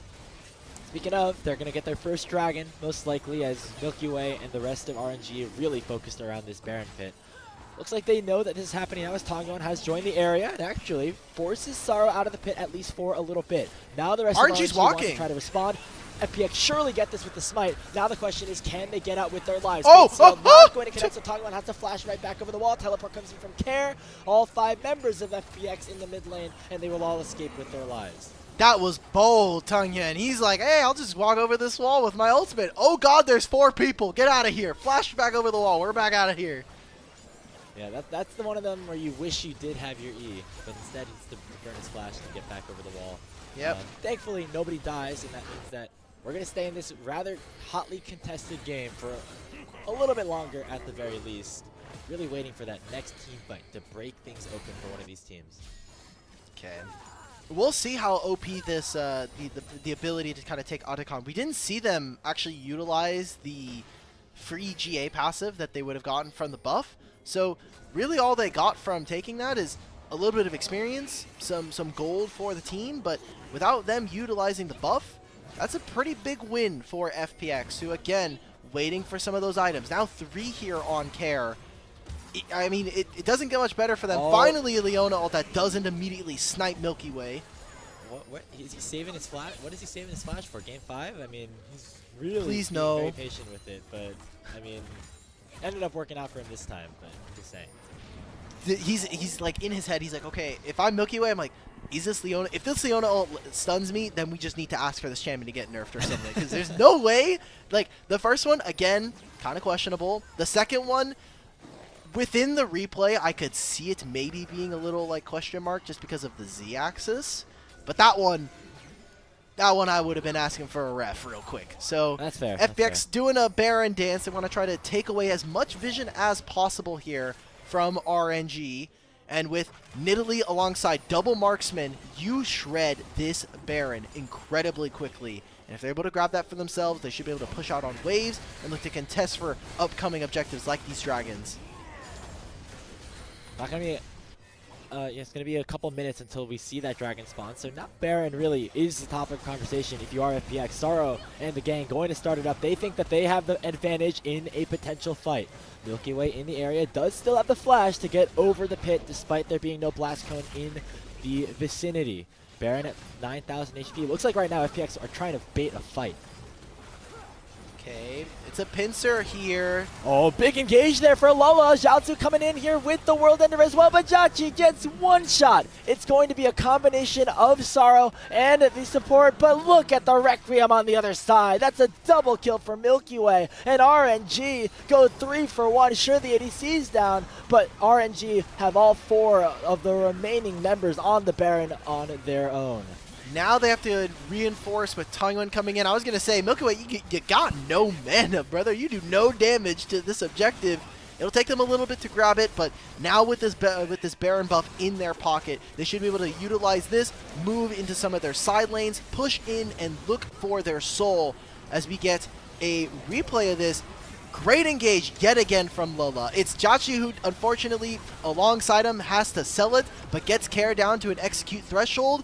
And Karthus just lets the Requiem sing, finds 2 kills on this side, and it finally is a bit of relief for RNG, who have been struggling the past like 15 minutes to kind of close out and get that gold back into their side.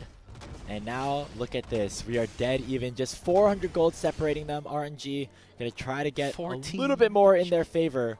That would have been nice to pick up that turret, but looks like that's not going to happen for a little bit. Question is, what can they do with this Baron buff that lasts for another 2 minutes? It looks like instead they just want to force another fight. Jue going forward. Solar Flare lands onto Jachi, but there's nobody to follow up, and instead it's just Leona going down for free. Zaotsu, with the World Ender on, is going to get singled out and taken down. It'll be Sorrow picking up the shutdown. Now it's a 4v4. Dragon spawning in less than a minute. Advantage in terms of players that are on the map in this 4v4 go to FPX. Oh, Milkyway's got to be so careful. They can run him down. You see the pings coming out. They don't know where he is. They thought maybe he was in this brush. If Sheer had continued to walk forward there, they would have found Milkyway, and that would have been a big proponent of their Baron. A great job to catch Joy, but in the end, you lost quite a bit for that. You lost control of the mid wave, you lost control of this bottom side jungle, and that's 45 seconds before this dragon is going to spawn. And it looks like right now RNG not in the best position to go towards it. Lola's going to have to be the one to start things off if they want to go for an engage. Zaotsu does have teleport in 5 seconds once he respawns. There's a wave bottom if they want to go for an extended flank. Mid-prio now the name of the game as the dragon has been started up by FPX. Teleport comes in straight through mid. It looks like Zaotsu and RNG going to try to utilize the last minute of their Baron buff to get a couple of objectives in response for the dragon. But guys, the soul is so OP. Oh man. Just focus the soul. It would have been tough. The fighting through that position. They don't have Xiaoxia in a great spot to be able to kind of help them push in. Look at this gold graph, man. This is a city skyline with a sandbar out in the middle. Yeah, this has been the closest game that we've had, I think, between these two teams so far, which is exciting because I feel like we had this as a close series. It could go 5 games, but all of them have been relatively one-sided. This is where we get the true LPL late game macro going here. 2 legendary organizations going at it here. Winner potentially in a good spot to lock up inside the quarterfinals, and Sheer could have been in trouble.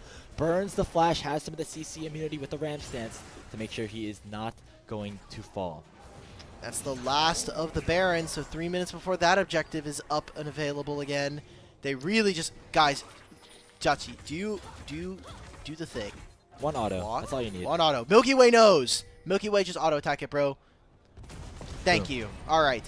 So we finally got this top tier 1, but in terms of what it actually means is it looks like FPX are really, really focused on trying to push this lane out as far as they can, knowing that it's going to take a little bit for FPX to respond, and mostly just wanting to set themselves up for contesting this Baron in 2 minutes time, as it seems like we're just going to be going from epic monster to epic monster in terms of priority.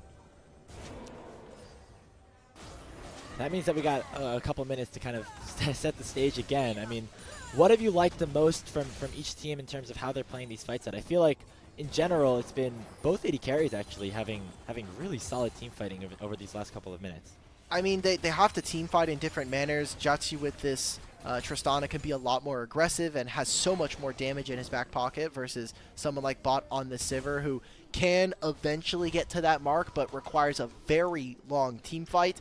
And I will just say for both of these teams, it's been really impressive to see their bottom laners here, because we had a couple of questions as to whether or not, like, how this matchup was going to look. We were going to have 2 kind of scared AD carries to play, and we've seen both of them in their own rights play very, very aggressively in their opponent's face and kind of take the issue and really want to kind of get the game in their hands and find that game-winning play. So I've been really impressed with the 2 of them, especially as kind of newcomers to the league. And oh, wow. Lola going very aggressive. I mean, he has the unbreaking will, so he'll be able to survive a little bit. Nice shot from Jachi to get away from the Nidalee Spear. Care going very aggressive and gets Buster shotted away. Baron spawns in about a minute, so there's not a ton of major objectives to fight for right now. Jachi has to rocket jump away as FPX have mid-prio and want to pick up this tier 3. How much can they get for this? 5 grubs here. They'll open up the inhibitor at the very least. I don't know if they'll be able to finish off this entire inhibitor. Tangun is coming back. Jachi's still not finished that recall. Milky Way is here to try to defend his base with the rest of the team. As 30 seconds before that dragon, or before that Baron, huge thing to play for. I mean, I'm just kind of confused why Lola decided to go at that moment. Ended up burning a chunk of his ADC's health bar, as well as just allowing that tier 3 turret to get destroyed because of it. now FPX have themselves a little bit of a momentum shift in their favor. The goal is still very even. We're at that point in the game where everybody's at their core items. Teleport is coming in now here for Sheer. They know that this Baron is absolutely critical for them to force a game 5.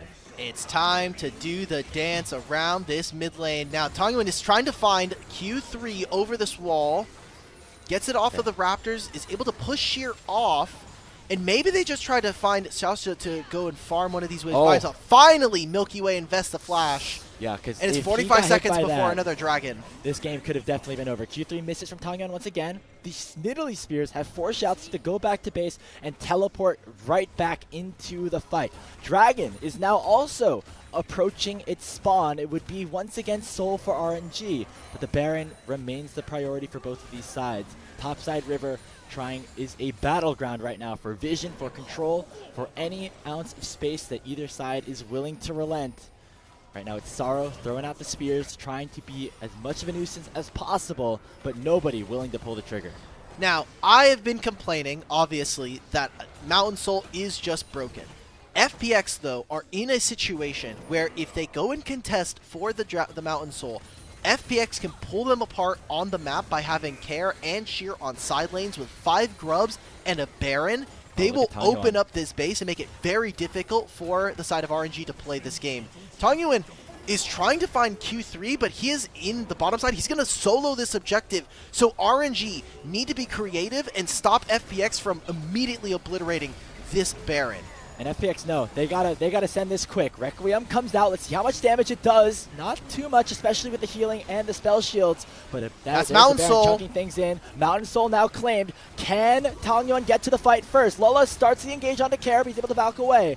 Not a ton of follow-up off of the Alistar. The Baron is still alive. Oh no, Jachi! RNG should be able to get it. Jachi goes way too far forward, though, and will get shut down. It's a 4v5 on the map in favor of FPX. Milkyway has run out of mana. Milkyway is going to fall. The kill goes over to Care, and Tongyuan has to ult away to safety. 2 kills go over to FPX, but RNG get the Baron and the Soul.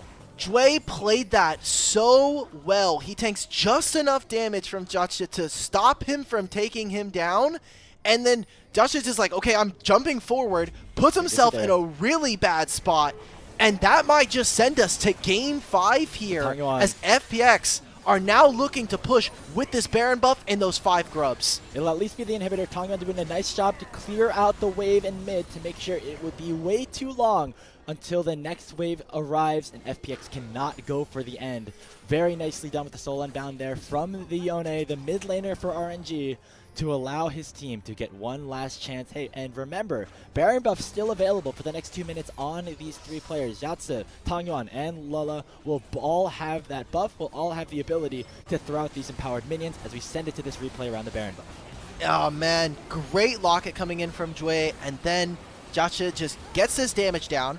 There's no Leona ult here, but with Lala finding this engage, Jacha tries to jump forward. If he had jumped a little bit more directly into FPX, then it's a problem, but he doesn't have the jump anymore. He no longer has flash, and that just opens up the amount of time for FPX. The fight is already split. Your damage dealers were nowhere near any of this, and means that it's the Baron, big team fight win, and now FPX have the Baron buff for another, or sorry, RNG grab themselves the Baron buff.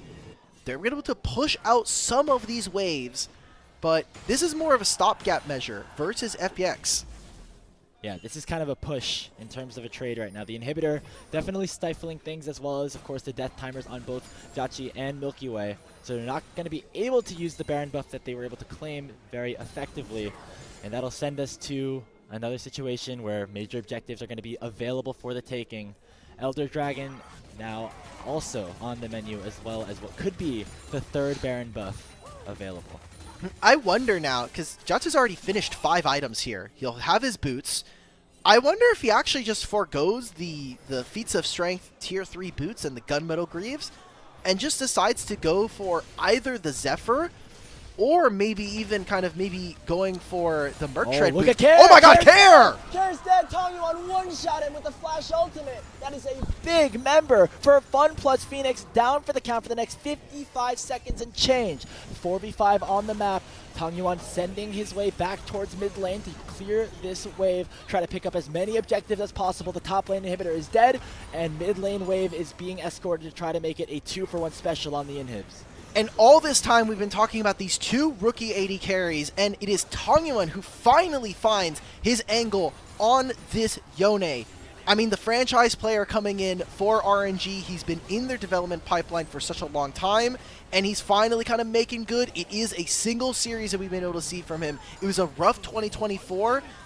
Hopefully with this new roster and this lineup around him, we can kind of see that redemption arc. Milkyway and Tongyuan as a 2v2 duo. It wasn't just long ago that we just saw this team kind of make a huge run with that Ari and combo with Milkyway, but great find. Blind, by the way. There was no vision over this wall, and Care gets exploded. It's a shutdown, and it opens up the map for RNG. What a series. This would be a statement for the lone representative retained by Royal Never Give Up from 2024 into 2025. Tongyuan, the mid laner on the Yone this time around, had big performances in each of RNG's wins, now has the opportunity to really put his carry pants on. Has the full build, the upgraded boots as well. Just the last thing he needs to finish off. But unfortunately, because the Baron buff expired at just the right time, Alec, there was no attempt for the end of the game. Care is back alive, albeit maybe a little bit more nervous than he was before. And now it is time to wait again. Elder Dragon in 80 seconds and Baron in 90. Ooh, Jacha has actually gone for the upgraded plated steel caps here. So not going for the Zephyr, not going for the Gunmetal Greaves, but instead trying to get that HP shield, that physical damage shield that he gets from having the Feats of Strength completed. And that should allow him every 15 seconds to be a little bit more tanky versus someone like Care. It does not protect him versus the likes of Sorrow, and even Care has a certain amount of his kit that just deals straight up true damage. So it's going to be tough. Hopefully with this shield, he feels a little bit more empowered, and especially with Navori Flicker Blades, the uptime on his Q, the uptime on his W is going to be incredibly short. Oh, now you see he's playing a little bit with fire here, as eating a ton of damage from Care. Doesn't matter though, because of the shield plus the Bloodthirster that he does possess. Dragon's falling in 30 seconds. Mountain Soul also playing a big role. We see Tongyuan being a nuisance down here in the bottom lane, trying to take down the lone remaining inhibitor turret with that Hull Breaker in hand. Nice job by Sheer to hold the line at least for now, as we await for these objectives to spawn. Oh my god. This is insane. Like, we're getting a 43-minute game. We're having Elder spawn for the first time here in the LPL for 2025. Baron's up in 10. There are so many objectives. I think right now both teams are more important. You just have to go for this Elder. The fact that it has that execute, with how high damage both of these teams are, you just can't give it over to someone like Nidalee or this Karthus. That's a big cooldown. Jue throws out the Solar Flare, does not hit anybody. They have to be very careful about the super minions in the top side. They are marching into the enemy base, and because of that, FPX must reset and seed the Elder Dragon over to RNG. It's going to be just bot there to clear things out. That Nexus turret is dead, and now look at Tongyuan. Teleports are coming through. RNG might be trying to go for the throat. They have the executes at their disposal, but Tongyuan taken down to 50% HP, and will have to back away with the Ignite ticking on top of him. He still has a teleport available if they want to try to go for the throat here. Instead, they also have the option potentially to go towards Baron, but no, they want this game, and they want it now. They've got a Tristana. I think it's perfectly reasonable. Tongyuan finishing off a Mercurial Scimitar. So he wants to make sure that he's off of this. Gonna escort a wave of super minions in, a nice engage roll up combined with a two-man Fade Sealed. That is the Corki dead, that is Sorrow dead as well, and that will be the game, and that will be the series. Royal Never Give Up have a royal start to 2025, and they win the first best of 5 in Group D. It's a 3-1 victory for them, and a great one at that. It was a little slow to start, but I'm glad that we get to see this RNG roster pick up a few more dubs. It's unfortunate for their opponents on the opposite side, as FPX They showed a little bit of fight at the very beginning of the series, and there are moments of brightness, specifically coming in from this bottom lane, but they just weren't able to piece it together. I kind of feel bad. I obviously feel very bad for them just because how close this series felt. It feels like still a work in progress for both teams. We can look back at this series and think about a ton of different things that could have been done better by RNG and by FPX, specifically towards FPX because, of course, they are on the losing end of things and have a very tough road to climb now if they want to find themselves with any shot of making it out of this group stage in the winter split. But for now, it is a good chance to shout out RNG. There's a lot of hype around Milkyway coming back to his old team, his first match against the old organization that he was on in 2024. But it was some of the other players that really stepped up. Zhaoqi on in the 80 carry position, and of course Tang Yuan in the mid lane, the guy who was there from last season, really putting up a big fight. And if you're an RNG fan, you're excited about what this roster could potentially lead to in the coming months. Especially because it's coming off of some of the players that I think a lot of the public had already maligned. Tang Yuan did not have a good 2024 split, but all of RNG did not have a good 2024 at all. So you can kind of put it together in that manner. He had such big performances back to back in so many of these games now. So I really want to, again, give him credit where credit is due. Him and Milkyway kind of covered for each other's weaknesses in a lot of instances there, where Milkyway, if he ended up falling behind, Tang Yuan found answers, found ways to get back into this game, and they have a bot lane that is starting to kind of come into their own. So I really am liking what we're getting from RNG. I think that they still have a lot to prove if they want to find upset wins versus NIP and IG. If these are best of threes or BO2s, I could see them taking a full series. However, these are going to be very tough best of fives for a team that is still, I think, limited in some manners. Yeah, I mean, still, things to look for and the like, but even if it's not this split, the promise of what could potentially be in store for RNG in split 2 or split 3, definitely prevalent after this series. We have, I believe, some of the post-game graphics as well as our player of the series to come, or player of the game to come. But what a way to start off the 2025 LPL split. The fact that, again, we have best of 5s Fearless just all throughout the season is incredible. And they're just gonna keep getting higher and higher stakes as we continue on over the next couple of weeks.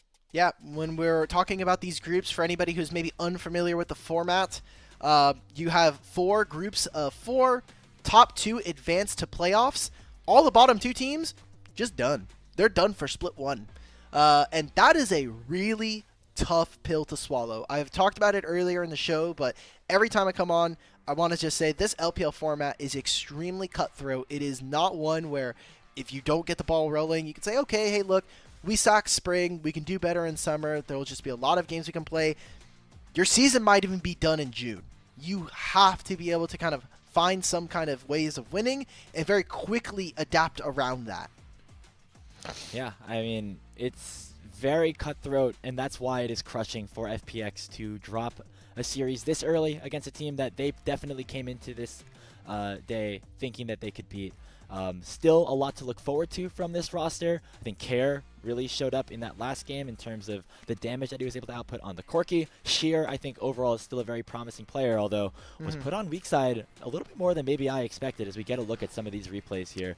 This, of course, the most entertaining game of the season. Just really phenomenal gameplay, I would say, really, from all 10 members. Yeah, this was a pretty great series. I mean, it got better as the game's gone on, especially this game 4. I think really exciting to watch as well. Kind of going down the list for FPX, I'm still excited about this bot lane. I think Care showed a lot in this Corki game, but still leaves a lot to be desired in terms of his damage dealing alongside other champions, because it's great to do it on Corki. I need you to see you do it on some mages. I need to see you do it on some other champions. We did not see it in that Talia matchup versus Ahri. And obviously it wasn't enough to bring them the victory this time around. So Him and just Sorrow. If Sorrow is going to be the starter, we had a lot of questions for this roster. We thought maybe Shadow being brought onto the team was going to be starting. Doesn't seem like it's going to be the case, at least for this series.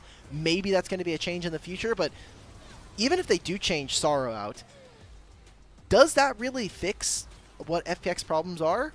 I don't think so, and a player change or personnel change might just take them a little bit too long to find any kind of footing. Yeah, I mean, we saw how difficult it was for RNG to adjust with playing with the new roster at the Demacia Cup when they only had a couple days to scrim. Dealing with a roster change now when you basically can't afford to lose another series would be an interesting strategy to potentially take. But if that's what they need, maybe they can look at going forward.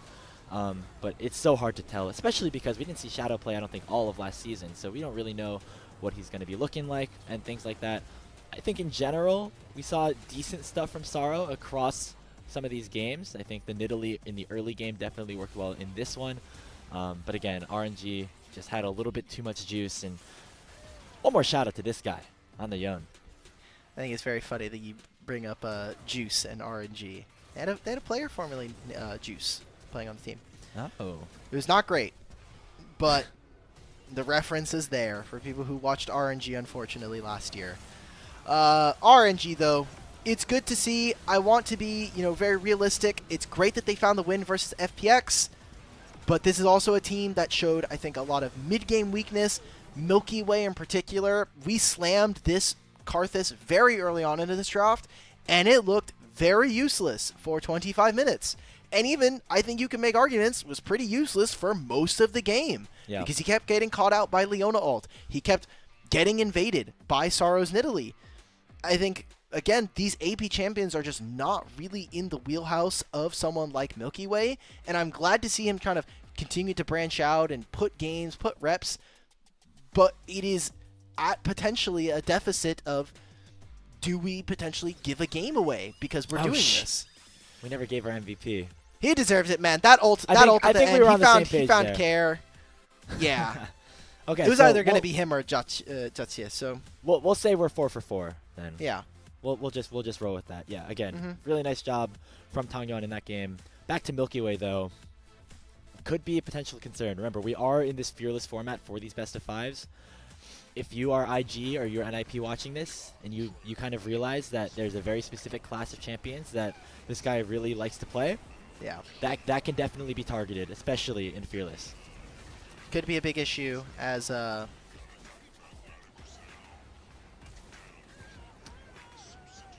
right, I was looking yeah, too. Tangyeon was doing great. So I'm really happy for this guy, and I want to see him succeed. Mostly because it's very fun to see like public narrative shift immediately for a player who had there are a lot of very funny clips. If you look for them, it's not hard, but there are some great Tangyeon clips that are pretty tough to watch.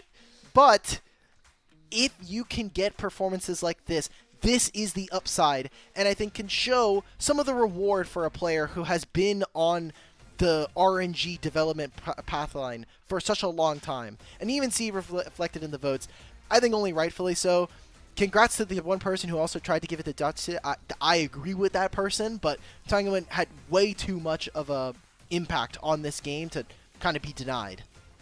Yeah, so I think overall, a lot of really exciting pieces that weren't Milky Way for RNG makes me excited about the prospects of what this team really can become.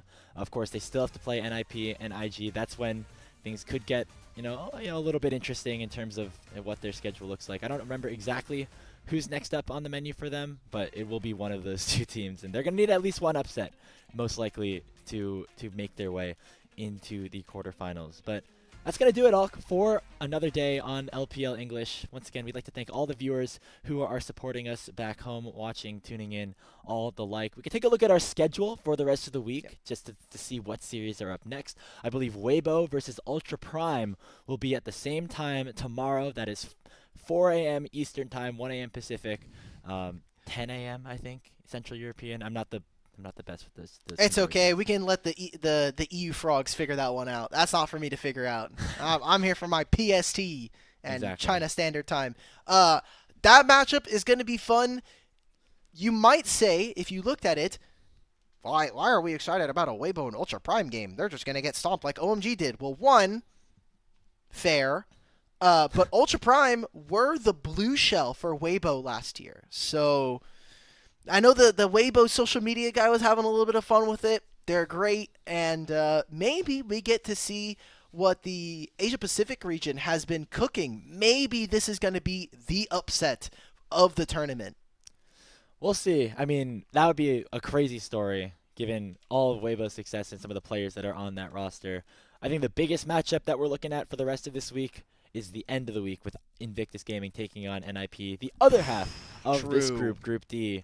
That would, again, set the tone between two teams that are both in contention and both are hoping for a spot at that first clash tournament in just a couple of months. But I don't know, another successful day. I'm really excited to see what the rest of the group stage has in store. Yay, 4 days in a row of work. No, I'm joking. It's great. I've been loving all of the best of fives. Like you said, I think the fact that we immediately jump into LPL with best of fives and full fearless is great for fans. And like we were saying, great for teams to be able to kind of start immediately getting to work as to what's going to happen, what are we looking at for the season, and hey, whichever team makes it over to that first strike tournament is going to have a lot of fun playing internationally with all these different formats. And if you're an LPL team, you'll have lots of practice with these Fearless Best of Fives. That's why you got to stay tuned here to twitch.tv/LPL English. Thank you all once again. Remember to check out our coffee page. The link will once again be in the chat. We are already grateful to have an elite supporter on coffee, and we want to thank Aaron Saporis for their amazing contribution to help upgrade the stream and give back to the cast and crew for what they are doing here to bring LPL to you every single day. Once again, final score here on LPL English. Rng 3 Fpx 1 here in Group D. Hope to see you right back here tomorrow for Weibo versus Ultra Prime.